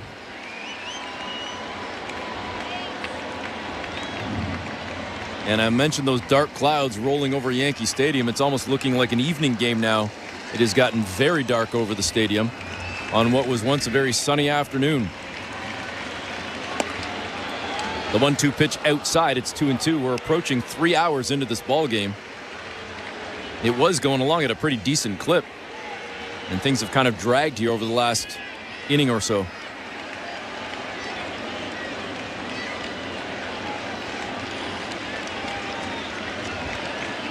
The 2-2 pitch, and it catches the outside edge. Barger thought it might have been a little bit high as well. He hops and skips in frustration towards the dugout. John Schneider didn't like it either, but that will do it for the Blue Jays as they strand 2, and we go to the bottom of the 8th with the Yankees and Blue Jays tied at 3s. You're listening to Blue Jays Baseball, brought to you by your local family-owned Crown Rust Control Center. Streaming at sportsnet.ca and the Sportsnet Radio Network. We're 2 men in a truck, the movers who care. You never know when cardiac arrest can happen. That's why each and every one of our trucks carries a life-saving Mikey defibrillator as part of our Mikey on Board program. Whether we're on the highway or in front of your house, we're prepared to help anyone whose heart may skip a beat. The Mikey Network has saved many lives, making Mikeys accessible to the public. And now they're on board our trucks. We're 2 men in a truck. 2 men and a truck, the movers who care. At Crown Rust Control, protection runs deep because every Crown Rust Control Center is owned by a local family who cares beyond business. Your Crown Rust Control is 100% committed to their product, to you, to their community, which is your community. Protecting you and what matters to you is equally important as protecting your vehicle. Did you know your vehicle rusts faster in warm weather? Protect your vehicle today. For a special summer offer, find your local family-owned Crown Rust Control Center at crown.com. I am by your side. Got a heart so big, on this you can rely. No mountains too tall for the strong boots to climb. I am by your side. That was Desjardins Insurance, playing insurance with a heart so big it shows. Tune in for your auto and home coverage at desjardins.com/heart. This is Toronto Blue Jays baseball. Runner going, throw down to second. They got him. On Sportsnet 590 The Fan and the Sportsnet Radio Network. This copyrighted broadcast is presented by authority of Rogers Blue Jays Baseball Partnership and may not be reproduced or retransmitted in any form, and the accounts and descriptions of this game may not be disseminated without the express written consent of Rogers Blue Jays Baseball Partnership or the Sportsnet Radio Network. We are in the bottom of the 8th inning, but the tarp has just been rolled out and it is covering the entire infield. And we are now in a rain delay as most of the fans have scattered. It doesn't seem like it's either A, raining at all, or B, raining very hard, but they are certainly preparing for a downpour with major dark clouds over Yankee Stadium. And things did just get a little more interesting because the Blue Jays just tied it up at 3-3. So we're going to have to figure out a way to finish this ball game. I don't know how long the delay is going to be. Yeah, this game means a lot to the New York Yankees as they're trying to take possession of first place in the American League East against the Baltimore Orioles. But, when you look at this game, it's been a little bit of back and forth. And what stands out to me is just the extra free passes that both teams are kind of giving in terms of whether it's stolen base.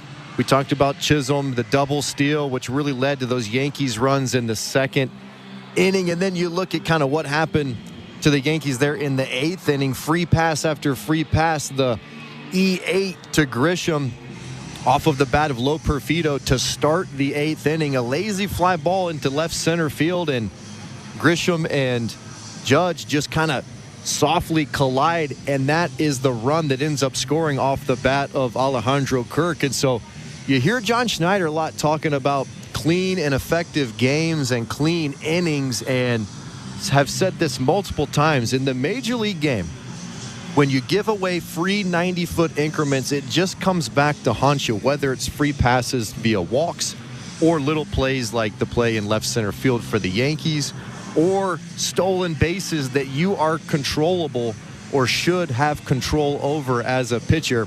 And so for me, this game's really all been about who is going to give it up and who's going to be able to kind of take those free passes and really run with them. Credit to Blue Jays for fighting back.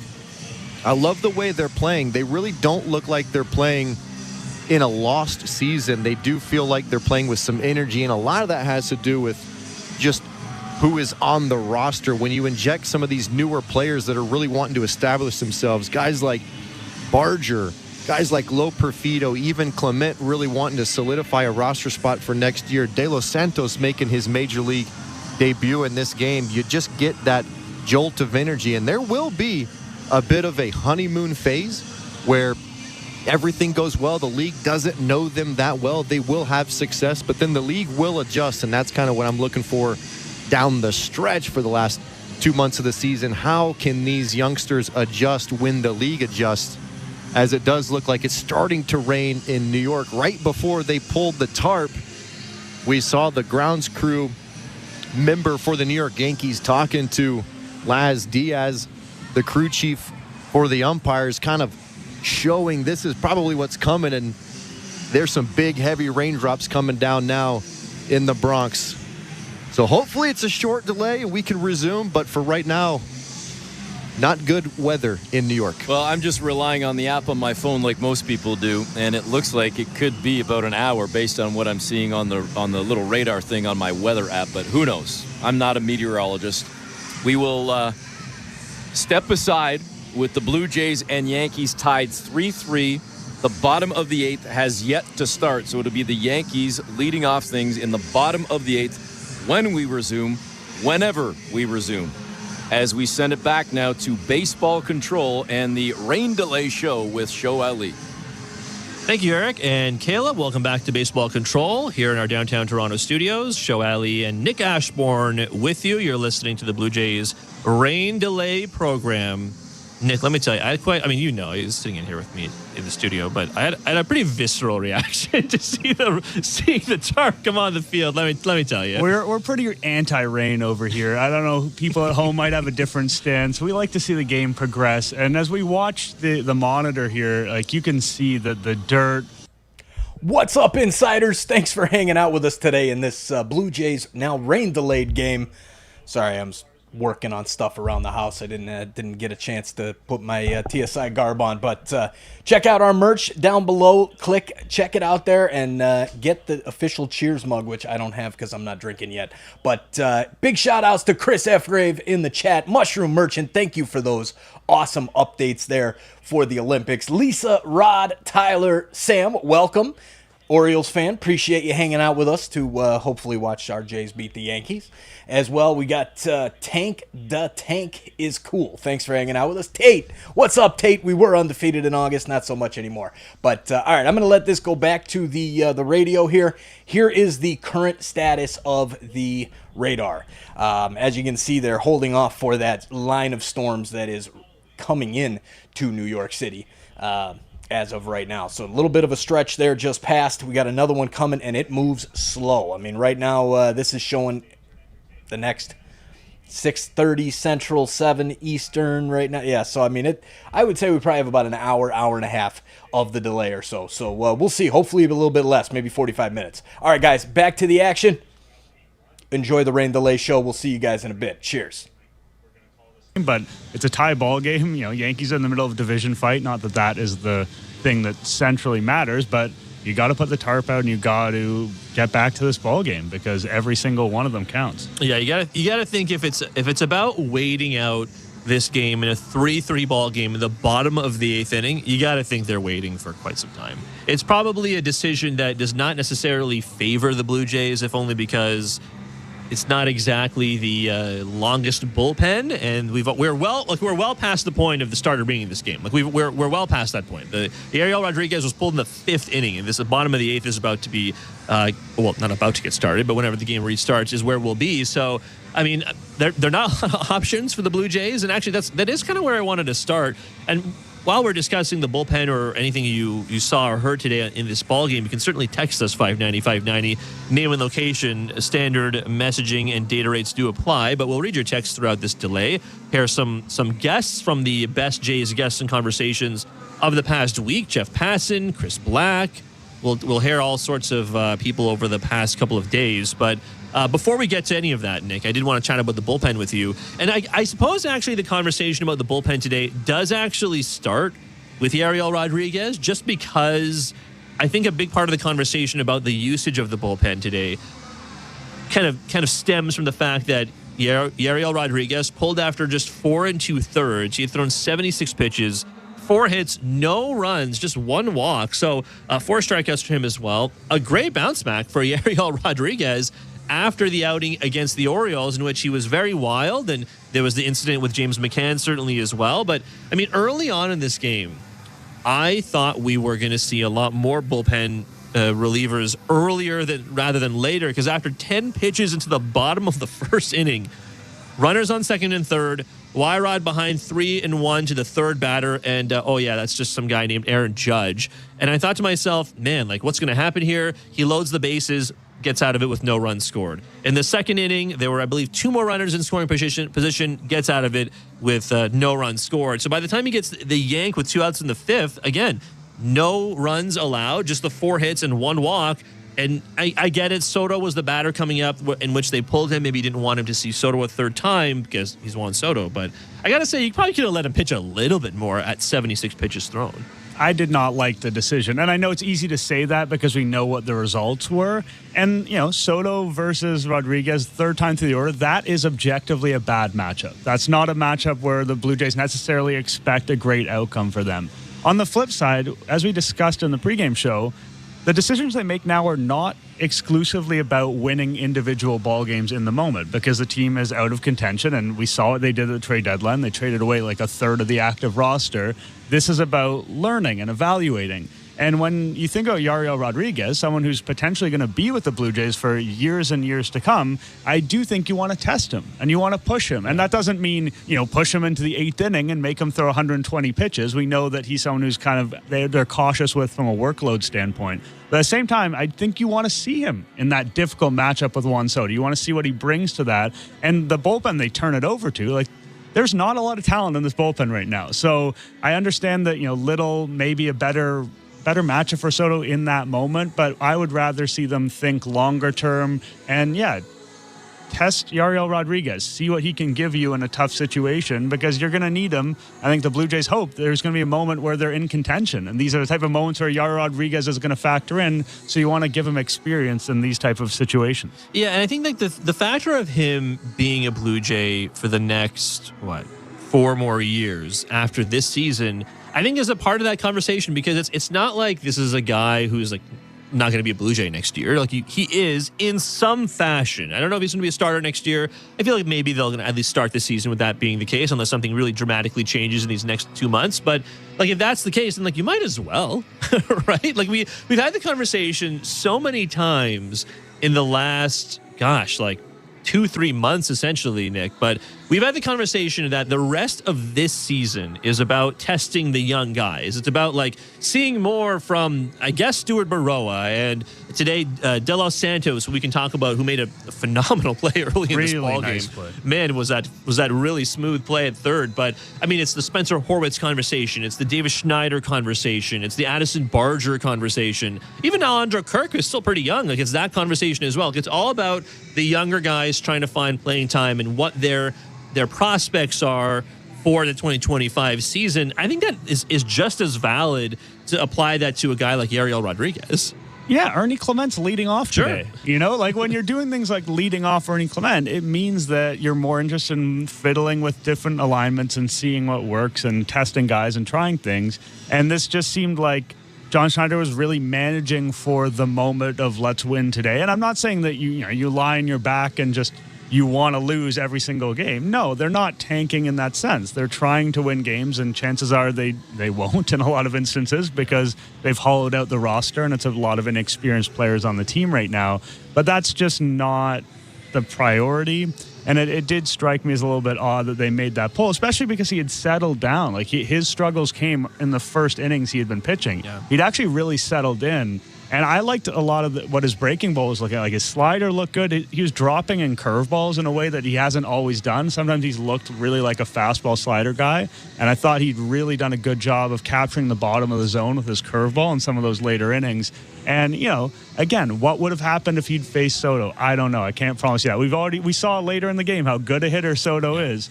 But, it's not like Brendan Little was able to take care of him. Yeah, Brendan Little, Nick, continues to be a puzzler to me. Like, I have directly asked you before what you think of him, what you've seen from him, and I think there is something there. Like, I think there is some clay to be molded by Pete Walker, and it's not like he's been with the Major League Club for that long. So I don't think like the story of Brendan Little is anywhere near finished necessarily, but every time we see him, especially in these last couple of appearances, it just feels like 2 steps forward, like 1.5 steps back, essentially. Like today he comes in with 2 outs. He's being asked to get 1 out, essentially, to end the inning. He walks 3 guys, and like really walks 2. There was an intentional walk in there. But if we're talking about like lack of command, it's just the 2 walks. But 3 overall with the IBB in there, and then he departs without recording an out. I'm not sure 100% what to make of Brendan Little, because I think I do know what Zach Pop is. You know what I mean? Like, I think I know what he is as a pitcher. I think I understand what his ceiling is. I think we all understand what Ryan Yarborough's ceiling is because he's been a major leaguer for forever, and I know Blue Jays fans in particular specifically know what Ryan Yarbrough is. But I'm not really sure what to make of Brendan Little's play, because sometimes he looks great. He looks like he's the best option to get a guy. I feel like objectively was the right move because he was a lefty, and the reason you don't go to Cabrera in that spot is because Cabrera is a more trusted reliever, so you're saving him for later in the ball game, which they did, and then Soto still hit a home run off of him. So I guess good decision, bad outcome for Cabrera. But Brendan Little, what a puzzler he is, because I just feel like there's something to be had with him. And as we talk about tryouts for 2025, he's certainly going to be right in the mix for a bullpen spot next year. But it was just an odd watch today because he just could not command anything, it felt like. He's a pitcher who has both potent strengths and notable weaknesses, right? So there are days where he looks inconsistent. He doesn't command his pitch as well. He's someone who struggles with walks. Obviously, we saw the most extreme version of that today. But his sinker moves a ton, and it is kind of like Zach Pop. He's not always able to keep it on the plate because it has so much movement to it. He's got the knuckle curve, like the interesting curveball, but it also doesn't get a ton of whiff. So he really is a guy who counts on getting ground balls. Like, he's got a 72.7% ground ball rate coming to this game. That is massive. Like, league average is normally in the sort of 43 area. So, like, he is one of the better guys, quite literally, in the league at getting ground balls. But you can't just do that. Like, if you're getting ground balls, but you're also walking guys and you're not striking out enough hitters, then those are a lot of balls in play. And it's easy for you to have an inning where just a few things squeak through and things go sideways. Or if you give up that big hit and you have some of these guys you put on base, then you're in trouble. So he's definitely someone they're going to consider for next season. He does have, again, like, his sinker is pretty impressive, but he's not guaranteed a spot by any means. Like, he's going to have to pitch well from here on out to be someone that they really feel like is a locked-in member of the 2025 bullpen. I think, too, it's just when you talk about the 2025 bullpen, how many spots right this second are guaranteed lockdown? Jordan Romano spot and like Chad Green. Is that it? I mean, I think Genesis Cabrera at this point probably, and that might be due to a lack of great alternatives, perhaps more than anything else. But a lot of these guys they're under team control. But just because you're under team control, it doesn't mean they're going to give you the job. Like, you have to be good enough to have the job. Like, they can, if they want Brendan Little to be there, he can absolutely be there, but they may find better alternatives. They may not be happy with what they see from him. Yeah, in the next part of the season, Eric Swanson's going to be an interesting guy, right? Because in theory, what we've seen from him, his track record as an MLB pitcher, is that he's a high leverage caliber guy, but he's just been so far from that this season that it's hard to know what to expect next year. That is Nick Ashbourne. I'm Show Ali. You're listening to the Blue Jays rain delay program here on the Sportsnet Radio Network. We're out baseball control in our downtown Toronto studios. No, it doesn't look like it's raining particularly heavily, but it is raining in New York. But it kind of looks like the worst of the rain is still yet to come. Still looks like right over the middle part of the... it looks like the rain has not yet reached the separation between the mainland and Manhattan. So we'll see how because of course the Yankee Stadium is in the Bronx. So we'll see where this storm goes. But it does look like they are awaiting a much larger storm. And like you said earlier, Nick, they're going to wait out this game. Like, they're going to wait this out as long as humanly possible. There's actually a text here on the text line. And hey, 590-590, name and location. You are certainly free to text us about anything you want. You want to talk about the Olympics for all you want to do? Sure, we'll squeeze in some Olympics coverage. The content of this show can be basically anything at this point. Yeah. So just absolutely text in your ideas. Once Ben Shulman and I talked about tarps for like a half an hour. So who doesn't like a good tarp? Who doesn't, right? So we'll talk about anything you guys want. 590-590, name and location. Jim in Halifax. Now, Jim, I'm going to take your word for this because I got to look it up. But Jim says both the Jays and the Yankees have an off day tomorrow. We know the Blue Jays have an off day tomorrow, but I'll take Jim's word for it. The Yankees also do. He says, could today's game be completed then? You know, I suppose it could be, but I got to think, and I don't know who the Yankees are playing after Monday, but I got to think that with a 6-game homestand coming up for the Blue Jays starting on Tuesday, you got to think they, like, as much as humanly possible, do not want this to bleed into tomorrow. Yeah, I mean, there's so many travel logistics that go into that, and the way, even stadiums, the way they use their off days to maintain the field and various things like that. There's just a lot of moving pieces. Is that a conceivable outcome? I suppose so, but if they can possibly wait, we're dealing with a game that's not particularly late in the day, right? If this was a night game and this happened, maybe it becomes just untenable at a certain point, but we have the luxury of waiting, for better or for worse from our perspective, for this game to resume. Yeah, it looks like the Yankees actually have a homestand of their own. They're going to be playing in New York against the Angels starting on Tuesday. So it's not like they have anywhere to go. So it's certainly possible, but I think you're right. Like, if this game had started at 7 p.m. Eastern, and I mean, like, the game went into a delay about 10, 15 minutes ago, and so that at that point, it was about 3 hours old. I mean, if we were at 7 o'clock Eastern time, it was 10 o'clock Eastern, and it goes into like a 3-hour delay. Maybe not, but I do think you're right. Like, I mean, the only other game that's going to be going on starting in like, what, a couple of, maybe like an hour or two is going to be Sunday Night Baseball, essentially. So there's no real reason, unfortunately, for you and I, and for Tom Young, and for Nick Blackmore, and for Eric and Caleb, and for everyone who wants to see the conclusion of this game.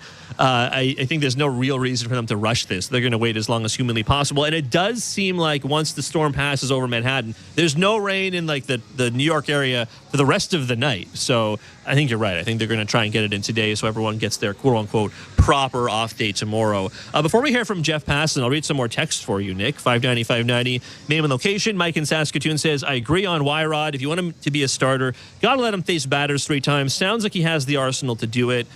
Schneider not learning from the Barrios incident in the playoffs. Paul in Toronto, Nick, he says, is a question. I think it's like an interesting question. He says, I'm not a Yankees fan by any means, but do you think Boone's constant childish outbursts will cost them in a key moment? I'll say no, mainly because I can't, maybe you have a better knowledge of this than I do, but I can't really remember the last time, like, say in the playoffs or like, in the last like a couple days of a race in which it looks like the Yankees will be embroiled in the race for the division with the Orioles right up until the end of the season at this point, barring something crazy. But I can't really remember the last time like a manager got ejected and like that was the reason they lost the game. You know what I mean? Like I feel like most of the calls can also be done by the pitching coach or the bench coach or the hitting coach, for example. Yeah, if you're sitting in that dugout and you're a coach, I think you have a basic understanding of, the game plan for the day, to be honest. And not only just the conventional wisdom of here's the pitchers that we like to use against this type of hitter and this type of inning and the defensive substitutions we generally like to make. Obviously, they've been watching every game all season. They have a good sense of what Boone would like to do. But also, you've been a part of all the meetings in terms of like, how are we going to attack the series? What are the tactics we're going to use? So I just think that there's not a big difference necessarily between the manager and the next person up. What I would say is that if a manager creates an environment that's super heated where people are being tossed, like we saw in this game, Boone got tossed, but he wasn't the last to get tossed. It was also the hitting coach. If you create that environment where everyone is super fired up and saying things to the umpire that are inappropriate, then somebody else might end up getting tossed. And that other person might be, a position player who is going to be notable in the grand scheme of the game. It's a rare scenario, but like that's the closest I can see to a world where, this guy let the emotions get the better of him, and as a result, his team suffered on the field in a very tangible way. It's a pretty unusual thing. That's the closest approximation I can come up with, but I don't think that that's a big deal. I think it's more about, do the players on the team think that act is tired? Like, does that act... Do they find him as kind of like an embarrassing uncle? You know what I mean? Like, is that their vibe with it? Or are they thinking he's someone who stands up for the players and for the team and he cares no matter what the situation is and we like the fire he brings? I think it's more about, does acting like this change the way his players see him? Because as a manager, essentially your job is to not lose the room. So as long as he's not losing the room, I think generally speaking, he's probably fine. I will say, I don't know if you saw this, Nick. So yesterday, obviously we're sitting in here at Baseball Control. We actually don't hear the TV call because we're sitting here and listening to the radio call. So we're listening to Eric and Kayla. But here at Baseball Control, you can see the feeds. Like you can see I guess they kind of call it the dirty feed, I suppose, because it's not the feed that goes out to everyone on at home. You can kind of see what happens on the field in between innings, which is why we can see the tarp on the field right now. But because the only reason I mentioned it is because we obviously wouldn't have seen like the Yes Network feed of the Yankees game, and I saw this when I went home yesterday. So like Boone, and I mean the umpiring this entire series. Let's be real, it's been bad. It's been bad, right? Yeah, I was going to say questionable, but maybe that's too euphemistic. Yeah, it's been bad. It's not been good. I think no matter who's been behind home plate, it's been kind of a disaster for both teams, frankly. I mean, I feel like the Yankees actually got hosed more than the Blue Jays did yesterday in particular, when I think it was Laz Diaz behind home plate.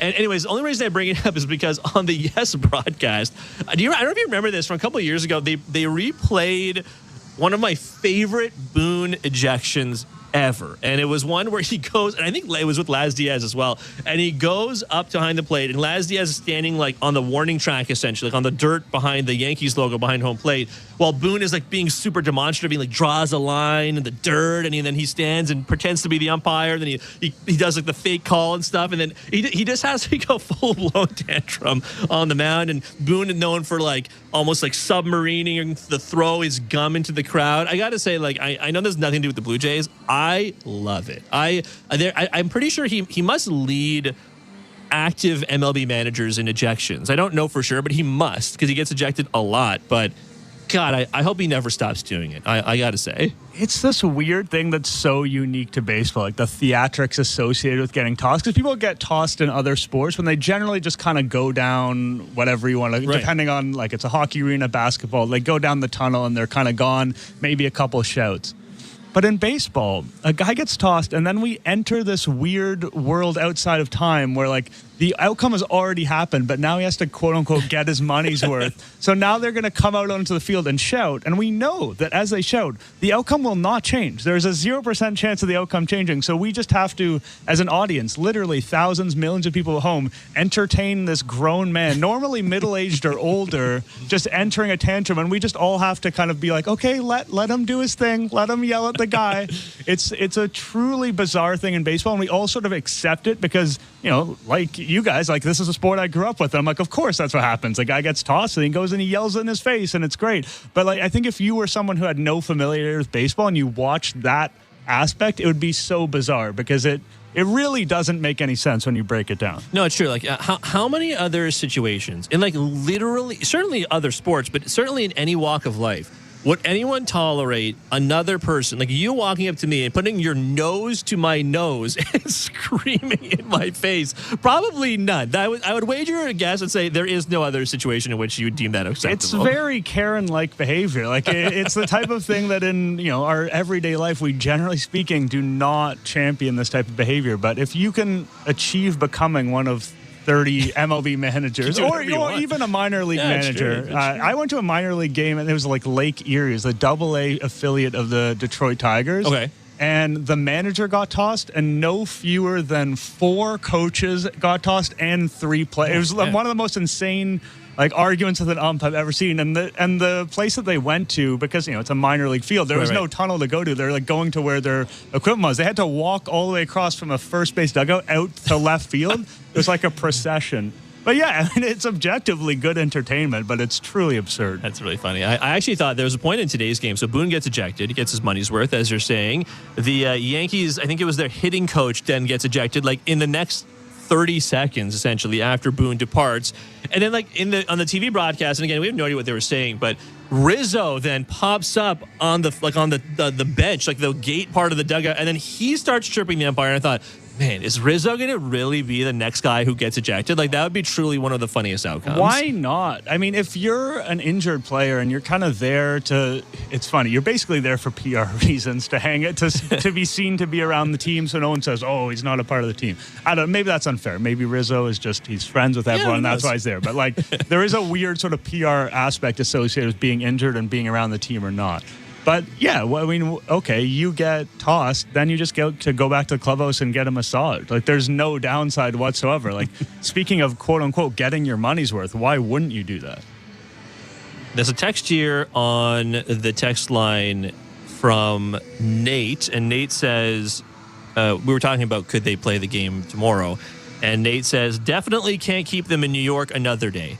The assistant to the traveling secretary will hate planning the hotels for the night. It might end up like another Ramada in Milwaukee incident. Winky face. Begging you guys to get the reference. All right, look. I'm going to guess. You might not actually know this better than I do. I'm going to guess that's a Seinfeld reference. I have literally never watched a second of Seinfeld in my life, which might be a huge faux pas, but because many people have told me it's very funny, but I've actually never watched Seinfeld. Having said that, I do know that the whole assistant to the traveling secretary thing must be a reference to George Costanza. Yeah, that's a George Costanza position. I do think that's a Seinfeld reference. Have you watched Seinfeld? Yes, I've watched every episode of Seinfeld. Okay. All right. I think that's probably the problem. I think they kind of blur together, and not in a bad way. I think it's a fantastic show. It's tickling the outside of my brain, but I can't quite bring that reference around. But I do think there's a lot of great content in that show if you're a baseball fan, in terms of watching George Costanza just as a Yankees do nothing kind of middle manager type. Is it? I feel like it's sacrilege to talk about TV, and for me to say oh yeah, Julia Louis-Dreyfus, from Veep, right?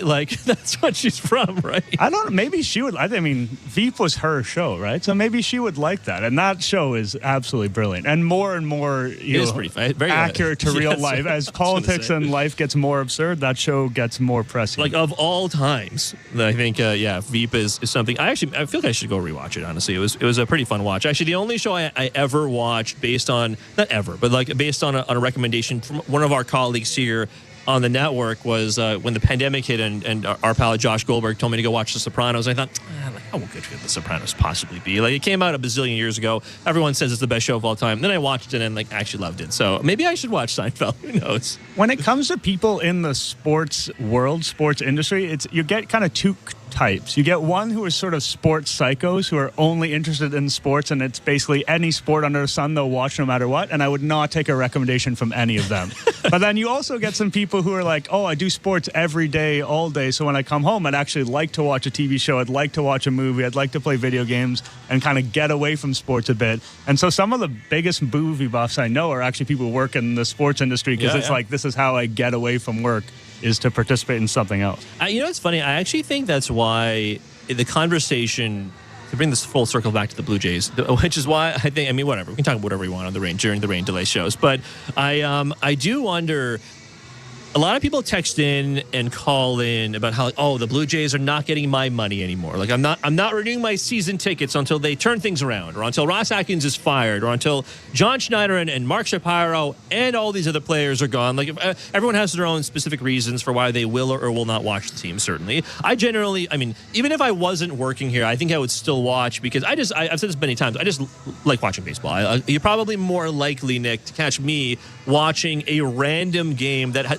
the Blue Jays are not playing in. Like, you're probably more likely to catch me watch like Diamondbacks Giants on a random Sunday night than you would be to catch me watching like I'm trying to think of a good example in the NHL, like the Kings Predators on like a Wednesday night. You know what I mean? Like, I'm probably not going to watch that game, because I feel like I'm more of a fan of the team I grew up watching in the Leafs than I am for like the general sport or the general NHL. Like, I'm not going to go out and be that excited to watch Steven Stamkos make his debut with the Nashville Predators. When that happens, I'll watch the highlights on sportsnet.ca. But I will do that for baseball, because I think that's where my interest level is for baseball over the sport. And the reason I bring up the whole TV thing is because I think that these days too, it's easier for like any of us, fans, the media, really any of us in the way we consume media. It's just like there's just so much to watch. You know what I mean? Like, there's just like you can go stream anything you want, you can watch anything on demand, you can listen to a podcast if you want,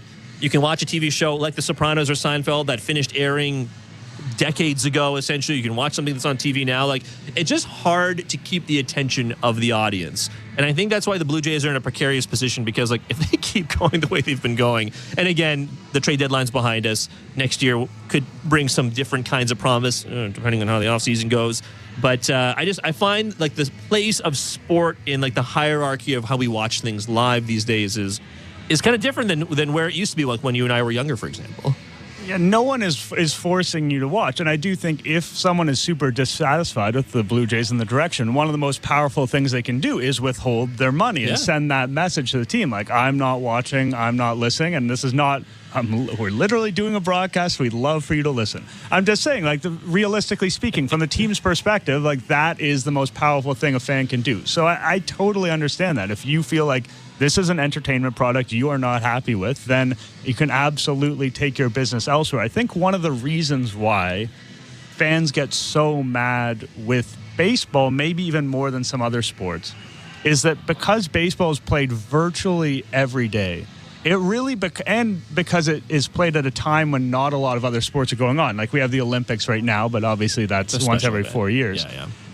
It really becomes part of people's summer rhythm. Like, the game is almost always on. It's like it becomes a default for people. Like, I get home from work, I'm going to make dinner, get some food going, crack a drink or whatever, and I'll throw the Blue Jays game on. And because it becomes this default thing for a lot of households, people are less likely to leave, even sometimes if the product is not up to their expectations, because it's become part of the routine in a way that, say, the Leafs or hockey isn't. Because you have to seek out, like, what day are the Leafs playing? Are they playing tonight? Are they playing the other? Like, you have to kind of choose. Whereas baseball is something, I know they have the occasional off day, but it's something that people can kind of count on a night-to-night basis.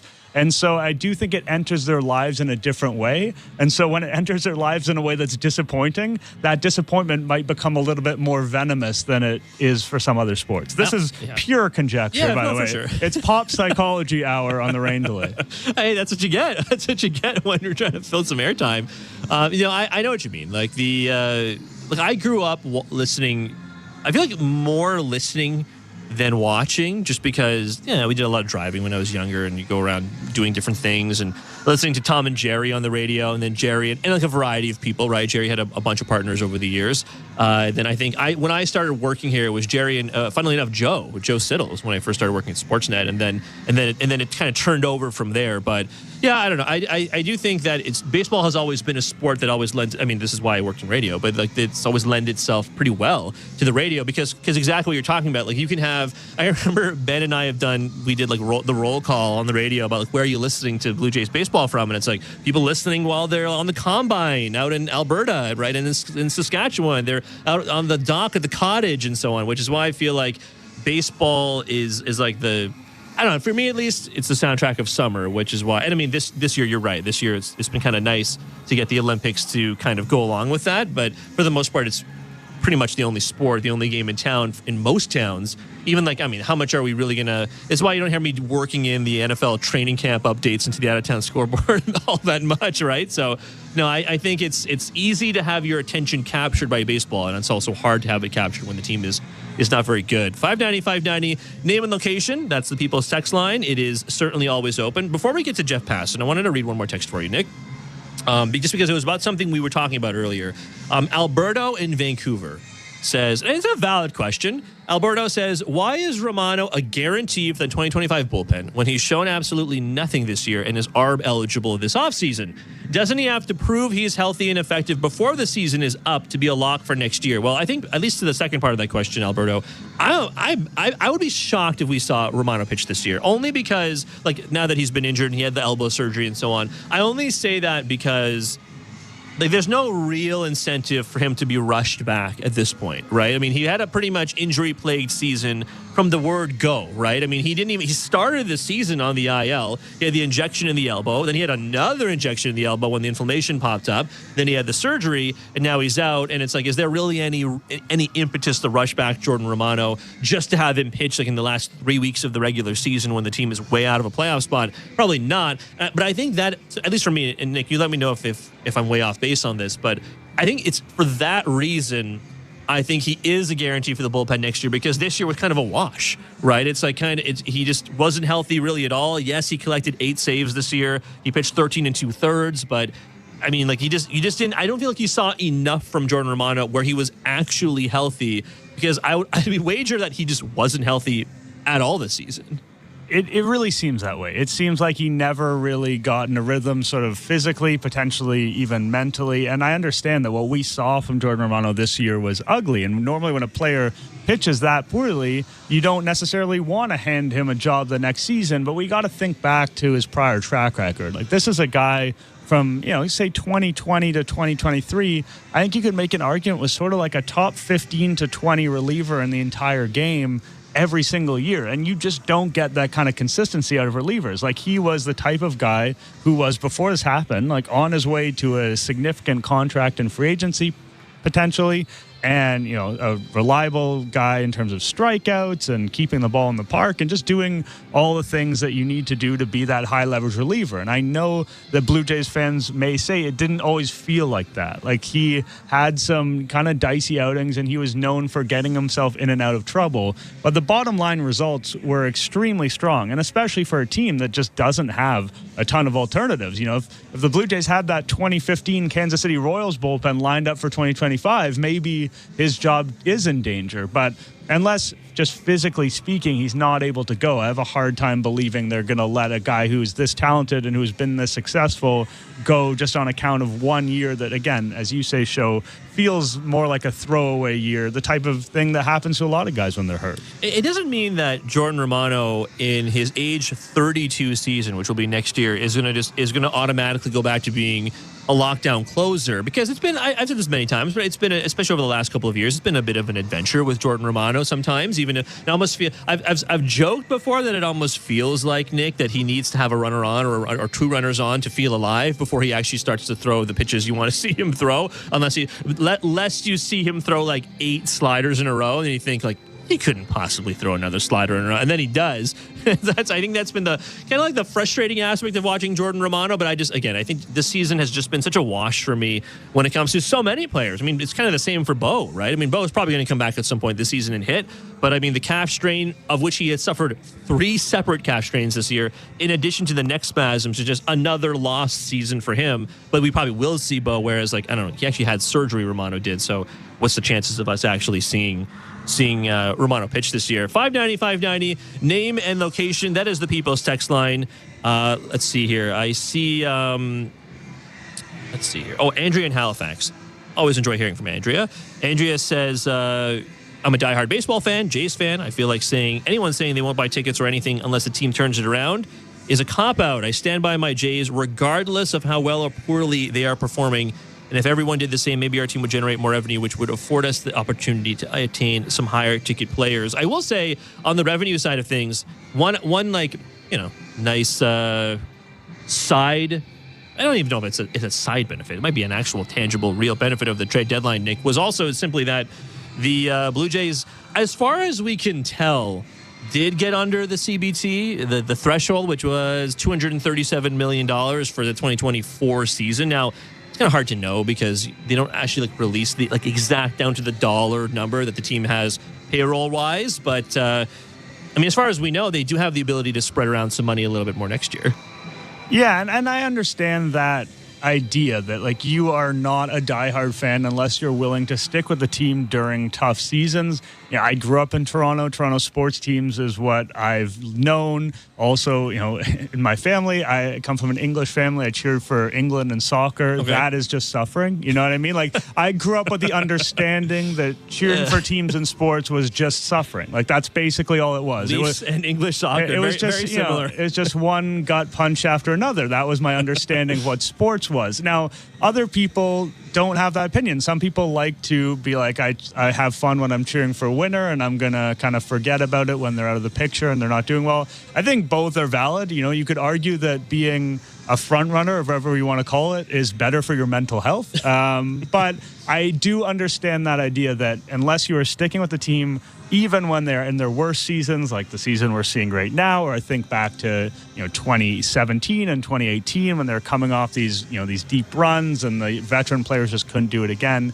Those are really difficult seasons that sometimes don't feel like a lot of fun. And I understand that people get a sort of a sense of, I don't know if achievement is the right word, but when you sort of stick through the arduous times as a fan and then you see it bear fruit in the future, that can be a really rewarding feeling as opposed to just dropping in and be like, oh, this team's good, I'm going to go to the ballpark now. I do think there's a deeper emotion associated with suffering and then having that suffering relieved. For the Rain Delay Show on the text line, 590, name and location. Regarding Boone's antics, 2 names, Earl Weaver and Lou Piniella. It's from Robin Coburg. I will say I don't have really any knowledge of Earl Weaver just because he retired. I think he retired maybe before I was born, honestly, or maybe when I was very, very young. And I think he was inducted into the Hall of Fame in the early 90s. But I do remember Lou Piniella. And I should go look up some old highlights of Lou Piniella and him getting ejected. I do remember that when he was I know he managed for a bunch of teams. When I think of Lou Piniella, I think of him wearing a Mariners logo. But yeah, I definitely think Mariners. Yeah, Mariners more than anything else. I know he managed the Cubs and a couple other teams as well, obviously including the Yankees. But when I think of Piniella, I think of the Mariners because he was there for such a long time. But it did make me think of, and you probably remember this, because Nick, actually, for those who don't know, Nick also does some great work on the Leafs coverage for The Athletic and for Maple Leafs Hot Stove. And Nick, I went to a game with I go to a game a year with some of my pals, kind of make it a yearly ride, kind of fun. Some of my friends from high school and so on. Go down to Scotiabank Arena, watch whoever is in town or whatever. And we went to go see the Vegas Golden Knights come to town, I don't know, in February or March or whatever. And they spanked the Leafs. They won 7-1 or 8-2 or something like that. It was some absurd margin, right?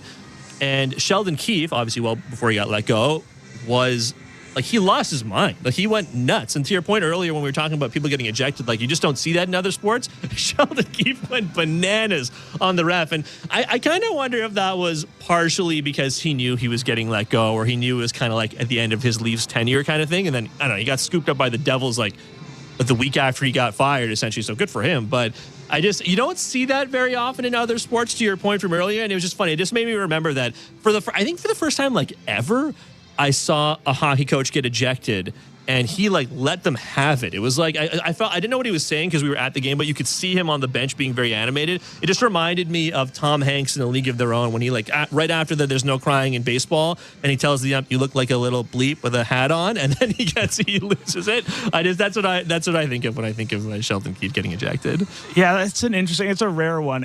There's sometimes a little bit of a presentation component to that where guys are criticized for sort of being too stoic. And so as a result, unless they show emotion, that's going to be problems. This guy doesn't show that he cares enough. So, Sheldon Keefe was one of those guys. So then, he may have felt the need to show that he cared. Charlie Montoyo with the Blue Jays was an example of that, where people are he's not fiery enough. He's not emotional. He's not invested enough in these games. And generally speaking, I think that's nonsense. People can kind of have their own style as long as they're true to themselves. I think the athletes really sniff out people who are phonies. If you're a small, low-key, you're a low-key type of guy, low heartbeat, and then you just come out yelling, people will know, you're just not authentic to who you are. Either style can work, but I do think it's funny that we as sort of a sports viewing society expect, he's got to get really mad sometimes or else he doesn't care, and he's not a good coach. It is pretty funny. It is funny to see that in most sports, I would say, but you do see it mostly in baseball. That is Nick Ashbourne. I'm Show Adley. The reason you're listening to our voices and not the sounds of baseball is because this game is in a rain delay right now. 3-3, bottom of the eighth inning, or the bottom of the eighth inning was just about to start before the tarp was rolled out at Yankee Stadium. The tarp is still on the field. There's no one in sight. There's no members of the grounds crew, no members of the audience, no one in the stands, out in the left or right field bleachers. There's no one to be seen at Yankee Stadium in New York right now. On the radar, it does kind of look like, oh yeah, Tom's right. There's a couple of people standing outside just by the scoreboard. It's true. There's maybe 10 people standing out there, but that's where we are. It looks like the storm is largely passing over Manhattan now. Maybe a smaller little pocket coming in there, and perhaps by, I don't know, we're sitting at 5:17 now, maybe 6:37. Kind of looks like will be moved past the Bronx. So that's where we are. Again, that's in Eastern time, of course, but stick with us. We're still taking your text, 590-590. Name and location, standard data and message rates may apply. All right, let's hear from Jeff Passan. I promised this from earlier.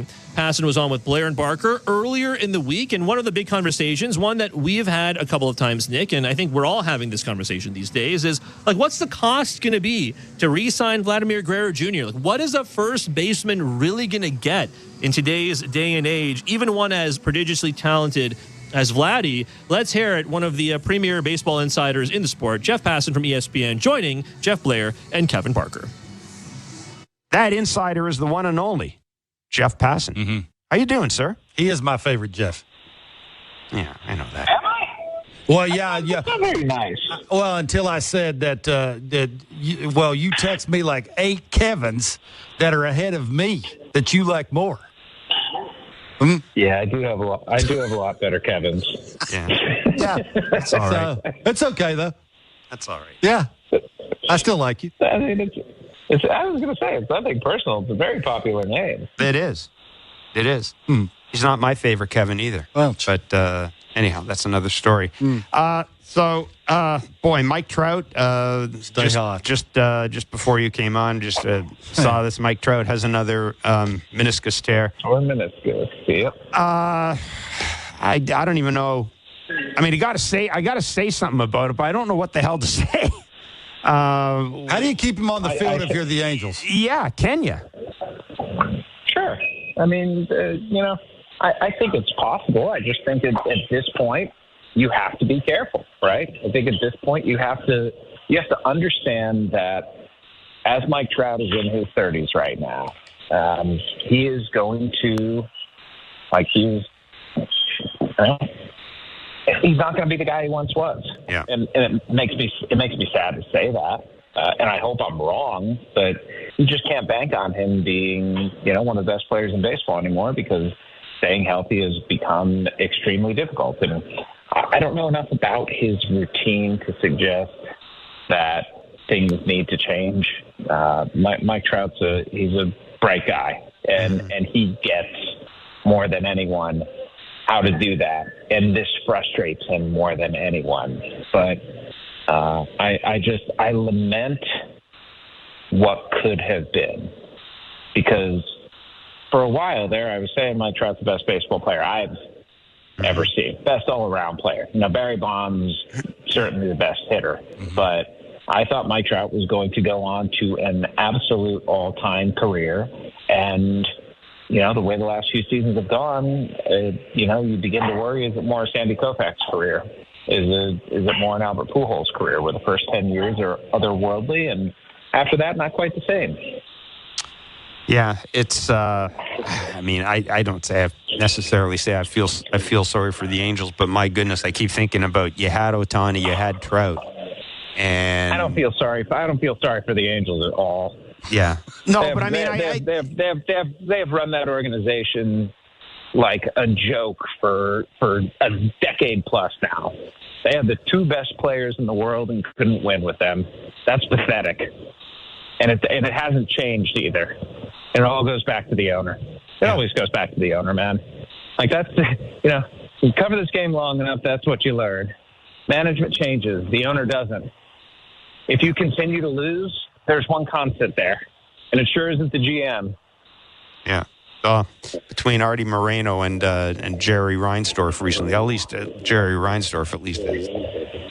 Well, no, it's still, it is true. I just don't. Yeah, it's odd. I just don't know what the hell you do if you're the Angels now. I mean,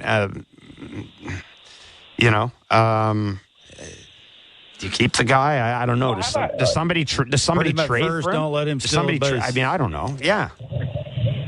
I mean, how at this point, if you're another team, can you trade for him without the Angels paying down the vast majority of the contract? Yeah. And I don't think the Angels, frankly, are going to be interested in paying down the vast majority of the contract. They did that with Josh Hamilton, paid him to go away. They did that with C.J. Wilson, paid him to go away. Like, they're probably going to do it with Anthony Rendon, paid him to go away. At some point, it's just like, we're tired of paying people to go away. Mm-hmm. And I think the sad part to me is that Mike Trout, if he's healthy, should say, I want to go to a championship team. I want to go back to Philly. I want to go home. But at this point, is that particularly realistic? No, I don't think so. I wonder, man, if you this is a horrible question to ask him, but I wonder if he had a redo. If he would say, yeah, maybe. I mean, when he gave it to him, he was the greatest player on earth. No, I'm talking about Trout. Yeah. Maybe I ought to, have sat down and said, look, let's try to figure out how we can get me some. Maybe so, but he's not going to live his life like that. Yeah. Because you just can't. And at the time when somebody's offering you $400 million, and it's the organization that took a chance on you in the draft and that brought you up and where you've experienced your greatest successes and you've met your wife and like all those things, are you really going to turn your back on that place? Or is that the place where you desperately want to win? I think that's the, that's why he did it, because this was a place that he wanted to bring what he felt like they brought him. Jeff, speaking of money, should the Blue Jays give Vladdy a blank check?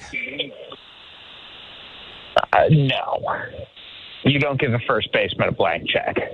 I will be very curious to see what Pete Alonso gets in free agency this offseason. And I think Vladimir Guerrero Jr. is a better player than Pete Alonso, right? I think he's a better hitter than him. But the difference between the two isn't all that great, right? And I don't know that the market for Alonso is going to be all that good. And I wonder, is that going to inform the Blue Jays when it comes to what they've paid Vladdy or what they try to pay Vladdy? Or are they going to go to him and say, you are the guy we want to build around and we want to pay you like a franchise player? Yeah, $1 million question. I mean, we've been playing this game for a while now and trying to figure out, looking at first baseman, and, you have the Bryce Harper deal, whatever it is, $330 million. You've got Freddie Freeman, I think, has the highest AAV, around $27-28 million, and, somehow is there a starting point, or is there some sort of structure built in that? But I think you're right. I think a lot of that does depend on Pete Alonso. And I hadn't even. By the way, Jeff, Bryce Harper got the 330 as an outfielder. That's he's true. A first yes. baseman now, but that's right. There will not be a first baseman who's getting a $300+ million contract. Period. There's just this game is too value oriented at this point, and I think across baseball, whether it is with teams that are statistically ideological or teams that are more scouting based, everybody tends to agree first basemen don't have a whole lot of value, because first base is where you send guys who can't play elsewhere. So when you have first base not just tied up, but tied up with a ton of money to it, think about Freddie Freeman. He is a Hall of Famer, to me, pretty no doubt Hall of Famer. And when he was in free agency a couple of years ago, first off, the team that he had been with his entire career didn't want to re-sign him. And then after that, he was out in free agency, and it was to the point where his market had cratered so much that Tampa Bay was in on him. Yeah, that's a great point. I'd forgotten that. When the Rays are in on you in free agency, something's gone wrong. And additionally, Vladdy's a right first baseman. At least Freddie Freeman bats left-handed. Don't get me wrong, Vladdy's going to be young, so his age is going to help. And the way he has been playing over the last 6 weeks or so, it's the Vladdy that we saw during his second place MVP finish, right? Yep. You guys watch these games more often than I do, but the best he's been since then. Yes, it is the best he's been. And I give credit. I give credit to him, and I give credit to the Blue Jays for figuring out what was wrong with his swing and fixing it. Because his swing was screwed up at the beginning of the season. And I remember talking with the Blue Jays official, it was probably early June or so, and he said, I think Vladdy's going to figure it out soon. I think he's close. And after that, he pretty much started going off. So it was a good sign, I think, organizationally. It was a victory for the organization that they could find and diagnose the problem and then go about fixing it, which can be a really, really hard thing, guys, to do mid-season. Kevin, when you lost your swing mid-season, how hard is it to rescue?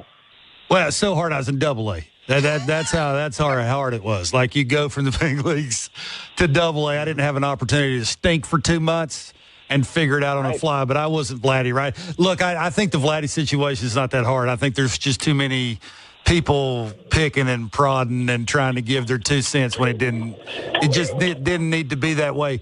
I do have this question. Does it matter what they do with Bo of whether they take a run at signing Vladdy or not? Meaning, if they do you got a gut on whether they are going to try and trade Bo Bichette? And if they do, would that deter or send them in one way or the other on trying to sign Vladdy?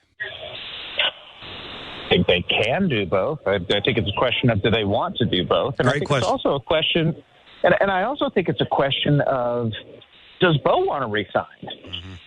What indication have we been given that he wants to be in Toronto long term? None. Zero. Yeah. Okay. Take that. Sometimes the things that aren't said are as important as the things that are. Hard to run it back, though, without Bo playing shortstop, isn't it? No, not necessarily. No? I mean, to me, the issue with trading Bo Bichette this offseason is that you are selling at a nadir of value. And it's really tough when you've got a guy who is a 4, 5, 6 win player, a legitimate all-star, and he's young. And I understand he's a year away from free agency, but it's tough to sell when he's coming off the worst season of his career, because he's going to be better than he was this year, right? Absolutely. Right. He'll be happier too. Yeah. I'm not going to speak to his happiness, but what I will say is the Bo Bichette we've seen this year is not the Bo Bichette that I know and have enjoyed watching through the first 4 years of his career. Yep. Hey, Jeff, you mentioned the Angels, and I'm wondering, now that the trade deadline has passed, I'm thinking back to what the Angels did last year with the waiver wire. Are we going to see a repeat of what the Angels did last year? Not with the Angels, obviously, but with other teams. Do you think it's going to happen? I'm not as bullish on there being a repeat of this as I think some others are. Because when you look at the guys who were traded, to me, the ones who are likeliest to end up on waivers are rental players who are not under contract beyond this year. And I just, I don't know, maybe there's some teams, maybe Texas falls out of it to the point where they're going to do it. Maybe Pittsburgh or the Mets, or you got to look at the teams that are sort of on the precipice of the wild card. But even then, are the Mets gonna, would the Mets just look cheap by doing that? Yeah. You have the richest owner in baseball. You're gonna do the Giants, another example. You want to talk about a very interesting potential denouement to Farhan Zaidi's tenure, just letting guys go in August. You want to talk about giving up? That would be ugly. There are implications that go along with this that don't exist for the Los Angeles Angels because they've operated themselves with such shamelessness in recent years that it's there's nothing they could do that could be worse than what they've done. Yeah, no, that is true. And last year, basically the Angels looked to dump salaries by unloading guys on waivers. The reason I'd ask that is because the wild card is pretty close, and there may be teams that'll fall out. But having said that, looking at the players who this happened to, did anybody really move the needle of any of those guys? That not really. It's just because there weren't a lot of big names traded for. Let's look at what the Angels did last year. They made a move when they said we're holding on to Shohei Ohtani. They almost immediately traded away the best players in their farm system to go get Lucas Giolito. Yeah. And then Ohtani blew out his elbow 2 days later. And so Giolito was a guy who had a heavy price attached to him. And after that, it's just we're not going to win without Ohtani, so might as well dump salary and try and get under the CBT threshold. I'm not sure it lines up quite the same for some of these other teams, but it wouldn't surprise me entirely if we saw a couple of guys out there. Jeff, biggest threat after the trade deadline to the Phillies and the Guardians. Best two teams in their division. Yeah. Isn't it funny to think that right now, going into tonight's game, the best team in baseball is the Cleveland Guardians? How about that? Yeah. Kind of wild, right? Crazy. Kind of wild. Beyond that, isn't it amazing to think that there's not one team this year on a 100-win pace? And, we've had these extremes at both the top and the bottom, and the extremes just seem to exist on the bottom right now. Biggest threat? Oh, man. I still like Baltimore. It hurts that Jordan Westberg broke his hand, and, I'm not as bullish on Trevor Rogers as the Orioles seem to be, but they're also much better evaluators than I am. So they've almost earned the trust at this point, and I like what the Dodgers did. I think if Tommy Edman can stay healthy, he fits them exceptionally well. The Dodgers play such a premium, as they did when Andrew Friedman was president of baseball operations down in Tampa Bay, on versatility. And Tommy Edman plays the triangle of delight really well. And by that, I mean he plays shortstop, he plays second base, and he plays center field. There's but a handful of players in baseball who can play all three of those positions, and I don't think any of them play it as well defensively as Edman does. On top of that, he bats from the left side and the right side, So we're talking about, arguably the most versatile guy in baseball. And when it comes to the Dodgers, this is a team that adores optionality. So he fits them absolutely perfectly. And then to go get Jack Flaherty, too. I mean, that's, it's a big win for them. Yeah. No, I'm taking Padres Guardians in the World Series. I'm praying for that, Jeff. Praying. You know what, man? Like, I would be completely on board with that. Yeah. If not for the flights. Yeah. When it comes to October, guys, I turn into a very selfish creature. Oh, I've been there. I've been there. I mean, I am the furthest thing from like East Coast bias. I grew up in Cleveland and I live in Kansas City. I cannot get more Midwestern than that. But the notion of a New York-Philadelphia World Series elates me because I would much rather travel by train than airplane any day. Yeah. Yeah. The Subway World Series, I was all about that too. That was spectacular. By the way, are we not going to talk about the Houston heist? The Jays Houston heist? Was it? Yes. Was it a heist? Yeah. I mean, yes. I remember when they traded for Derek Fisher and having someone in the organization describe him as a six-tool player to me. And I've always been fissured as a result of that, That's fair. You know what? That is a reasonable thing, but let's put it this way. The way that I try to evaluate trades is to do so in the same way that organizations now evaluate trades, which is on the way that the models value these guys. Now, every model is different, right? Like that's how it's done now. You put names in, and they spit out exactly how much surplus value you're getting from that. And there are some organizations that believe that Jake Bloss is no more than a number 5 starter. And there are some organizations that believe that Joey Loperfido is no better than a 4A outfielder. And that Will Wagner is a non-prospect. But there are smart organizations that believe otherwise. They think that Bloss, with the right kind of development, can be a mid-rotation starter. They think that Loperfido, while not a star, can be an everyday player. And they think Wagner could be like a fringe big leaguer, a cup of coffee, maybe more, because he's hit everywhere he's gone. To get all of that for 2 months of a guy with a 4.75 ERA is a heist. Period. End of story. And I just imagine James Click, who got fired by the Astros after winning them a World Series as general manager and now works for the Blue Jays with a big old smile on his face after that deal got done. Because regardless of what happens with the players in their future, and this may seem like a silly thing to say, but I think it's true. Regardless of what happens and how good they turn out to be, the Toronto Blue Jays have more organizational value right now after that trade than they did before.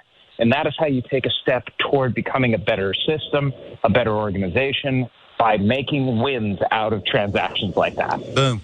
That's why we have you on. There you go. That is why we have Jeff Passan on. That is Jeff Passan chatting with Kevin Barker and Jeff Blair. I kind of thought the boom was the end of it, but he had one little bit after that. Jeff Passan of ESPN joining Jeff Blair and Kevin Barker earlier in the week. Right now you're listening to the Blue Jays Rain Delay program here on the Sportsnet Radio Network. Show Ali and Nick Ashbourne here with you at Baseball Control. Still waiting on the rain to let up in the Bronx. 3-3 right now is where the game stands heading into the bottom of the 8th inning, although before the first pitch of the bottom of the 8th is where this game was suspended. And Nick, I mean, we're here at Baseball Control. We can kind of see the sat feeds of New York, and it's raining a little. Like, it kind of looks like the rain has eased up somewhat in New York. The sun is out in New York, but if you do look at the radar, and again, I'm not a meteorologist, but if you do look at the radar, there's like a very brief window where it looks like there's no rain, and it looks like we're kind of in the middle of that window right now. But in about, maybe like 20, 30 minutes, it kind of looks like another smaller but very sizable storm in terms of intensity, I should say. It drifts back over Manhattan and over the Bronx. So I think we're probably, I would be surprised, let's put it that way. I'd be surprised if they sent the grounds crew back out there in this little window to clear it up, because I feel like in the amount of time it takes them to get the field ready, once they take the tarp off and sweep all the water off and drain it out of the field, is probably going to be time for it to rain again. So we're probably going to be here for another hour and a bit. Yeah, it would be a bold move, and based on how fast this game was moving at the time that this happened, you can't rely on 2 quick innings, and if it takes another 20 minutes, 30 minutes, and as you say, you have to bring it all out again, it's a bit of a nightmare. They are probably doing the smart thing here, but I don't think they are doing the thing that us in the studio or fans at home would like to have happen, which is just getting this game back on the road. Yeah, 5:40 p.m. Eastern is where we stand right now. So that's, 2:40 p.m. Pacific.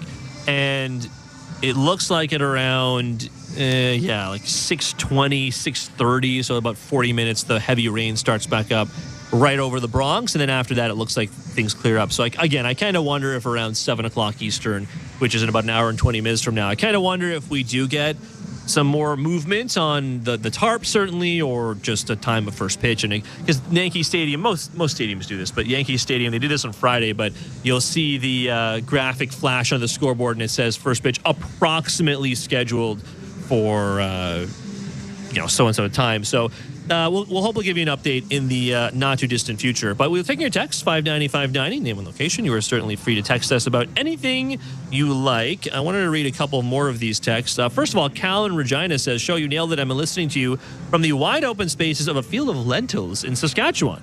Always listen to the broadcast as a rite of summer. Great job on the rain delay." Thank you, because we do a lot of these, apparently, here at Baseball Control. There's a text here from, let's see. Oh, yeah, Chris in Nova Scotia, because we were talking about spending money on the Blue Jays, much to that same point. In regards to spending money on the Blue Jays, this is a form of entertainment. Some people need to budget their entertainment money. If the Jays are not providing value, people have every right to choose where their dollars go without feeling that they are... Oh, I see. That they are, quote unquote, a true fan. That's from Chris in Nova Scotia. And again, I personally don't begrudge anyone who feels upset about the way the season has gone, and which is why I never begrudge anyone who says, you know what, I'm kind of out until I see some kind of tangible change, which, might not come until the off season, given that we're well past the trade deadline. So I'll never really poo-poo anyone who says I'm out for further notice, frankly.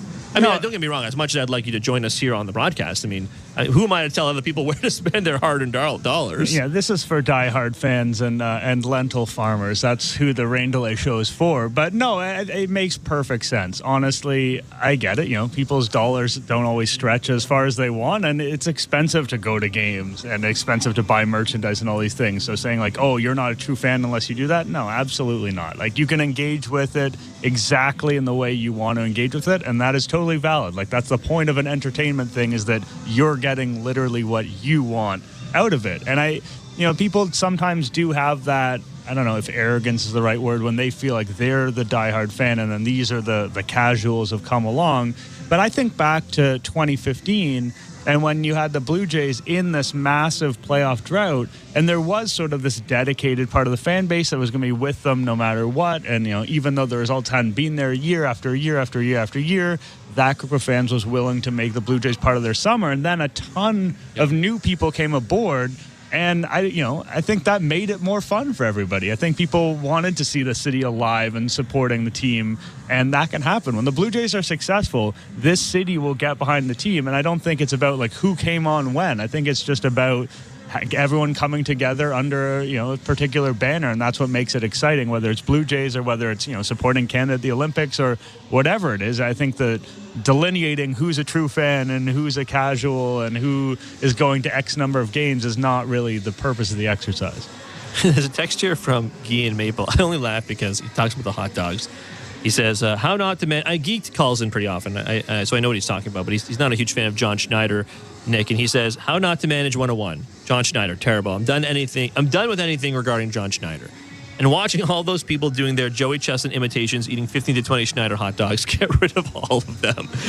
That's kind of funny. I don't mean to laugh, but I don't know. I've actually always thought the hot dog eating contest, on Coney Island that they do on Independence Day every year, I both love it and hate it. I love it because it's a truly unique event. I hate it because, I mean, let's be honest, it's disgusting to watch. It makes you want to never eat a hot dog ever again. But it just, I do think it's funny just because Guy was kind of referencing the Schneider's hot dog porch and the Looney Dog nights at the Rogers Center, and you do see the ads on Sportsnet where people are like, putting mustard and ketchup on their hot dogs and eating hot dogs and so on. But I don't know, I just thought it was a funny thing to get mad about, the hot dogs. Honestly, I mean, it's all good fun. I think if Thoughts you're gonna, about the Schneider's hot dog contest, though, the Coney Island contest. The Coney Island contest, I absolutely love. If I can possibly watch it, I watch it every year. It's great to, we talk about the Olympics we're watching and how interesting it is to see someone be the best in the world at something by a massive margin. Like, all these people have been training and working towards being the best in the world, and there's someone who's just like spitting on them, and that's Joey Chestnut. Like, he's just in a different, he's eating 76 hot dogs, the other people are eating 50, which is super impressive, but it's just,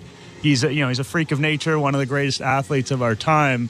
I would encourage people to YouTube or somehow search his, I think it was 2023 or 2022. I don't know which one actually off the top of my head. But there's the kind of the carnival barker type guy. He's got like the old school gear on Coney Island, and he does this incredible pump up speech for Joey Chestnut, where he basically implies that he's our champion that we would select to fight against the gods. The greatest human being who ever lived. Like, it is so over the top, and Joey Chestnut is on this rising platform, and he rises above all the other competitors. It's a really, really good clip that is worth your time. I think when you have things that are that absurd and that silly, the key to making it fun is have a few people who take it extremely seriously. And so this guy, he got that assignment. He's like, I am going to give this guy the best possible walk-up speech you can possibly imagine. It just I don't know, it adds to the humor surrounding it. I love the hot dog eating contest. I think it's a lot of fun. So what you're saying is this year's hot dog eating contest, not the real thing, since Joey Chestnut was banned from the hot dog eating contest. It's a mockery of the sport. I mean, it's absolutely disgraceful, to be honest. I don't think enough people are talking about it on this radio station or around the nation. It should be a bigger story. It's an underreported story that Joey Chestnut's not going to be involved. I think he's doing something related to his Beyond Meat. He's doing some meat substitute related thing. Oh, really? That is why he was not invited in the end, because that was sort of a betrayal. It's a complicated story, guys. I encourage everyone to read up on it. But it is really disappointing to see him not in the mix. I do believe there is a Netflix event coming up relating to Joey Chestnut, maybe with Kobayashi as well. I'm going to get some more details on that because I'd like to stay here for a good half an hour, 40 if we can. Yeah, that's fair. Yeah, I think we won't move off this subject. No, it's true. But 590-590, name and location is the people's text line. Remember, standard message and data rates do apply. Let's see here. Zach from Midhurst. Zach says, the season has been a waste. Injuries and underperforming players, it's hard to watch. But take a look at the Texas Rangers. They have a similar record coming off a World Series. It happens. Needs to make some moves, some tangible moves, not just fantasy Ohtani moves to try and get season tickets sold. They will be better in 2025. I mean, it'd be kind of hard not to be better in 2025, I will say. Honestly, even if you ran back the exact same, I'm not saying they will or should even for that matter, but even if they ran back the exact same team from this year and you just spent every last penny on the bullpen, the team would probably be significantly better, because there was a period, there was a stretch of time, honestly kind of including this game, where the bullpen was performing at historically bad levels. Not just a bad bullpen, one of the worst bullpens you've seen in years, right? And I mean, I know we all like to try and not remember, Nick, the bullpen of 2021, where the Rafael Dolis and Tyler Chatwood were the guys we were talking about on a regular basis, but he was even worse than that, right? So, I mean, injuries are a part of every bullpen story. That's just how it is, right? I mean, I think even the best teams have those things happen to it, but to Zach's point, if they make tangible moves, even if you were to try and improve everything from a different position standpoint, that you actually need improvements at, and they do need a fair amount, right? I think we have a lot of the bench pieces known for next year, but maybe not a lot of this, maybe not a lot, but maybe some of the starters at varying positions known.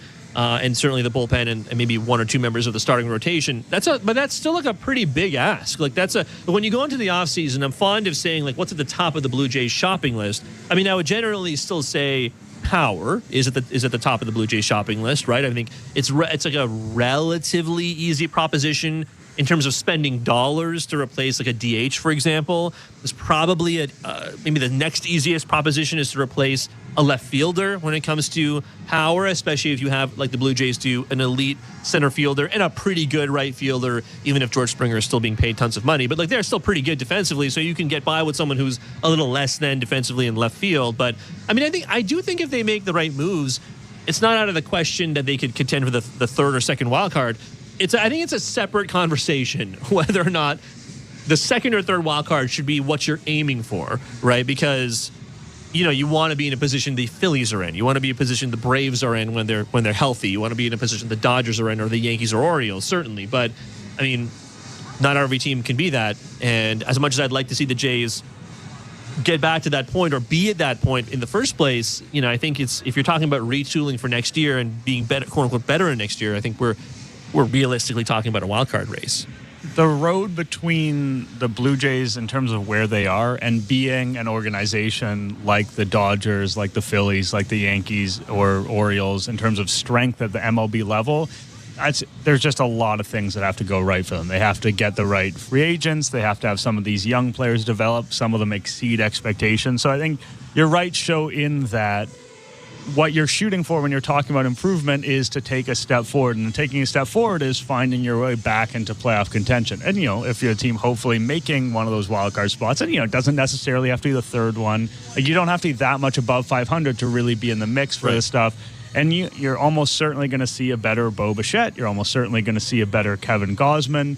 You're not going to necessarily have as much bullpen disaster as you laid out. Maybe George Springer doesn't have half the year where he looks totally incapable of playing as like an everyday player. Like, there's a lot of things that happened all at once, and there's not that many things you could point to in 2024 that quote-unquote went right for the Blue Jays that are unsustainable. Maybe, Vladdy has been close to 2021 levels. Maybe he takes a step back again and he's more in the 2022 zone. Something like that could happen. But there's not a lot of things where you're like, oh, we have to worry that we're going to regress this way. It should be, generally speaking, the pendulum swinging in a positive direction for the Blue Jays. It's just a question of how far it will swing.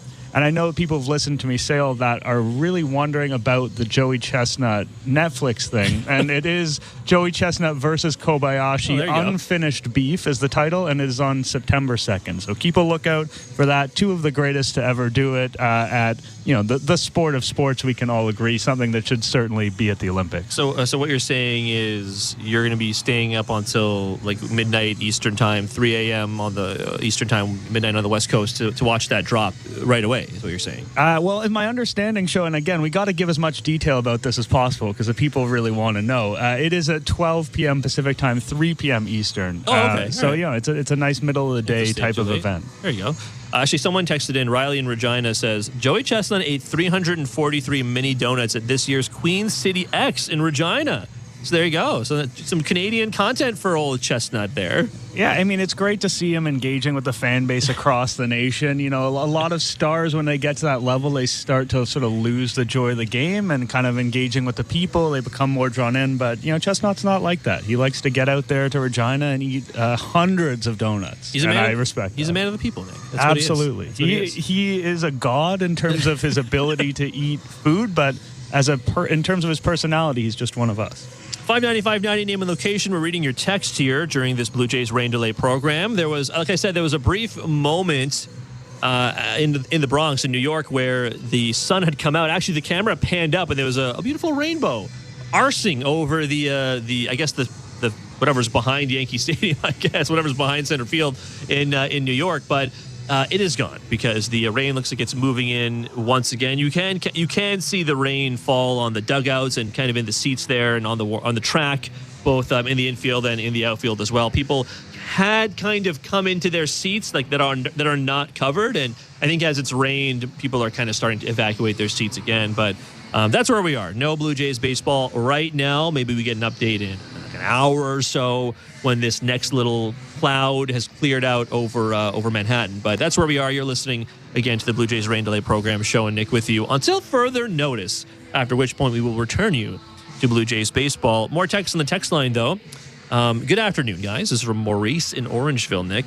Maurice says, I hope you guys watch the Canadian dominate the hammer throw today at the Olympics. A little more interesting than watching a team that's not going to win anything again this year. I will say, I do think it's fortunate for my out-of-town scoreboards that I do have the Olympics to keep us entertained. For just to pull back the curtain a little bit, Nick, for everyone at home, here at Baseball Control, it's not the biggest room, certainly, but it's big enough for like the TVs on the wall, and then they have there's like two TVs set up on stands in here. I think they were like holdovers from the pandemic, essentially, but they're still in here, which is nice because it works for me. I can see like the live feed directly from the Rogers Center or wherever these teams are playing if they're on the road, because I'm here in Toronto all the time.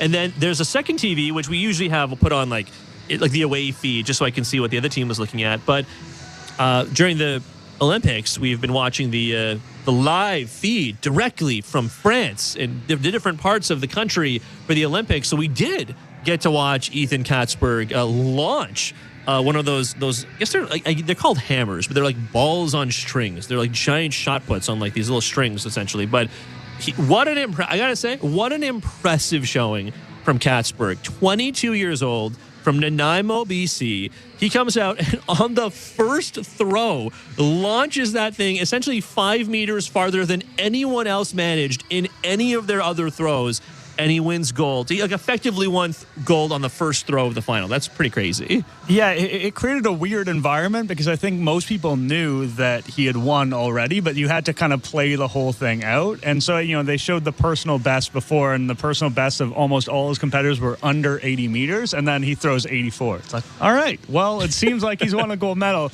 Now, I think Ethan Katzberg has serious star potential. He's in terms of like marketability, this guy could be on some cereal boxes. We're talking long, greasy mullet. We're talking beautiful mustache. He's only 22 years old. I'm going to call him the pride of Nanaimo already. Yeah, I don't know if there's anyone else competing for that. Maybe we'll get a text that there's someone I'm obviously missing. But, he's probably going to be in this sport for a long time. We saw a lot of the other competitors were kind of deep into their 30s. So we may get like multiple Olympics with this guy. I could definitely see him being one of those Canadian athletes that gets really high name ID and a lot of recognition back home because, it is kind of it's a sport, obviously, that we do not watch every day. But it was fun to see a guy go out and absolutely kill it and, dominate his competition completely. It does look like you hear the crowd cheer in New York. It's because the grounds crew actually just came back out onto the field. So they have these, I'm not really sure what they are. They kind of look like long sticks essentially, but they're put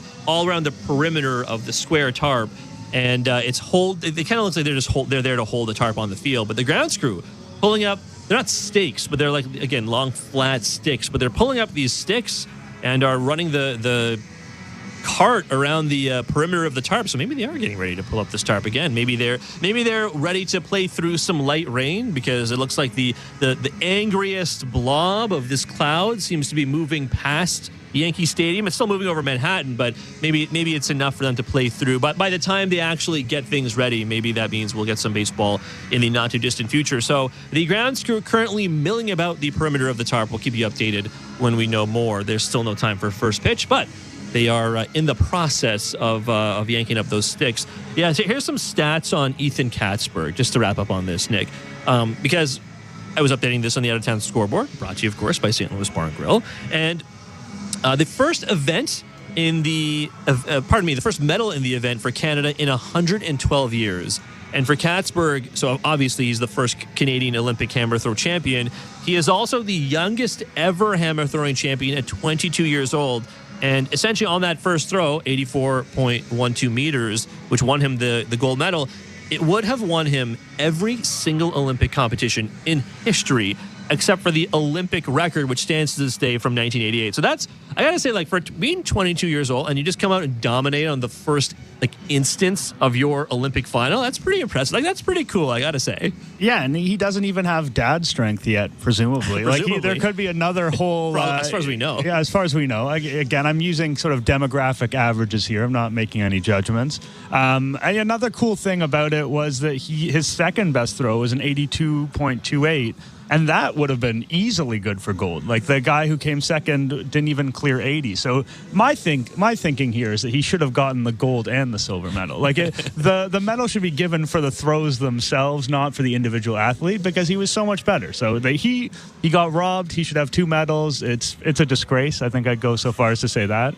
But you know what? He's going to come home with the gold, then he'll be a hero in Nanaimo. And like I said, we'll be watching him for years to come potentially. And it's rare that we've had sort of Canadian athletes, and we've seen it on the swimming side with Summer McIntosh, but like those Canadian athletes that like not only are they winning, but they are just like the undisputed champ in their field, and that type of person is always really compelling to watch.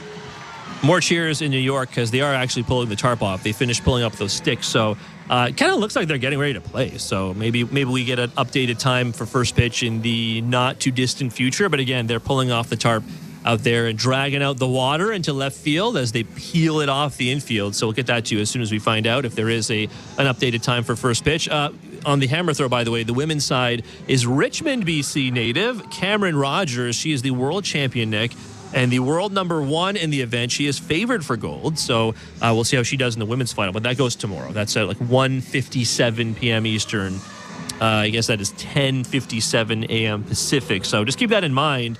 Real quick, before we move off the Olympics and go back to the text line, you mentioned Summer McIntosh. Now, I was having this conversation with Donovan Bennett. I work with Donovan on Going Deep, and Donovan, we've loaned Donovan to the CBC for the duration of the Olympics. So he's doing some great work. You can see some of his his kind of like digital short videos, essentially, for lack of a better term, for the CBC on his Instagram page and on the CBC's Instagram page as well.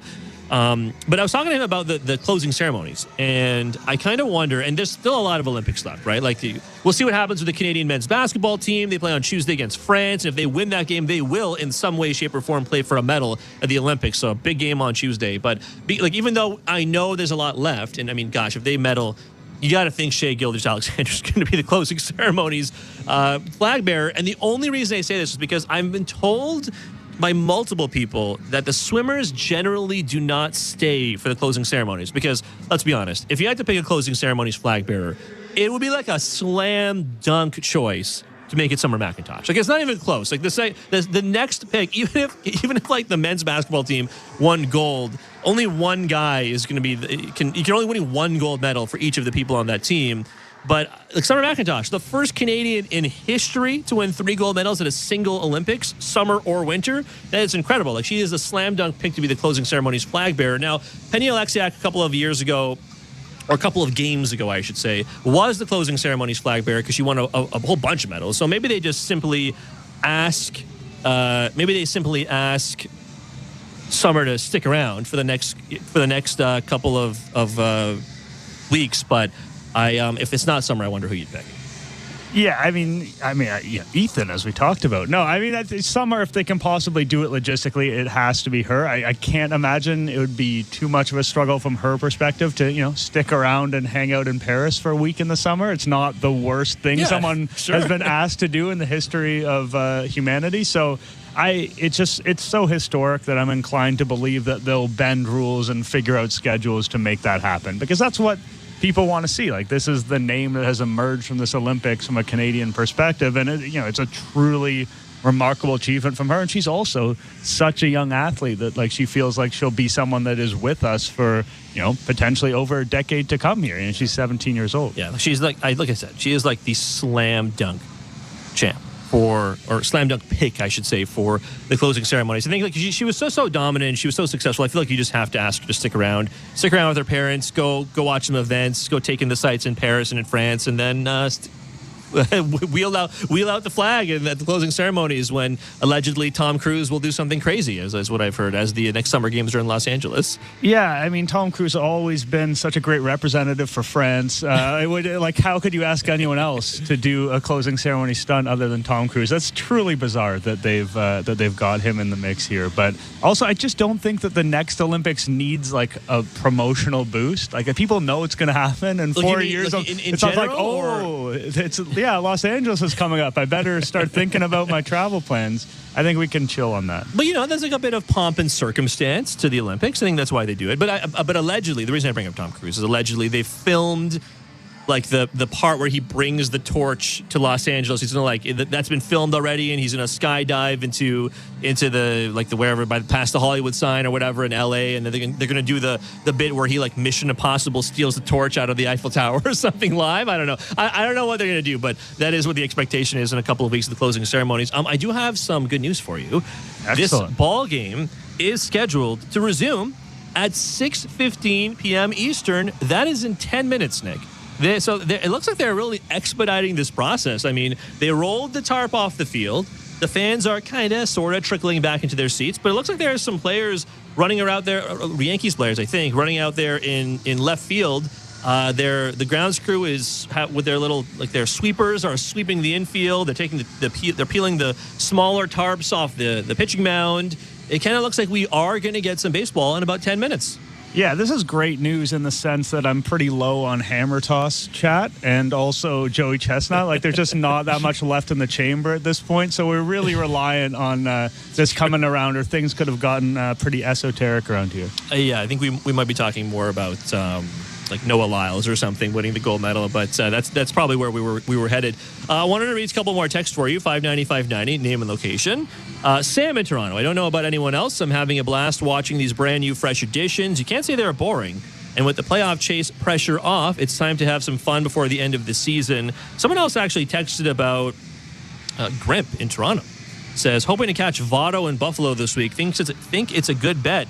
He starts most days, and it's a good question. I'll say this, Graham, maybe just wait to see what the sentiment coming out of Buffalo, just via the media members. Pat Malacaro in WGR, at Pat WGR on Twitter, is one of the better resources you can find for the Buffalo Bisons, because he's the play-by-play voice, and he does some great work in terms of giving you the updates with everyone in Buffalo. But the only reason I say this is because you never know how the body will react. And he did hit a home run today for the Buffalo Bisons to make it, I think, 10-1 or whatever it was. The Buffalo Bisons, unless that game really collapsed, they were winning by a huge margin earlier today. I got to think if he is okay to play going forward, then he probably will play most days, even if it is just DHing like he did today. But I think it's based on everything we've gotten out of the Votto camp this year, where he steps on the bat in spring training, doesn't play for a while, he was sick, going to play in Buffalo after he gets promoted, then he tweaks something in the warm-ups, doesn't play for another couple of weeks. Finally, yesterday or the day before, pinch hits, and then today actually makes his first start. It's been a long time, right? So I think just, exercise some caution, perhaps, if you do choose to go down to Salem Field. Yeah, if you're buying tickets, you definitely want to stay abreast of the news cycle. We'll put it that way. You are going to want to pay attention. I think the fact that they can use the DH spot is probably going to be helpful here. They feel like they can keep him off his feet, and it won't be that rigorous from a physical standpoint. But as you mentioned, Joe, there have just been so many steps back in this process. And, it's a bit of an unfortunate, sad thing, and a lot of it's bad luck. As you mentioned, that cursed bat at the very beginning, what a bizarre thing to set this off on the wrong path. So I imagine they're going to have him in the lineup as much as they can, because it's not like they have dual first baseman and DH that are both incredible hotshot prospects that need to get at bats, so they can't afford to make room for Votto. I think he is going to be a priority for them. It's just a matter of how does he feel, how much does he want to play, to be honest. But the fact that they can use a DH spot for him, that feels like a big part of the picture, and I think that's where he played today as well. Yeah, exactly. So I think that when he's in his 40s, it probably makes sense. He had said, I think prior to the first stint of him making his start as a Bison, which was a couple weeks ago, and then he got injured in the warm-ups, like I was saying. But prior to that, he had said that he wanted to be active with the Blue Jays come the Reds series, when the Reds are in town, obviously his former team, and that will be, on August, I think, 19th, which is a Monday. It's a Monday to Wednesday series at the Rogers Center. So that's not this coming week, not next week, but the week after. So we're about just under 3 weeks, I suppose, or ish from that series happening. So I guess we're right in the correct timeline, I would say, Nick. Right, we're right in the timeline for Votto to ramp up in these next 2.5 to 3 weeks in time for him to be activated. The Blue Jays, I think, play the Reds after they come back off a road trip that partially takes them through Chicago. So it's possible that Votto gets activated before then. But it actually makes me feel we're not that far away from actually seeing Votto in a Blue Jays uniform. Having said that, I'm not sure how much it actually matters when you're comparing it to the guys. Sam was talking about watching the brand new fresh additions and talking about like seeing more from the younger guys, like Luis De Los Santos with the phenomenal play in the third inning. I mean, even if he's not a part of the future, he's someone we're going to be talking about. There's De Los Santos, there's Barger, there's Baroa, there's Horwitz, there's Schneider. Like, there's all these young guys. Votto is like probably not in the same camp as them, right? Like, he's not like competing for a roster spot next year. He's probably going to retire after this year, unless something drastically changes. And if that's the case, then like I'm not sure. As exciting as it's going to be, and I am going to be talking about it with you, but as exciting as it is, I'm not 100% sure like it's going to make a huge difference beyond just us saying like, hey, that's kind of cool. There was a time where it seemed like Votto would legitimately compete with Daniel Vogelbach to be this bench bat / pinch hitter / I'm thinking kind of like late career Jason Giambi when he was on the Colorado Rockies type of role where like they don't play much, but they come into the lineup in certain matchups where it makes sense. And when you need a left-handed hitter off the bench, that's the sort of role I imagined for Votto. And there was a time where he was legitimately fighting Vogelbach to be that guy. But since the season has sort of slipped away, we are living in a post-Vogelbach era, which I think most Blue Jays fans, generally speaking, are probably happy about. There's no rush whatsoever. Like, this can happen at any time that it seems to make sense for Votto physically and mentally if he wants to do it. Yeah. And, that series against the Reds would kind of tie things together neatly from a narrative perspective. He's shown an interest in that. So if things progress from here, generally speaking, a guy, his injury rehab, for lack of a better term, a couple of weeks sort of makes sense. And, maybe it gets pushed beyond that, but there's no rush. There's still plenty of time left in the season, and as long as he can stay healthy for a couple weeks at a time, it seems likely we're going to get some Votto. That is Nick Ashbourne. I'm Show Atley. In case you're just joining us right now, it is 6:10 p.m. Eastern here on the East Coast. This game is scheduled to resume in a scant few minutes, 6:15 p.m. Eastern. So we'll see if this game does get going in about 5 minutes' time. But it does look like the players are warming up out there in left and right field. The grounds crew has largely vacated the infield. The tarp is off the field. Looks like all the water has been sucked out of the left field where it kind of all was pooled after they dragged the tarp off. Kind of looks like they're just trying to sweep it off the warning track out there just past the Blue Jays dugout, like just past third base essentially, and just past on the left side of the third base line, effectively just in front of the crowd. But that's where we are. Just a couple more minutes until we get some Blue Jays baseball. Let's get one more text in here before we send it back to Eric Smith and Caleb Joseph. David in New Brunswick says, given the long-term relationship between Atkins and Shapiro, would they relieve Atkins of his duties and then offer him another position in the organization? When the Leafs fired Brian Burke, they asked him to take an advisor's role to help with the public backlash. It was just a position to make the public feel it was Burke's decision when we all know he was fired. The difference is that year the Leafs were making the playoffs when Burke was fired, comparing to what the Jays are now. Also, quick hello to the alumni of Cedar Brae Collegiate Institute in Scarborough, if you can. I know actually Cedar Brae pretty well, considering I went to CCI. I went to ACI, Agincourt Collegiate Institute, when I was in high school, so I know it quite well. Shai Davidi and others have said that it's pretty likely that Atkins does not get fired and instead is just moved to another position that is not as public front-facing as a GM role. Having said that, if you do that, to me at least, Nick, that would not give the impression that the process has changed. You know what I mean? Like, I think in order for that to actually feel like that's the case, I think you kind of need him to not be in the organization, because if he is and Shapiro is still there and you still have another GM, we're just going to get calls and texts being like, oh, they're just doing what Mark and Ross says, and I'd be hard pressed to entirely disagree. Yeah, even if Atkins were moved to a part of the organization that, say, had more of a business first focus, from a PR perspective, as you mentioned, like, fans do not want to see these two names associated with the team. And maybe you can make this argument that Shapiro, because of what he's done in Dunedin, what he's done with the ballpark, has sort of lived up to his end of the bargain as a president of the organization. And therefore Atkins is the problem and the one you want to dispose of. Right. I get it, because I know that Shapiro has high opinion of Atkins and could see some kind of value in keeping him around. But I do think if you are going to make a move, then that's probably a way to do it that is going to come off as clumsy. It's going to come off as out of touch.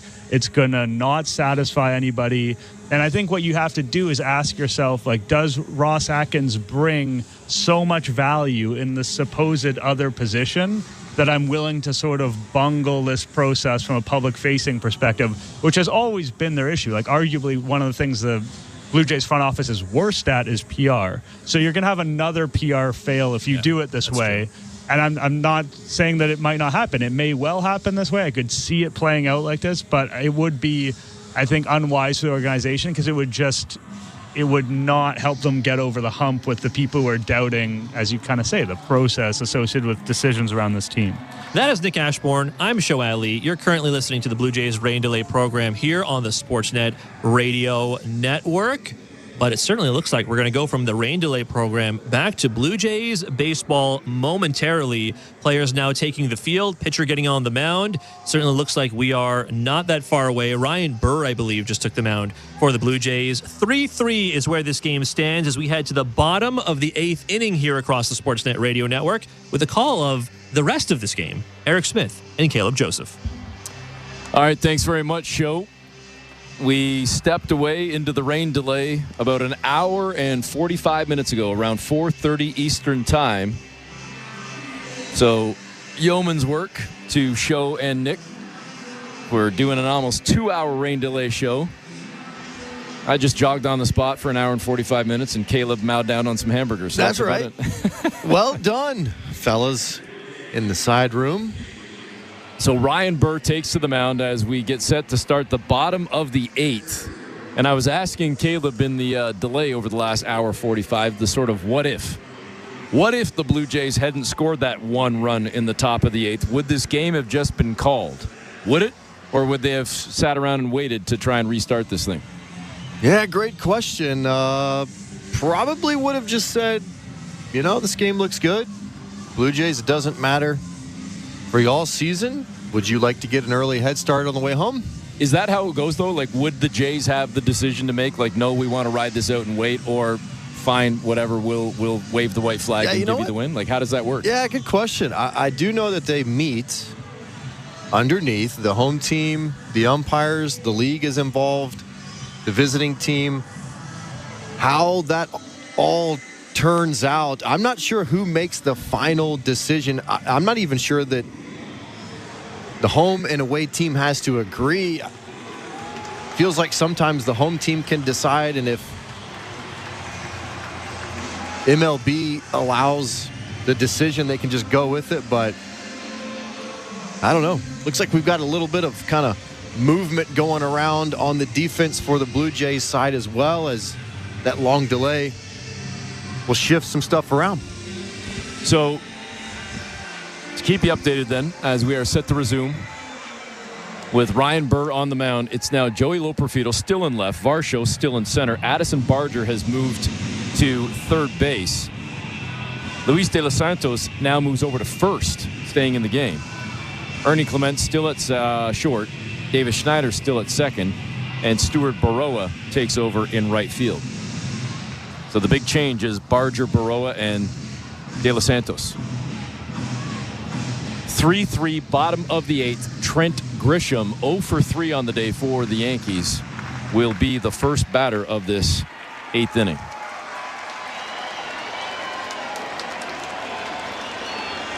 And I don't know how many Yankee fans stuck around, but they certainly are making some noise, whoever's there. As we are underway, the rain delay just over an hour and 45 minutes. And the first pitch from Burr is a strike on a fastball, 0-1 to Grisham.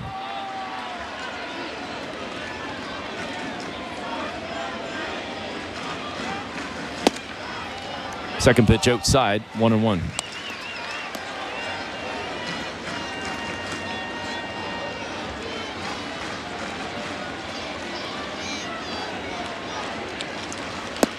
As a catcher, how tough is this for Alejandro Kirk? Yeah, this is not ideal, especially as you get a little bit older. Nice and loose. Seemed like a pretty hot, steamy day in New York, and then the rain comes, and that's when the body, especially the hips, start to really tighten up. I remember being involved in plenty of these type of games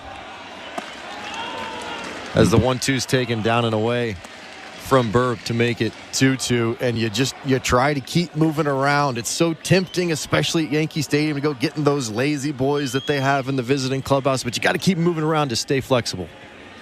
Here's the 2-2 pitch down low. Tried to get him with another slider. Grisham held off. It's now 3-2. if there is one stadium to have a rain delay, Yankee Stadium is a good one to have it in. Got a nice little side room with big screen TVs, couple video games, lazy boys. The best kitchen in the big leagues by far on the visiting side, so a lot to do. The 3-2 pitch down Main Street. Slapped into right field past the second baseman, Davis Schneider, and it's a leadoff base hit for Trent Grisham. Burr really trying to get Grisham with the sliders early in that bat. Just couldn't get him to fish down below. Has to come back with a fastball 3-2. It's off the end of the bat, but placed perfectly in that little 4-hole to the right side of the infield. Leadoff base runner for the Yanks here in the bottom of the 8th. And it brings up DJ LeMahieu, 0 for 2 in the ball game. Had a sac fly in his last at-bat. And the first pitch in for a strike. LeMahieu didn't like it, thought it was too high and inside, but the fastball at 95 from Burr called a strike, 0-1.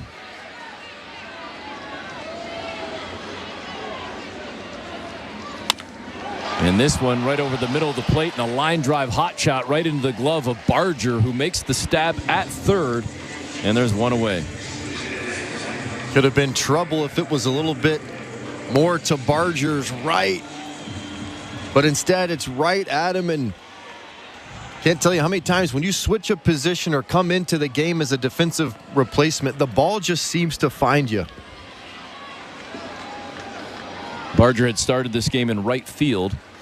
It's a day off for George Springer, at least thus far it has been, not in the starting lineup, and we have yet to see him come off the bench. But Barger now shifting over to third after Stuart Baroa came in the 8th inning to pinch run for Spencer Horwitz. And now Baroa's in right, and as I told you moments ago, Luis De Los Santos slides over to first to take the spot of Spencer Horwitz, and Barger slides from right to third.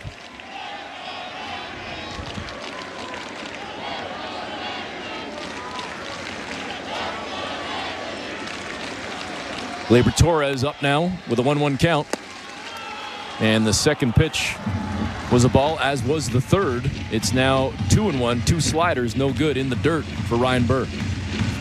2-1, 1 out, 1 on for the Yankees in a 3-3 ball game in the bottom of the 8th after an hour and 45-minute rain delay. Might have actually been like an hour 47, but we'll call it 1:45 just for now. Torres stands in with the 2-1 pitch and sends it foul down the right field side. It's 2-2. Torres 2 for 4 this afternoon. His first 2 at-bats, he singled in both. Since then, he has grounded out to short and lined out to short. Here's the 2-2 pitch coming from Burr. And this one is sent into right field, but camping right underneath it, he barely had to move, was Stuart Baroa. There's 2 away. Nice job so far by Burr coming in after the rain delay, and he's an intriguing piece, the 2025 puzzle for me. I like the frame, I like the angle at which it comes out, like the spin and the possibilities with the fastball. And as much as I like seeing him, looks like John Schneider might want to make a move here. Going to Chad Green in the 9th.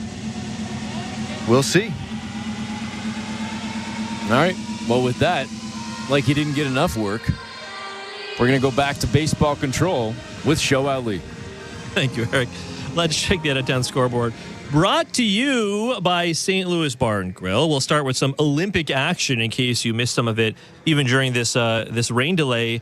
The Olympics, I think, marquee event is now in the books. It's the men's 100-meter dash. The entire field basically needed the photo finish. It was the final event of the night's festivities in Paris. It was incredibly close, but the United States' Noah Lyles, he was talking the talk about how he was the best all week. Well, he walked the walk. He is the fastest man in the world with a time of 9.79 seconds. He beat out Jamaica's Kishane Thompson by 5/1000ths of a second, as Thompson also finished with a time of 9.79 seconds as well. The U.S. also taking bronze with a time of 9.81 seconds. The first time in 20 years the U.S. wins gold in the 100-meter dash. Justin Gatlin was the last American man to do it back in 2004. The final did not include Andre DeGrasse, who finished 5th in his semifinal heat, so he did not qualify. It does mean while we don't see DeGrasse in the 100-meter final, he will still compete in a few other events this week, including defending his Olympic gold medal in the men's 200-meter, which actually begins tomorrow. So keep your eye on that. Earlier, we got Vaughan native Christopher Morales-Williams qualifying for the 400-meter semifinal. He came in second in his seat with a time of 44.96 seconds the day before his 20th birthday. So congratulations to Christopher. Well done for him, and the continuing 400-meter heats go tomorrow. Blue Jays baseball is brought to you by Crown Rust Protection. Let's get you back to the action. Chad Green on the mound. Here's Eric Smith and Caleb Joseph. All right, thanks very much, Joe. Green comes in 32 games with a 1.62 ERA, and he will have to face Juan Soto with 2 out here in the bottom of the 8th inning. And a man on for the Yankees. Righty on lefty matchup right here with the left-handed bat of Soto. The first pitch high outside, 1-0. Any surprise on your part here that John Schneider went to Green and didn't allow Burgess to stay with it? I mean, it's still a right on left matchup. Next pitch in there for a strike with the slider. It's 1-1. Yes and no. Okay. Not surprised just with all of the moves today.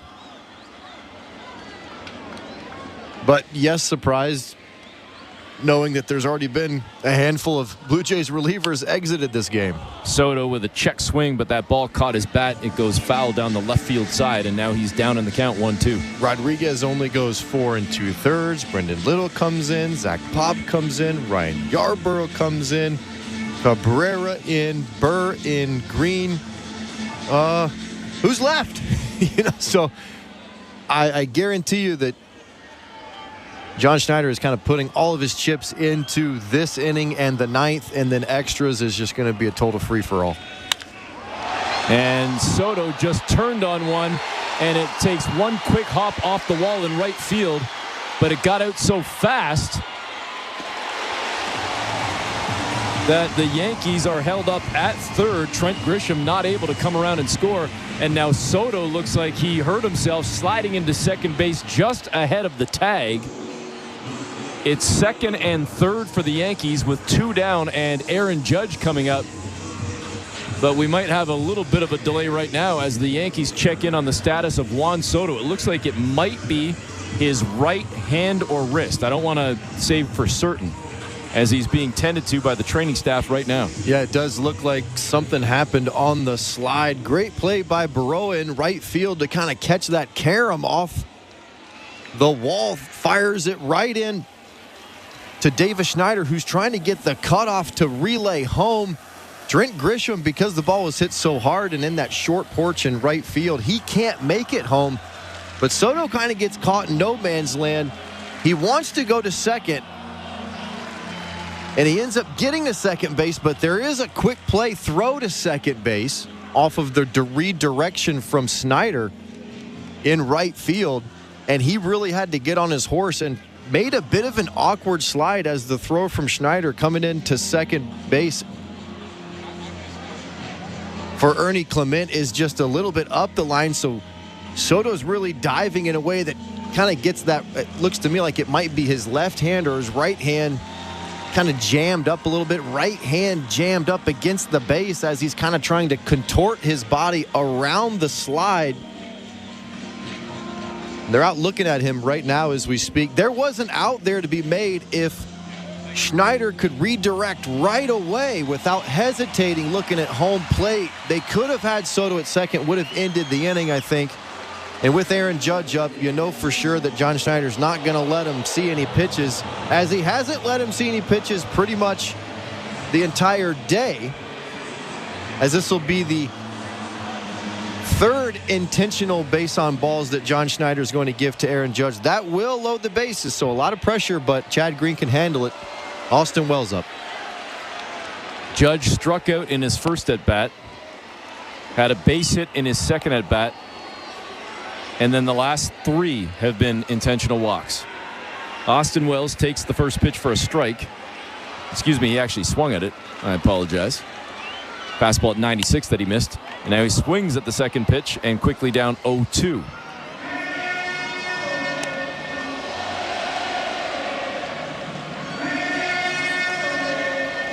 Wells 1 for 3 on the afternoon with a walk thrown in for good measure, and he's down 0-2 as the Blue Jays try to get out of this right here. It's a 3-3 game in the bottom of the 8th. Here's the pitch from Green. High, outside, it's 1-2.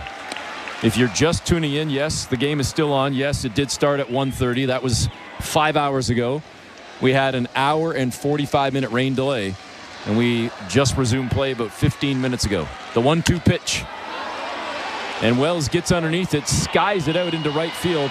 Calling off everybody is Baroa to make the grab and retire the side. And we head to the 9th inning with the Blue Jays and Yankees tied 3-3. You're listening to Blue Jays Baseball, brought to you by your local family-owned Crown Rust Control Center. Streaming at sportsnet.ca and the Sportsnet Radio Network. Find your groove with summer dance sounds in the SiriusXM app. The party never stops on new channel Sounds of Ibiza. Summer house throwbacks play on Utopia. Or lounge to poolside vibes from Chill.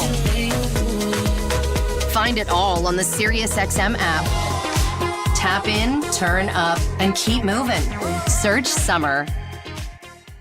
Every night after the final out, the Round Trip Roundup brings you the scores, highlights, and analysis from every game across Major League Baseball, all in less than 30 minutes. Swung on and missed, strike 3 and a no-hitter. It's the perfect way to get caught up on all the night's biggest home runs and best performances. And a high drive, deep right center. It's the Round Trip Roundup on MLB Network Radio every night on SiriusXM Channel 89 and every morning on the SiriusXM app. Nothing matches the passion, the excitement, the history-making moments of college sports. My goodness! And nobody takes you inside the greatest campuses and stadiums across the country like SiriusXM College Sports Radio. Listen to all of the play-by-play action, expert analysis, and in-depth interviews with your favorite team. No matter the season, we have something for you. Your home for all things college sports is on SiriusXM College Sports Radio, Channel 84. After the game, join us on MLB Network Radio. We're talking baseball with you all season long on SiriusXM Channel 89 and the SiriusXM app. Sportsnet Radio Network.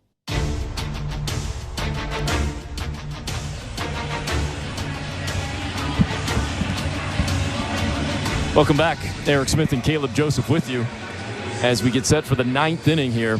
And the Blue Jays and Yankees are locked up at 3 apiece. The Yankees with their 3 runs on 9 hits. And the Blue Jays have been stuck on 6 hits. And they will have to try and do some damage right here because, as Caleb mentioned, they might be running out of arms. If this thing goes beyond the 9th inning, I don't know, we might see some position players getting some action. To lead things off, it's Addison Barger for the Blue Jays. And the first pitch. Check that. It's actually Davis Schneider. I apologize. Davis Schneider is in there right now. It was Barger who was the batter of the last inning.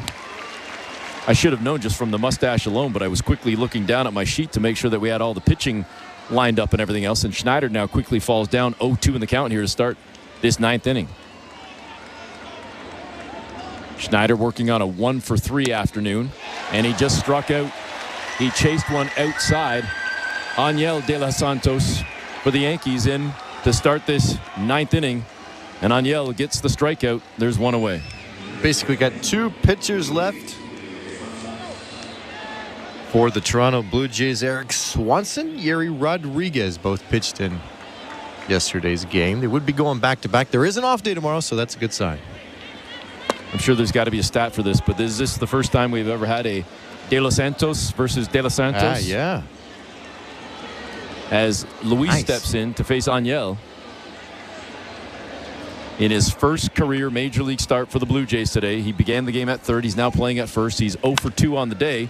And he just slapped at a 1-0 pitch, sent it foul down into the right field corner, into the stands. It's 1-1. Might have had a Cabrera versus Cabrera earlier. We did. I think. Yeah, a couple of games ago.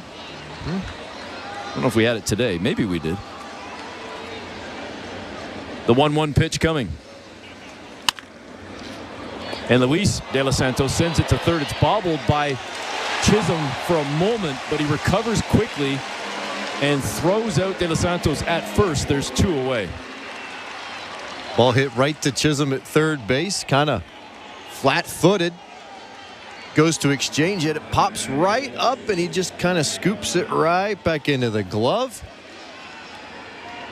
Makes a good, strong throw all the way across the diamond for the second out, the 9th inning here. To the top of the order we go. Ernie Clement, who's 2 for 4 on the day, make it 3 for 5 as he swings at the first pitch and slaps a base hit into left field. And the Jays will try to get something going here with 2 away. 3 hits for Clement. All 3 probably traveling a total of 300 feet. Sometimes they say the barrel's overrated. First pitch swinging, first pitch breaking ball to Clement. He's out in front off the end of the bat, but just enough length in the zone to get it up and over the left fielder. And yet another change coming at the pitching mound for the New York Yankees. Yeah, so De Los Santos comes out of the game for New York. They head to the bullpen, and with that, I hope he's got something new for us. Here's our host at Baseball Control, Show Ali. I'm not sure how many more sports are actually going on right now, Eric, but we'll do our best here at Baseball Control. Welcome back here inside our downtown Toronto studio. Show Ali with you. Let's check that out-of-town scoreboard. Brought to you by St. Louis Bar and Grill. Actually, you know what? Why don't we start outside of the Olympics before we go back there? In the NBA, if you had missed this, the Raptors actually made a move much earlier in the day. They had signed center Bruno Fernando to a training camp deal. He had been waived by the Atlanta Hawks at the end of July. So just a couple days later, signed to a deal by the Raptors. It was just a 1-year deal, so we'll see what kind of impact he does make the rest of the summer. In the NFL, wide receiver Tyreek Hill and the Dolphins have reached agreement on a restructured contract worth $90 million over the next 3 years. That includes $65 million guaranteed. That's from ESPN's Adam Schefter yesterday. This brings the 4-year total of fully guaranteed money to $106.5 million. That is the most for any receiver in NFL history. No extra years were tacked on as a result of that restructured contract. A few other deals to report over the last few days. Buccaneers offensive tackle Tristan Wirfs signing a 5-year, $140.63 million extension, a little over $88 million guaranteed. It makes him the highest paid lineman in NFL history. And in Chicago, wide receiver DJ Moore signing a 4-year, $110 million deal with the Bears. It includes $82.6 million guaranteed. Blue Jays baseball is brought to you by Crown Rust Protection. Let's get you back to the action here in the 9th inning in New York. Mark Leiter Jr. on the mound. Here's Eric Smith and Caleb Joseph. Thanks very much, Show. Leiter with a 4.15 ERA in 42 games combined with the Cubs and Yankees. And all that football action that Show was talking to us about, especially with that contract to Tyreek Hill of the Dolphins. We failed to mention that throwing out the first pitch earlier today in New York was former Giants quarterback Eli Manning. And preseason games are underway across the National Football League with the regular season just over a month away. Leiter with the first pitch into Joey Loperfido. It's good for a strike on the sinker. 0-1 count. Loperfido 0 for 3 today. Did reach base after he was hit by a pitch earlier. Here's the 0-1 delivery with a man on, and it's down low outside 1-1. That man that's on that I just mentioned, Ernie Clement, had a base hit moments ago, right before the pitching change. So Loperfido has a chance to keep this inning going and maybe cash in Ernie Clement. The 1-1 pitch. It's sent foul, dribbled toward the Yankee dugout, and now Leiter is ahead 1-2. We are in the Timber Mart broadcast booth in the 9th inning with the Jays and Yankees tied 3-3. Leiter gets the sign from his catcher, Austin Wells. Here comes the 1-2 pitch. And he turns and fires over to first. Clement dives back into the bag. LeMahieu makes the grab, tosses it back to Leiter, and Loperfido resets in the box.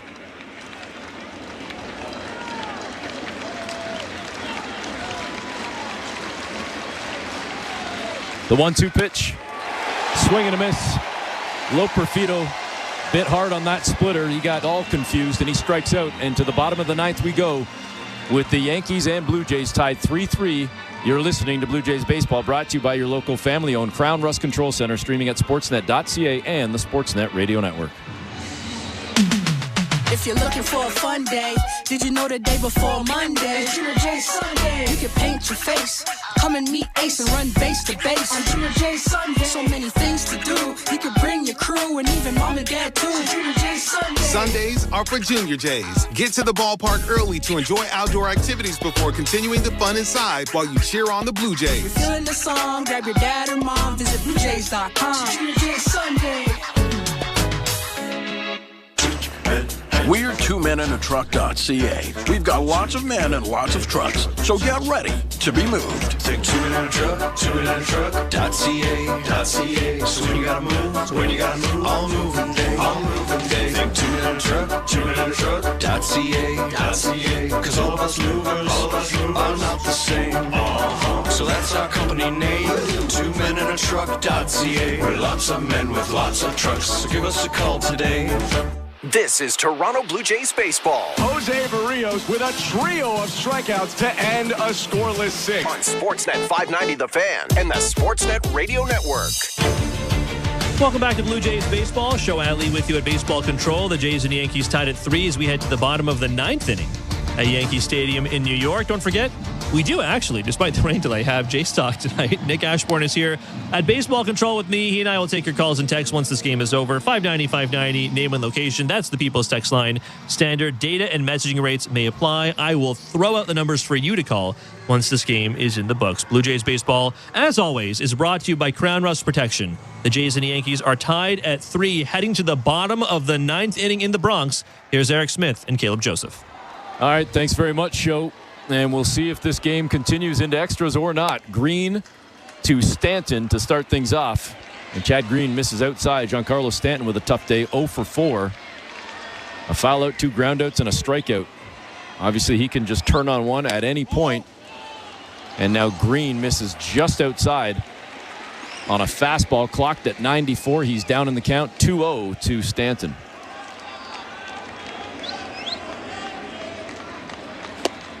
And now Stanton swings and misses at a pretty nifty slider. It's 2-1.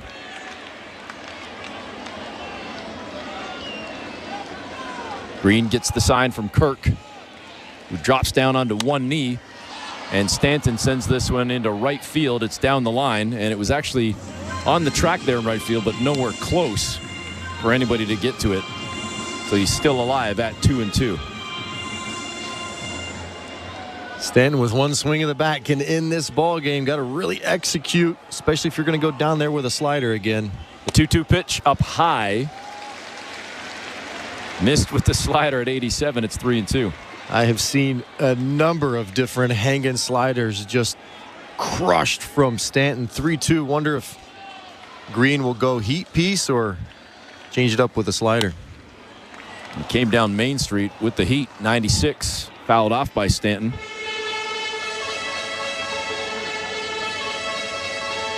We'll do it again at 3-2. This will be the 15th pitch from Green, who came in last inning. Chisholm on deck for New York. Broken bat out to short, picked up by Clement, throws over to first to get the out, and there's one away. Probably the 4th or 5th broken bat we've had in this game, spanning over about 4.5 hours due to the rain delay, but a really good slider on the outer half. Probably a ball, but definitely fooled Stanton as he was trying to go yard to the pull side, tried to pull it off the end of the bat, broke it in 2 pieces, ran to first with about a 5-inch piece of wood in his hand. Jazz Chisholm steps in, swings at the first pitch, swung through the slider, and he's down 0-1. 1 for 3 on the afternoon. A single, a walk, a run, and a stolen base, batting .253. And he does have popped 17 home runs this season, but he just popped one up over to third base in foul territory underneath it. And making the grab is Addison Barger, and just like that, there's 2 away. Going to be interesting to see how Chisholm Jr. really fits into this ballpark. He does like to pull the ball short porch in right field. Seen similar type player in a Didi Gregorius. Really have a lot of success pulling the ball in right field as a Yankee. But it wasn't meant to be on that at-bat. Big swing and a miss from Volpe on the first pitch. Couldn't catch up with that fastball. Clocked at 96. He's down 0-1. Jays and Yankees 3-3 here, bottom of the ninth after an hour and 45-minute rain delay. And now Volpe chops one to third, picked up by Barger. Whips it over to first, and it actually pulled De Los Santos off the bag a little bit, but he still slapped on the tag, I believe. I don't know if the foot stayed on. He got him at the tag. It was so quick, and it was the tag. What a heads-up play from De Los Santos. Wow, huge play from De Los Santos. Quick hands. The throw takes him right up the line and just holds on to the ball. Looks like he got Volpe where the sun don't shine, but that'll end the inning. So we head to the 10th inning. Tied at 3s. You're listening to Blue Jays Baseball, brought to you by your local family-owned Crown Rust Control Center, streaming at sportsnet.ca and the Sportsnet Radio Network. At Crown Rust Control Center, protection runs deep because every Crown Rust Control Center is owned by a local family who cares beyond business. Your Crown Rust Control Center is 100% committed to their product, to you, to their community, which is your community. Protecting you and what matters to you is equally important as protecting your vehicle. Did you know your vehicle rusts faster in warm weather? Protect your vehicle today. For a special summer offer, find your local family-owned Crown Rust Control Center at crown.com. Hi, I'm Buck Martinez, live from the showdown between pizza and inflation. First to the plate, with over 2 million sold, it's Fixed Rate Pizza, a hot and fresh extra-large 4-topping pizza for a fixed price of $17.99 until the end of 2024. Here's the delivery. And inflation strikes out. That's a swing and a drive for Fixed Rate Pizza. Lock in yours today. Order pizza.ca. This is Toronto Blue Jays baseball. Out of here! Out of here! Davis Snyder wins it! On Sportsnet 590 The Fan and the Sportsnet Radio Network. Welcome back to Blue Jays Baseball. Show Ali with you. The Jays and Yankees tied at 3 as we head to extras. Top of the 10th inning at Yankee Stadium in New York. Quick check of the St. Louis Bar and Grill out-of-town scoreboard. Some finals from elsewhere in the AL East. The Red Sox beat the Rangers 7-2. The Rays blanking the Astros 1-0. And the Orioles beat the Guardians 9-5. So the Yankees need a win to keep pace. The Jays trying to spoil that for New York today. Blue Jays Baseball brought to you by Crown Rust Protection. The Jays and Yankees tied at 3 as we head to the top of the 10th inning at Yankee Stadium in New York. Vladimir Guerrero Jr. at the plate. Here's Eric Smith and Caleb Joseph. Thanks, Joe. And Joey Loperfido starts the inning out at second base. Vladdy 1 for 4 today as the hit streak hits 17 games. But heck, we're used to seeing 2 for 4, 3 for 5. Come on, Vladdy, only 1 for 4. Yeah, come on, pick it up. Chance to get a second hit here. Guerrero hitting .317, down 0-1, now 0-2 as he swings and misses at a splitter from Leiter, and he's down 0-2. George Springer looks like he's going to come into this ball game on deck.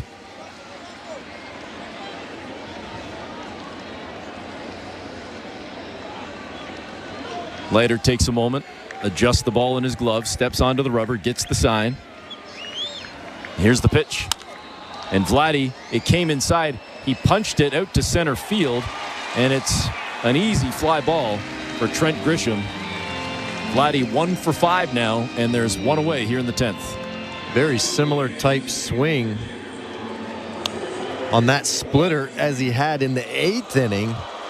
Lets that ball get really deep. Trying to use the big part of the park, it actually jams him a little bit. Not able to advance the runner. We'll bring up George Springer to pinch it for Baroa. And Springer looks at the first pitch outside, stayed away from that curveball, 1-0 count.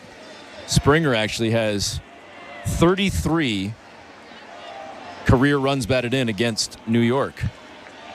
So, get a hold of a 2-run homer, 35 for his career. That'd be nice. Inside pitch, 2-0. Take it. Take it.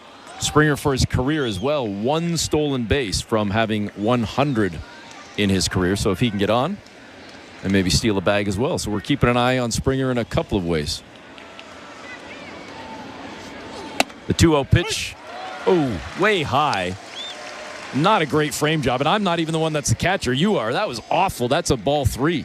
Yeah, that really flips the count right there. Trip Gibson with a tough call there. And now Springer swings and misses as he falls to one knee, and he's even in the count at 2-2. Yeah, Leiter Jr. doesn't really look like much on the mound. He's not really going to light the radar gun up, but just split finger, slider, curve, you name it, he's got it. Just master of mixing pitches. And the 2-2 pitch comes high and inside. It's now 3-2.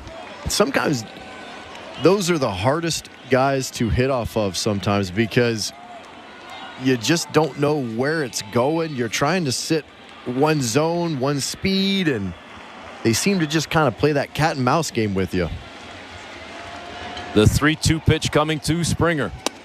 Swing and a miss. He sits down. There's 2 away.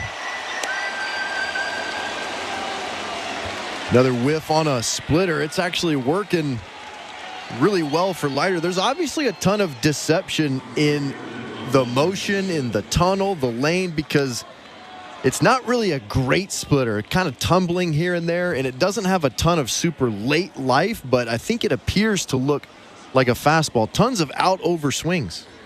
And now the right on left with Dalton Varsho stepping in. The left-handed bat swings at the first pitch, fouls it off down the first base side. 0-1 count to Varsho. Loper Fido still out at second. He began there to start this top half of the 10th inning.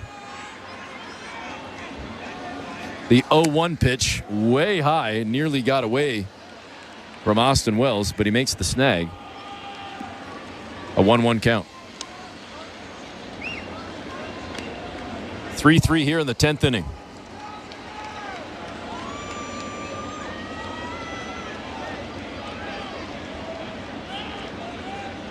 Leiter looks out at second, turns, fires, down in the dirt, and another nice snag from Wells to keep Loper Fido at second. It's 2-1. Leiter Jr. really going to split those fingers on the right hand, presetting that split. Going to really kind of jam the ball right deep into that, which takes a lot of the spin off of it. And now Varsho tries to turn on one, sends it hard down the first base side against the wall, and it's now 2-2.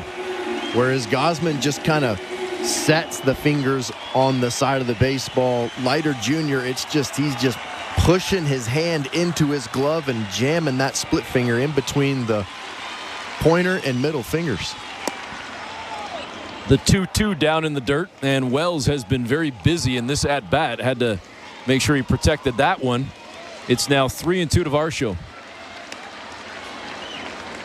Alejandro Kirk on deck. Top of the 10th inning. Blue Jays trying to take the lead here. Can Varsho come up with a base hit?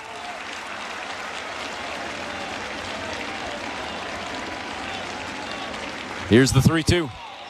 Inside, and it gets away from Wells, allowing Loper Fido to get on down to third as Varsho heads to first. So it's now runners on the corners with one away. Or excuse me, two away. Yeah, not even close on the 3-2 to Varsho. He's actually lucky that it didn't strike him. It bounces in front of the left-handed batter's box. Varsho's jumping and skipping out of the way. Ball hops right underneath his glove, goes all the way to the backstop. That's the one thing with the split finger. It can get a little bit sideways on you really quickly. And you know what? I'm sorry. That was a really, really bad curveball. And it looks like the Yankees are going to challenge to see if the ball struck Varsho. And some people might be saying, what does it matter? It's a walk. Well, if it strikes Varsho, then Loperfido's going to have to go back to second base because it was a wild pitch and ball four. Loperfido then goes to third base. I think this is actually a really sneaky good call in that you've seen, as you just said, Leiter Jr. has been throwing balls in the dirt left and right with a runner at third base. It puts a lot more pressure on the catcher to block it up. It also is an automatic run pretty much if there's a base hit, whereas if there's a base hit and the runner's at second base, there's going to possibly be a throw at second base. It does look like it grabs the pant leg on the left leg of Varsho. This is kind of a sneaky good challenge for the Yankees. It definitely hit his pant leg. And that's going to make Loperfido, if they see what we're seeing, it's going to make Loperfido have to go back to second base. And it does open up a little bit of advantage for the Yankees in that now Leiter Jr. can bounce that ball knowing it won't cost him a run. It will only cost him 90 feet on an advancement. And you can see the pants move just a little After bit. review, there was a hit by pitch. Batter runner at first base, runner back to second. So there's the official word from Laz Diaz, the crew chief. So Loperfido heads back to second base. It's now first and second for Alejandro Kirk. Kirk 1 for 3 in the ball game. Had a double in his first at bat back in the second inning. Since then, grounded out to short, grounded out to third, had a sac fly in his last at bat.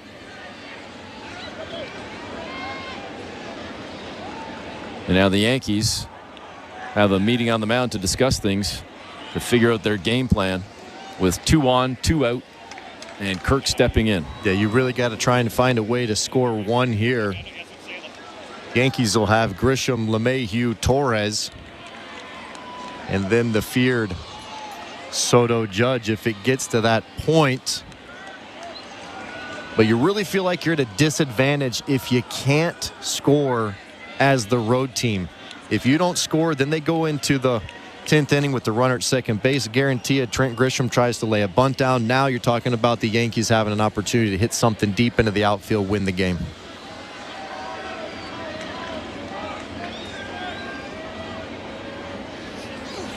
First pitch to Kirk is good for a strike. The sinker caught the outside edge. Clocked at 92, 0-1 count.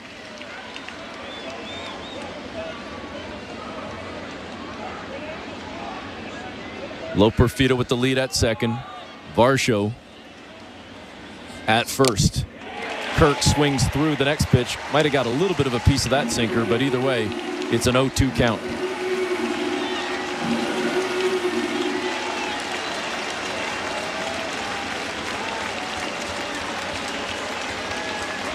Crowd that's left in New York starting to buzz. They want the Blue Jays to sit down right here. Later ahead, 0-2. Here's the pitch. And Kirk chased it. It was down in the dirt. He strikes out, and on to the bottom of the 10th we go.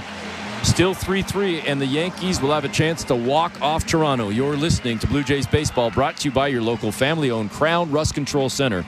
Streaming at sportsnet.ca and the Sportsnet Radio Network.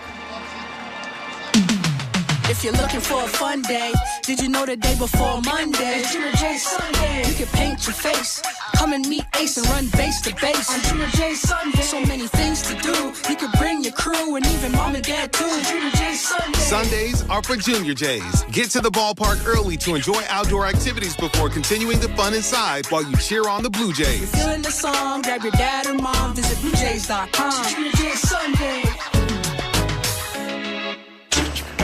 We're 2menintruck.ca. We've got lots of men and lots of trucks, so get ready to be moved. Think 2menintruck.ca. So when you gotta move, all moving day. Think 2menintruck.ca. Cause all of us movers are not the same. So that's our company name, 2menintruck.ca. We're lots of men with lots of trucks, so give us a call today. This is Toronto Blue Jays baseball. Swing and a miss, strike 3. He gets Verdugo for his 7th strikeout. On Sportsnet 590 The Fan and the Sportsnet Radio Network. Welcome back to Blue Jays Baseball. Show Ali with you at Baseball Control. The Jays and the Yankees are tied at 3 as we head to the bottom of the 10th inning at Yankee Stadium in New York. We do have Jays talk after this game is over. Nick Ashbourne he's decided to stick around. He's here with me at Baseball Control. He and I will take your calls and texts once this game is over. 590-590, name and location. That's the People's Text Line. Standard data and messaging rates do apply. Blue Jays baseball brought to you by Crown Rust Protection. Things are tied at 3 in the bottom of the 10th inning in New York. Bowden Francis on to pitch the bottom of the 10th. Here's Eric Smith and Caleb Joseph. All right, thanks very much, Joe. And interesting that Bowden Francis was scheduled to start one of the games against the Orioles in the upcoming series at Rogers Center. I would hope / assume that with a day's rest tomorrow, as long as he doesn't pitch a ton here in this 10th inning, he should still be okay. But do you think, Caleb, this changes anything in terms of what the Blue Jays are thinking as they look ahead to Baltimore? Yeah, great question. It can depend, I think, on how many pitches he potentially throws here. A lot of times guys will throw sides in between, and sometimes when you have abbreviated starts, instead of a player throwing a side, they'll say, hey, don't throw your side. This could potentially act as a side session. So I'm not privy to exactly what he's doing, but we'll see. Anthony Volpe starts at second base for the Yankees in this bottom of the 10th. And at the plate is Trent Grisham, who looked like he was showing bunt, then pulled back. And it's a 1-0 count to Grisham. And now this time he does lay down a beautiful bunt. It's picked up by Francis, throws a one bouncer, and making a nice scoop at first off the hop was Luis De Los Santos. But now the Yankees have that runner at third base with just one away. Yeah, we pretty much called it in the bottom half of this inning why the Blue Jays really needed to score. Trent Grisham, left-handed hitter, can really handle the bat. Bunts it perfectly down the third baseline. With the runner at second base, you really have got to make the third baseman make that play or the pitcher make that play. Really, really nice play by De Los Santos at first base as John Schneider is going to come out and have a little conversation with his team. Not a pitching change. I really feel like he's going to now bring in what seems to be the left fielder to create a infield of 5 players so that anything in the outfield, you're pretty much conceding ball game. Looks like Lo Perfido is going to come in from left field. You're going to have 5 infielders, one probably right up the middle past Bowden Francis, the other 2 on one side, the other 2 on the other. Looks like De Los Santos might be grabbing a different glove. He might be going kind of as that middle infielder. Everybody's figuring out where they're going to play right now. It's a yard sale out there in terms of who's going to play what, when, where, and how. But I thought that the pick at first base from De Los Santos was fantastic. Looks like Lo Perfido is going to be at first base. De Los Santos has a regular glove now. He might be moving a little bit shaded towards second base, I would have to guess. With LeMahieu up, LeMahieu loves to go to right field, but the Blue Jays are going to have 2 outfielders, 5 infielders. Varsho is going to be just off of center to the left. Springer pretty much in dead right field. This is how they're aligned right out the gate. Brad Ausmus now coming out of the dugout to get probably clarification on shift rules. This is where it starts to get a little bit crazy, Eric, is you have, okay, you can't have too many fielders on one side. That's what we saw, in the rule changes. Can't have a shortstop playing short, shallow right field. So now here's the rule changes. I guarantee you this is what they're having a chat about. But the Blue Jays are going to concede pretty much the entire outfield and try and get the ball on the ground from LeMahieu, make a play. And then if they are able to secure a second out, I guarantee you this whole line change switches all the way back. Everybody goes right back in their same positions. But we'll see a lot of conversation happening right now between the umpires and John Schneider, figuring exactly where this 5th infielder can play. I guarantee it. Described beautifully by Caleb Joseph. Probably better than I could have done right there. And I'll say, just as a fan of the game, I actually didn't mind the shift. To me, it's like, hey, if I choose to put all my eggs in one basket and force you to hit it there where I'm not, hit it there where I'm not then. I didn't like the fact that baseball pushed back. I know you've played the game. You might not like it. You might agree with the way it is. I love seeing stuff like this happen now. Yeah, it's strategy. And if people didn't like it, bunt to the other side. Yeah. Learn how to handle the bat. Absolutely. And the first pitch outside from Francis, way outside and down low. 1-0 count to LeMahieu. Heck, if you want to put all 8 guys on one side, prove to me you can hit it over there where I'm not.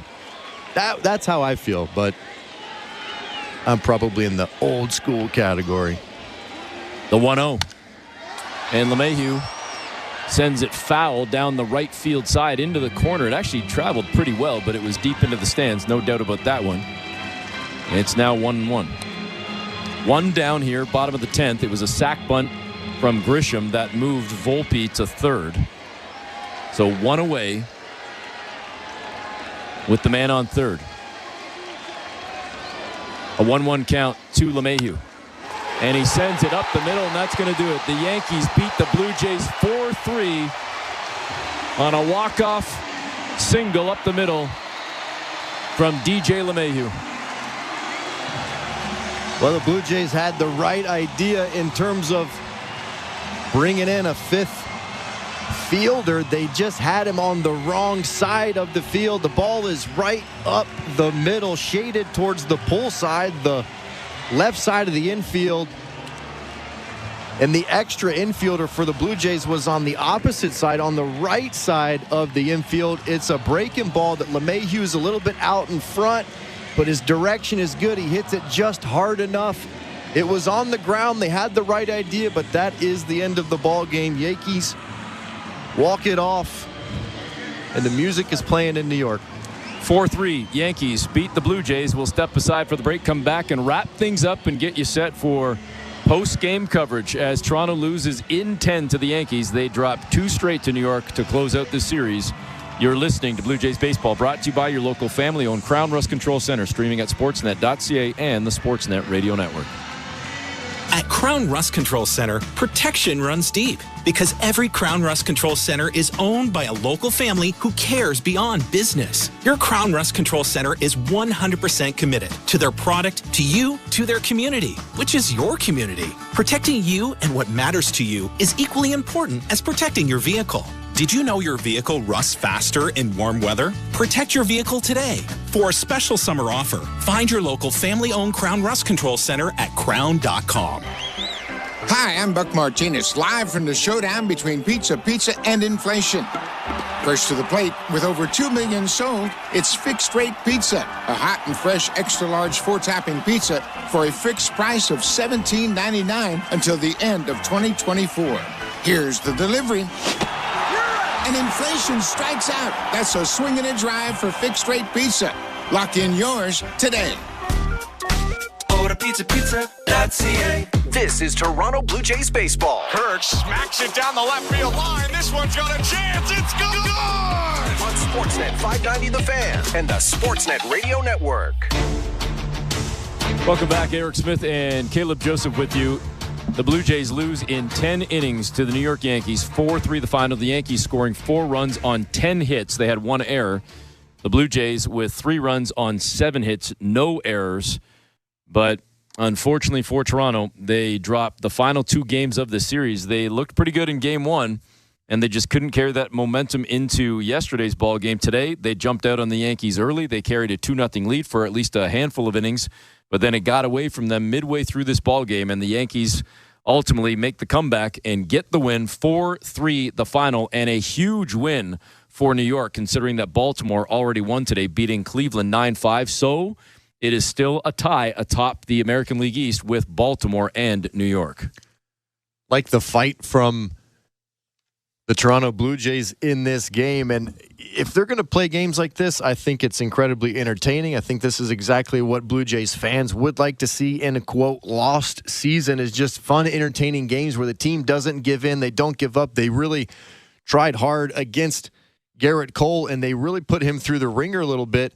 I did like the start from Rodriguez. Only goes 4 2/3, 76 pitches, 51 of them for strikes. We heard before the game that they are going to be really conscious of his pitches and his pitch counts and the up downs and the starts. But for me, I can't disagree anymore. I believe that you've got to figure out exactly what you have in Rodriguez so that you know if he can handle starting.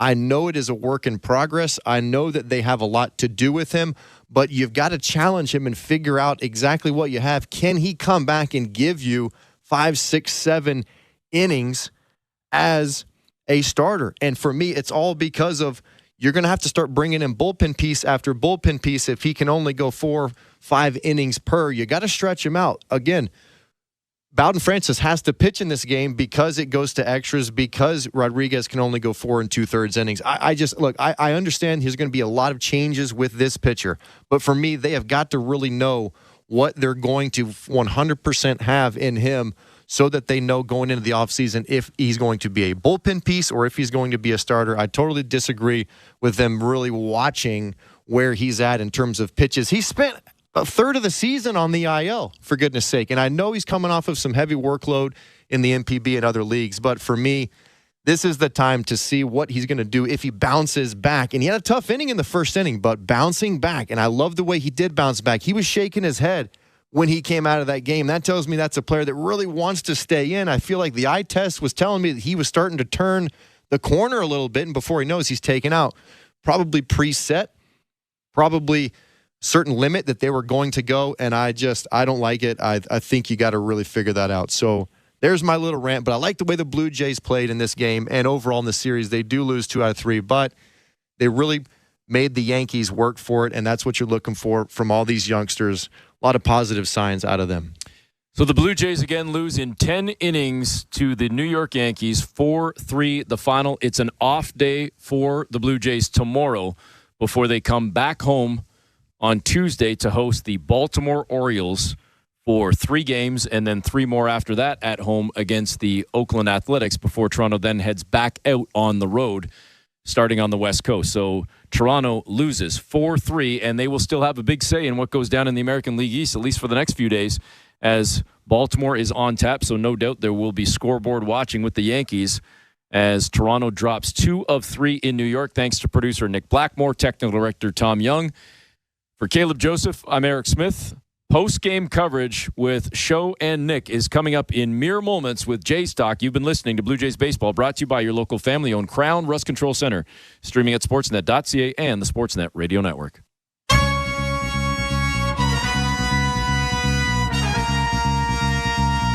All right, let's get it started here on J-Stock, live on the Sportsnet Radio Network. We're also streaming on sportsnet.ca and on the Sportsnet app. Show Ali, Nick Ashbourne here with you. You can give us a call, 416-870-0590, 1-888-666-0590, star 590 on your cell. You can text us as well, 590-590, name and location. The People's Text line always open. Standard messaging and data rates may apply. Well, Nick, that is perhaps not the ideal way to end a ball game that included an hour and 45 minutes of us talking about Joey Chestnut and Ethan Katzberg, although I was happy to talk about the latter. And you know what? I was happy to talk about the former too, if I'm being completely honest with you. But a 4-3 walk-off loss to the Yankees is what the Blue Jays turn in today. They lose the series. And again, I've said this many times, but I think results don't necessarily matter. I've said before, I'm at the 5th stage of grief. I'm at the stage of acceptance when it comes to results for the Blue Jays in this 2024 season, or what's left of it. But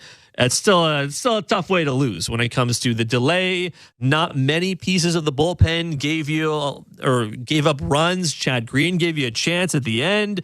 And then it's all over with a bunt and a single up the middle. It's always more of a grind in a loss when, these factors you mentioned, a lengthy delay, the specter of extra innings, going through all these pitchers. Now they have a day off tomorrow, so going through the bullpen the way they did probably won't be problematic to, the days ahead for the team. But there's something about a day like this where it stretches on and on and on, and then you don't get that result at the end that makes it, hard for them to swallow. But as you say, that's not really what it's about. And if anything, like Caleb Joseph was mentioning, it's about evaluating guys like Yariel Rodriguez, and that's why it was a bit of a controversial call to lift him early, which I agree with what Caleb was saying in terms of evaluating the player and getting to know what they're capable of in terms of pushing themselves a little bit further, facing elite hitters 3 times to the order. We saw how he reacted when he came out of the game, like the competitiveness that he was showing. Yeah, and outside in terms of the offense, like you really didn't we're in evaluation mode. There wasn't a ton to evaluate. They did fairly well against Garrett Cole, but once the Yankees bullpen took over, there was not a lot doing for this group of hitters. Yeah, Yariel Rodriguez, why don't we start there? 4 2/3, 4 hits, no runs, 1 walk, 4 strikeouts. He threw 76 pitches, 51 of them were strikes. And yeah, Nick, I honestly, early in the game, first and second inning, I kind of thought we were in trouble, right? I mean, he got multiple runners on in both of those innings. He kind of looked like he was having trouble really commanding. He probably got a little bit of help, I think, especially in that the AB to Judge, who was the third batter of the game. There was a strike that, or it was called a strike. There was a ball that was called a strike that, probably shouldn't have been. And then he got after that on a 3-2 count, got Judge to swing at a slider well below the zone. And Judge is not perfect, although he's very good, as we know. But no runs scored in the first inning, despite the bases getting loaded at some point. They had 2 more runners in scoring position in the second inning, no run score. And like you said, he gets the yank with 2 outs in the 5th. And I understand from an actual tactical perspective, do you want Yariel Rodriguez, who got beat up pretty badly against the Orioles, do you want him to face Soto of all people for a third time, and then Soto goes out and does the thing to you later in this ball game? So I get it.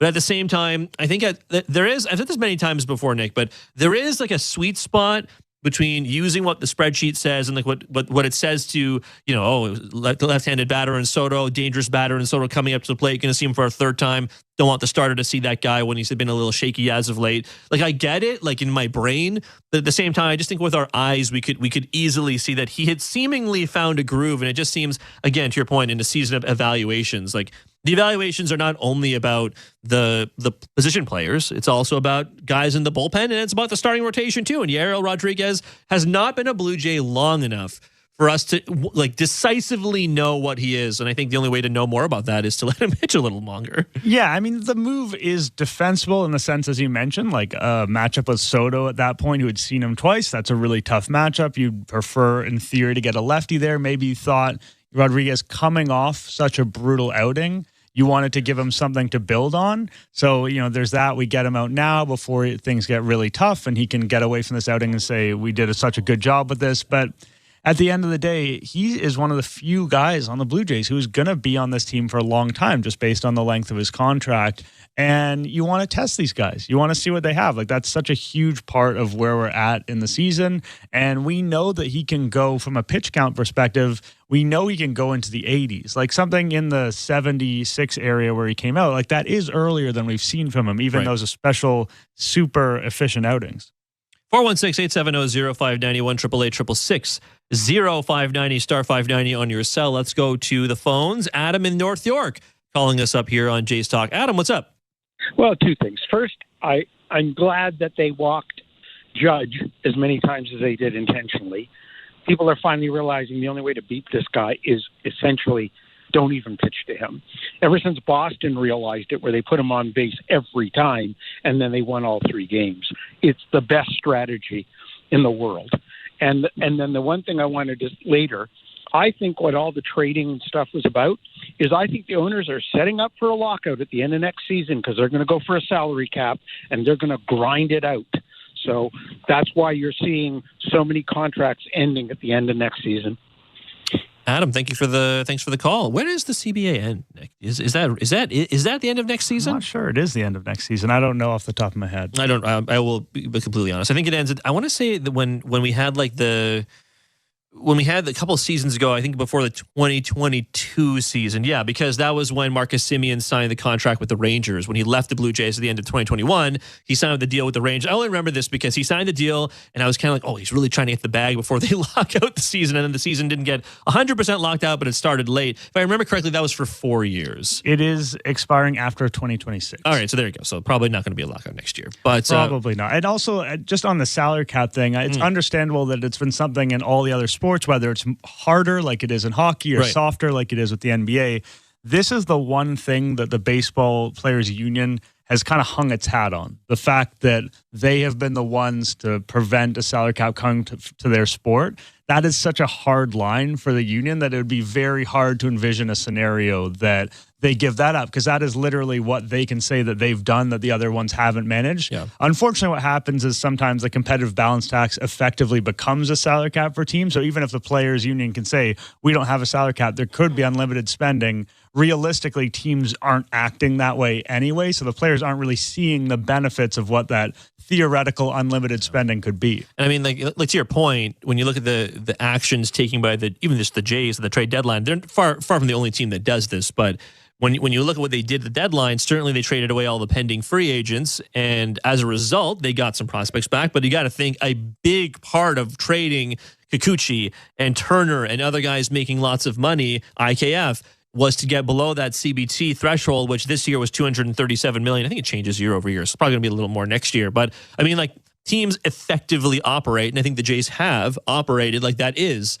the cap, right? And I think if that's the case, it does kind of somewhat inform how you spend money. To Adam's point, who just called in, what do you think of the decision to walk Judge intentionally walk Judge as many times as they did? It's interesting because it's a play that's less common, I think, than most people realize. Like, coming into this game, Aaron Judge had taken only 8 intentional walks all season long and took 3 today. So that's a pretty radical departure from what teams normally do with Aaron Judge. Right. There are definitely moments where you could justify it. He has really come close to reaching that Bonzian level where you have to consider, like, is it even worth playing with this guy? I still think if you've got a right-handed pitcher and, it's 2 outs or you have bases empty, like, in most situations, I feel like I would pitch to him. So I think they may have, I don't know, the pendulum may have swung a little bit further in this game than I would normally like, but he's such a rare talent, and the level that his offensive production has reached is so unusual in the modern game that you do have to start thinking about the situation differently, because he just presents an issue that other batters do not. 416-870-0590, 1-888-666-0590, star 590 on your cell. Let's go to Alan in Toronto. I was going to say Alan in a cab, but Alan in Toronto. Alan, what's up? I understand you also want to talk about the intentional walks to Judge. Yeah, he's all business and no pleasure, John Schneider. Why not give the faithful, the Yankees, the faithful pleasure? Let him come out with the plate and get his 3 swings in. Face him like a man. You intentionally walk him and with nobody on base. That's bizarre. It's absurd as far as I'm concerned. Most likely, Judge is going to strike out. He already has 122 strikeouts this year, on pace for close to 200. He also has like 40-plus home runs, though. Yeah, all right. So most likely you're going to strike him out. He may hit a home run, but anybody that comes to the plate may hit a home run. So, you might, I don't look at it that way.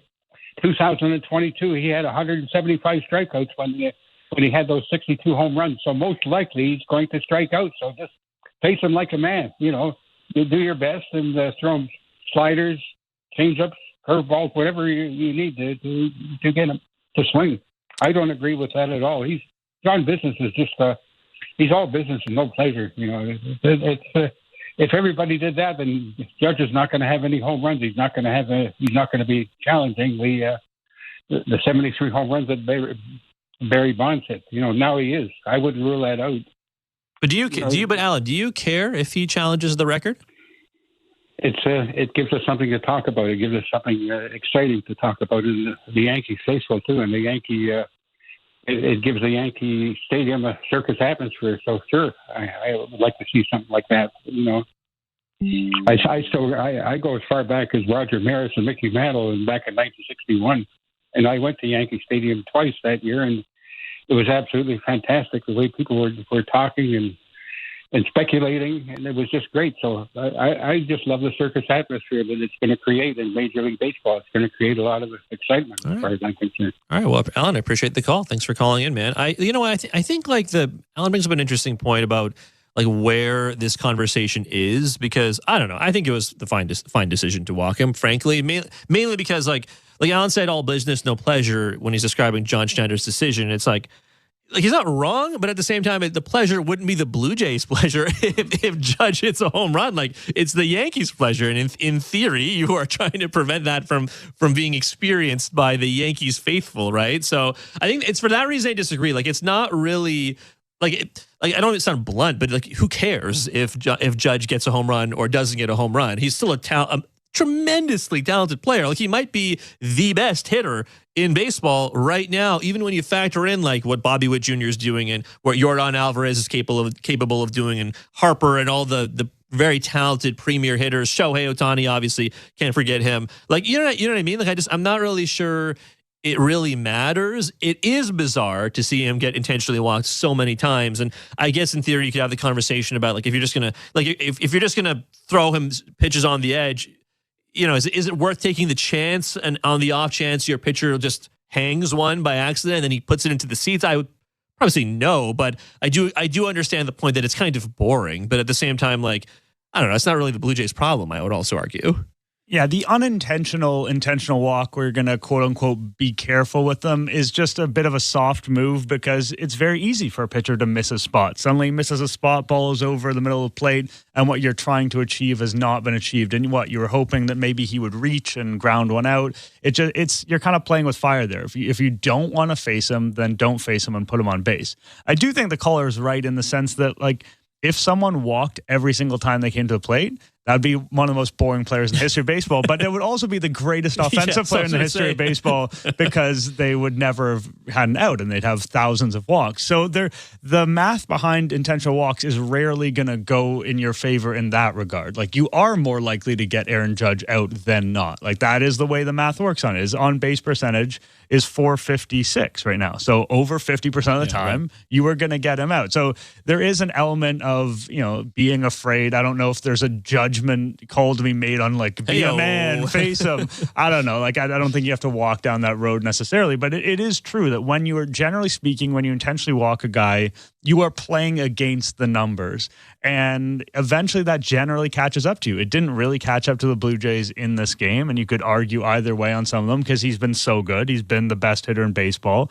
And it would be great to watch a home run chase, for instance. We saw a little bit of that with Judge in 2022, even if it was the AL record and it was a little bit, I don't know. I found that a bit of an interesting discussion because it wasn't sort of the real record.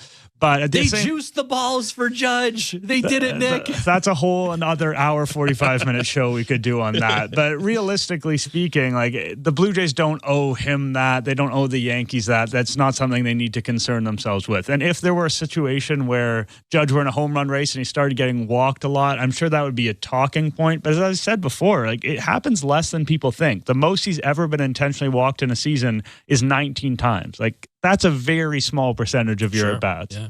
416-870-0590, 1-888-666-0590, star 590 on your cell. Let's keep the calls going with Jeff in Strathroy joining us here on Jays Talk. Jeff, where's Strathroy? Is that near London? Is that where that is?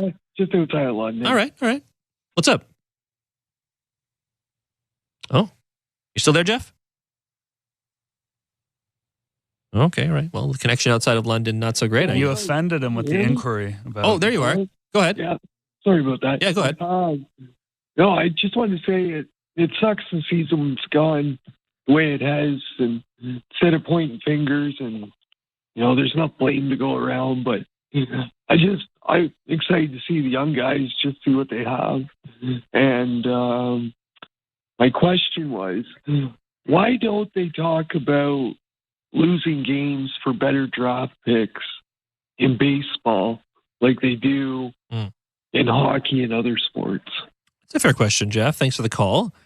It sounds kind of sleepy. Maybe you know what? I don't blame him actually, because it was a long game, including the rain delay. He's not alone. Yeah, I think I wish we could have taken a nap at one point. Instead, we talked about Joey Chestnut. Okay, tanking in baseball.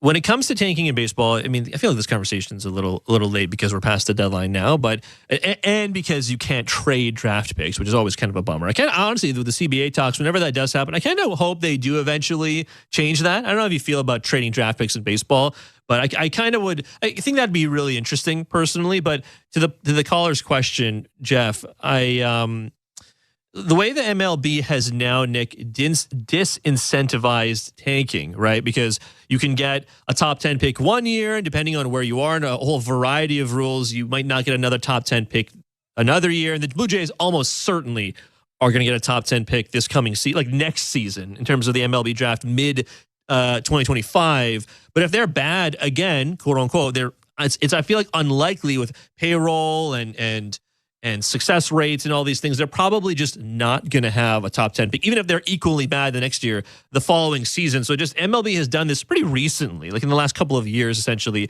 to try and stop teams from effectively doing what the Orioles did and before them doing what the Astros did. I think it's for that reason. It's like almost there's no point to tanking in baseball anymore. Certainly because you could also tank in baseball for years and have the prospects just not pan out. There's also that. But even if you could guarantee getting tons of top-end draft picks, like just you can't get that in consecutive years anymore. So I almost feel like there's no benefit to tanking as there once was, perhaps. Even in the past, like prior to these lottery rules and the rules kind of restricting how many top 10 picks you could have, just the structure of the sport makes it so different. Like take basketball, where if you got near the bottom, and it's a lottery in the NBA as well, but you could get Victor Wembanyama and he could walk onto your team and instantly be the best player on your team the day after you draft him and then be someone you build around for a decade. In baseball, it's not like that. You get the occasional quote-unquote generational prospect. You get the Bryce Harper type who everyone knows is going to go number one and everyone expects to be a star.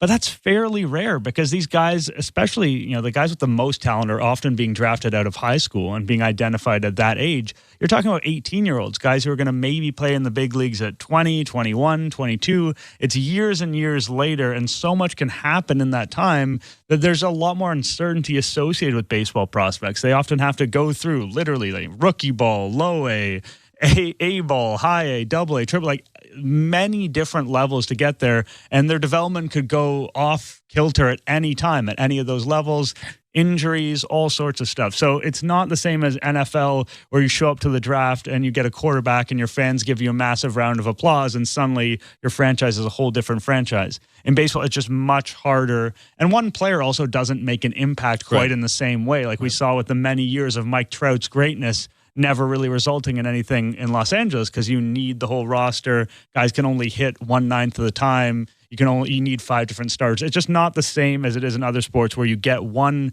generational player and suddenly your franchise is a totally different franchise. So here's some of the rules around that, by the way, just because I was trying to remember the exact wording when we were talking about it just now. But large market teams, defined as teams that do not receive revenue sharing, are prohibited from receiving a selection in the lottery in consecutive years. That certainly applies to the Blue Jays, which are Toronto's one of the biggest markets in all of baseball.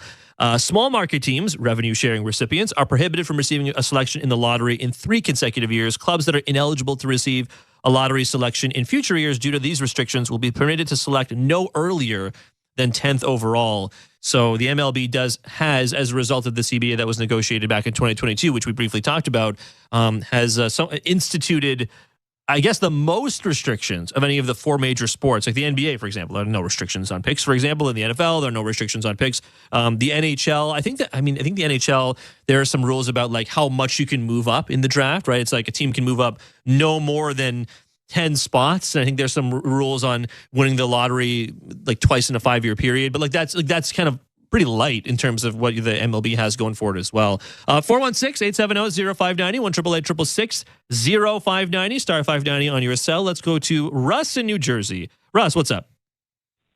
I can't sit any more rain delays. I was in Baltimore Monday. That was a disaster.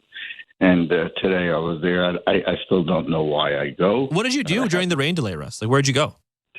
Well, it's great. I had a schmooze with Shai Davidi, and he took a picture of me and sent it to Alex Antopoulos. And Alex says, Russ from Jersey is there, huh? Not surprised. So Alex is from the best people that I know. But it's a tough year. It's just, they battled today. They didn't get a hit, basically one hit from the 4th inning and on or something like that. And I don't know what Guerrero's doing trying to steal third base with nobody out and him on second, but that's for another day. But let's talk about some of the younger guys. And, a lot was made. And I remember early in the season, I'll tell you what game it was. It was game 5 when Schneider hit that big home run against Houston. And we won 2-1 in the 9th inning. The next day, John Schneider didn't put him in the lineup, and everyone was up in arms. Hell yeah, they don't put him in the lineup. David Schneider, pitching has adjusted to David Schneider. I just looked, when I was at the game, and the last 30 games, first of all, he hasn't hit a homer since June 22nd, okay? And that's, when he came up, he was hitting them like every day he was hitting one, and he hasn't hit a homer like close to 2 months, and he struck out 34 in his last 81 at bats. He really looks lost, and somebody that I wonder what you think here. The adjustments have to be made because he's not hitting the ball for power at all, and he's striking out. Horwitz, listen, he's a young player. He just came up. I'm not getting, it's early, but it seems like the pitching has figured him out a little bit. The pitchers, last 15 or 16 games, he hasn't hit the ball as much. Still very patient at the plate, but this is what we have to look forward to. So it's tough for me to keep going, but I still, like I said, I'll probably be in Boston in a couple of weeks for that doubleheader on that Monday. Why, I don't know, but I just love this team. So, you keep going. But it's the one thing I want to also leave you with is, Ross Atkins is getting a lot of accolades. Oh, he did a great job with the deadline. There was, the report from Nightingale that he's gone at the end of the year if they don't make the playoffs. What do you think now? Do you think there's a chance that, his buddy Mark Shapiro keeps him? Hey, Russ, I appreciate the call, man. I think that is something that is a popular topic of conversation because of the way the trade deadline was perceived, certainly. And, hey, I was actually pretty happy with the trade deadline because they did basically everything I wanted them to do, Nick, in terms of trading all the pending free agents. Did it really matter to me if they had traded IKF or Nate Pearson? No, I suppose. But they still got back a fair amount of value in terms of what maybe Nate Pearson, maybe a little less so, but maybe the McAdoo guy they got for IKF coming from the Pittsburgh system seems like there's something there. So, I do believe they did a good job. For me at least, it has not changed my mind on what needs to happen at the end of the season. We went over this yesterday, so we don't have to spend a ton of time on this, but in a general sense, I do believe that, 9 years, no playoff wins in the Bo and Vladdy era. That by itself is enough to make a change. And I think you've just, even in a general standpoint, I think you've seen other less successful in the regular season franchises make changes in less time than it would take Ross Atkins to be changed out of his role. So with perhaps even a little more success. Because, again, I said this yesterday, had the Blue Jays even made it to one ALCS, or honestly, I'm begging for scraps here, just a one ALDS where they made a little bit of noise. Even if they didn't win, I honestly might feel a little different. But we can't even talk about that. We're talking about literally no playoff wins against the Rays, the Mariners, and the Twins in those playoff series. I think even though the trade deadline went the way you want it to go, I don't think it really changes my mind. No, and this franchise has put a premium on continuity and patience and sort of staying a course and understanding that there's going to be volatility year to year and having a core direction and a group of players they're investing in. And from a big picture perspective, that sounds like a good idea. It sounds like a good idea not to overreact to years that go in a weird direction, to not give up on players just because they have one bad season. These are all good principles in theory. But in practice, if things don't work out and we're getting to close to a decade without the type of results that the team has been aiming for, has been spending towards as well, this isn't some bottom of the barrel market in terms of spending. They have been attempting to win the World Series, make deep playoff runs. They have fundamentally failed in that attempt. There's been some bad luck involved in that. There's been some things this front office probably couldn't have possibly foreseen that have gone wrong, but that's life. Things go wrong, and the results are not there. And yes, I do think that they did a good job at the trade deadline in terms of restocking the farm system and getting fairly good value for, I would say, a group of trade chips that were not elite necessarily. Although, Kikuchi, they got a pretty strong return from him as if he were a more elite pitcher, perhaps than he had been showing in recent months. At the end of the day, I don't think that one trade deadline, which is a group of, 8 trades, only 3 of which are kind of really significant, 2 of which are significant, depending on how you want to slice that up. Yeah. Most of them were minor transactions. That does not tell the story of the tenure of this front office, and I don't think that makes a big difference towards what you would do in terms of keeping them or going in a different direction. Before we hit the break, I wanted to get to the other part of Russ's point by reading some text, because some people had texted in about this as well. He was talking about Davis Schneider. Nick in North Bay says, on the text line, 590-590, name and location, Nick says, I think it's time to move on from Schneider, the player. He's not an everyday player, in my opinion. The magic has ended. We need better outfielders for next year. He wrote like OFers, and I thought he misspelled the word offers, but he actually is correct. Thank you, Nick. We need better outfielders for next year. And Jay from Regina, which I agree with this text, Jay, he says, extremely disappointed at Davis's approach, especially in the ninth. Let a middle in go for a strike and attempts to swing at a bad pitch low and away. I do have faith he'll figure it out, though. He's still a rookie in my mind. I think that is like part of the discussion on Davis Schneider. Even I forget sometimes that like he really only now has hit about a year in the majors because he was called up in 2023 at the beginning of August. I'm not saying that excuses what he's been doing. He has not been playing well. I think he would tell you that, but I'm not sure the spot for him is in Buffalo. You know what I mean? Like even if he does end up as a quad A type player, and I don't think that's what his ceiling is. I mean, we've seen his ceiling. It's ridiculous what his ceiling is, considering what we got at the beginning of August 2023. But his floor or maybe his ceiling might actually be as a bench player next year. But I do think there is a spot for him on this roster. Having said that, maybe if he doesn't adjust back to the adjustments pitchers have made to him, maybe then we have to revisit this conversation, Nick. You only send him to Buffalo if you believe that's the best thing for his development in terms of building confidence and resetting. Like I think back to Teoscar Hernandez when he got sent to Buffalo, and that really helped him, kind of reestablish himself as a hitter. If the Blue Jays believe that that's what Schneider needs, that's understandable. But when you look at their roster today, there's just multiple players on the roster that don't necessarily need to be there either in the short or long term, and he is better than some of the players available. Even after this extended long, cold streak, I guess you call it, multiple months, his year-long stats are close to league average. He's had less than 500 plate appearances as a major leaguer. Like, we don't know what Davis Schneider is yet. It's easy to tell the story of he was great and now he's bad and they figured him out. But it doesn't necessarily work like that. Like, yes, there have been adjustments against him, but he also has the ability to adjust back. I think we need more time with Schneider to understand what he is. The most likely scenario for him probably is more of a matchup guy that gets used against lefties, moves around the diamond, sort of super utility, 400 plate appearances a year instead of 600, maybe not the true everyday guy, certain pitchers that you want to avoid using him against. That's the most likely outcome. But we're still fairly early in the process here, and he's shown pretty compelling stuff. In terms of his whole career, if you want to call it that, his numbers are really good. Like if you mash together what he did last year and what he did this year, you say the truth lies somewhere in between. That in between is a pretty good hitter. And so I understand why Blue Jays fans are a little sick of Schneider because he hasn't been good for weeks now. We have been watching week after week after week of him not producing power, him striking out a lot, and him having a little bit of a less impressive discipline at the plate than we're used to seeing. So I get the feeling, but in terms of where he's at in his career, there's a lot we don't know, and it's going to play out over the next couple months, and it's probably going to play out next season regardless of what role he's in. 416-870-0590, 1-888-666-0590, star 590 on your cell. Those are the numbers to call. 590-590, name and location. We've gone to the text line a little bit, but the People's Text line is still open until we are out of here. One more segment to go here on Jays Talk on the Sportsnet Radio Network.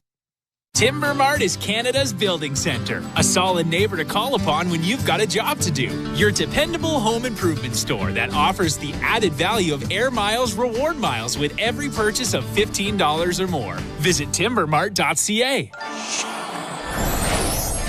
Witches, wizards, and muggles come down to the core as Roger Center transforms into Hogwarts. Harry Potter-themed entertainment and activities around the ballpark.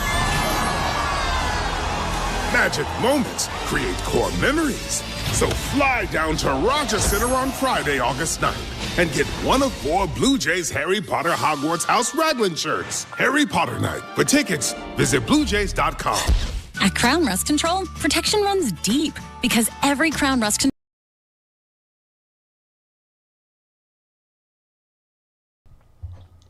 Cheers, Insiders. I just wanted to take a minute to say thank you for hanging out with us. I really appreciate you guys helping me create this amazing community that we have here for Toronto sports fans to hang out together every single time a Toronto sports team is live. The Blue Jays, we got hockey season coming up, the Argos games. Just wanted to say thank you. Make sure that bell is turned on so you don't miss it when we go live for any Toronto sports event and some other sports events as well. We'll see you guys back in the chat. Until the end of 2024. I dare say, folks, inflation stands no chance against this all-star. Here's the delivery.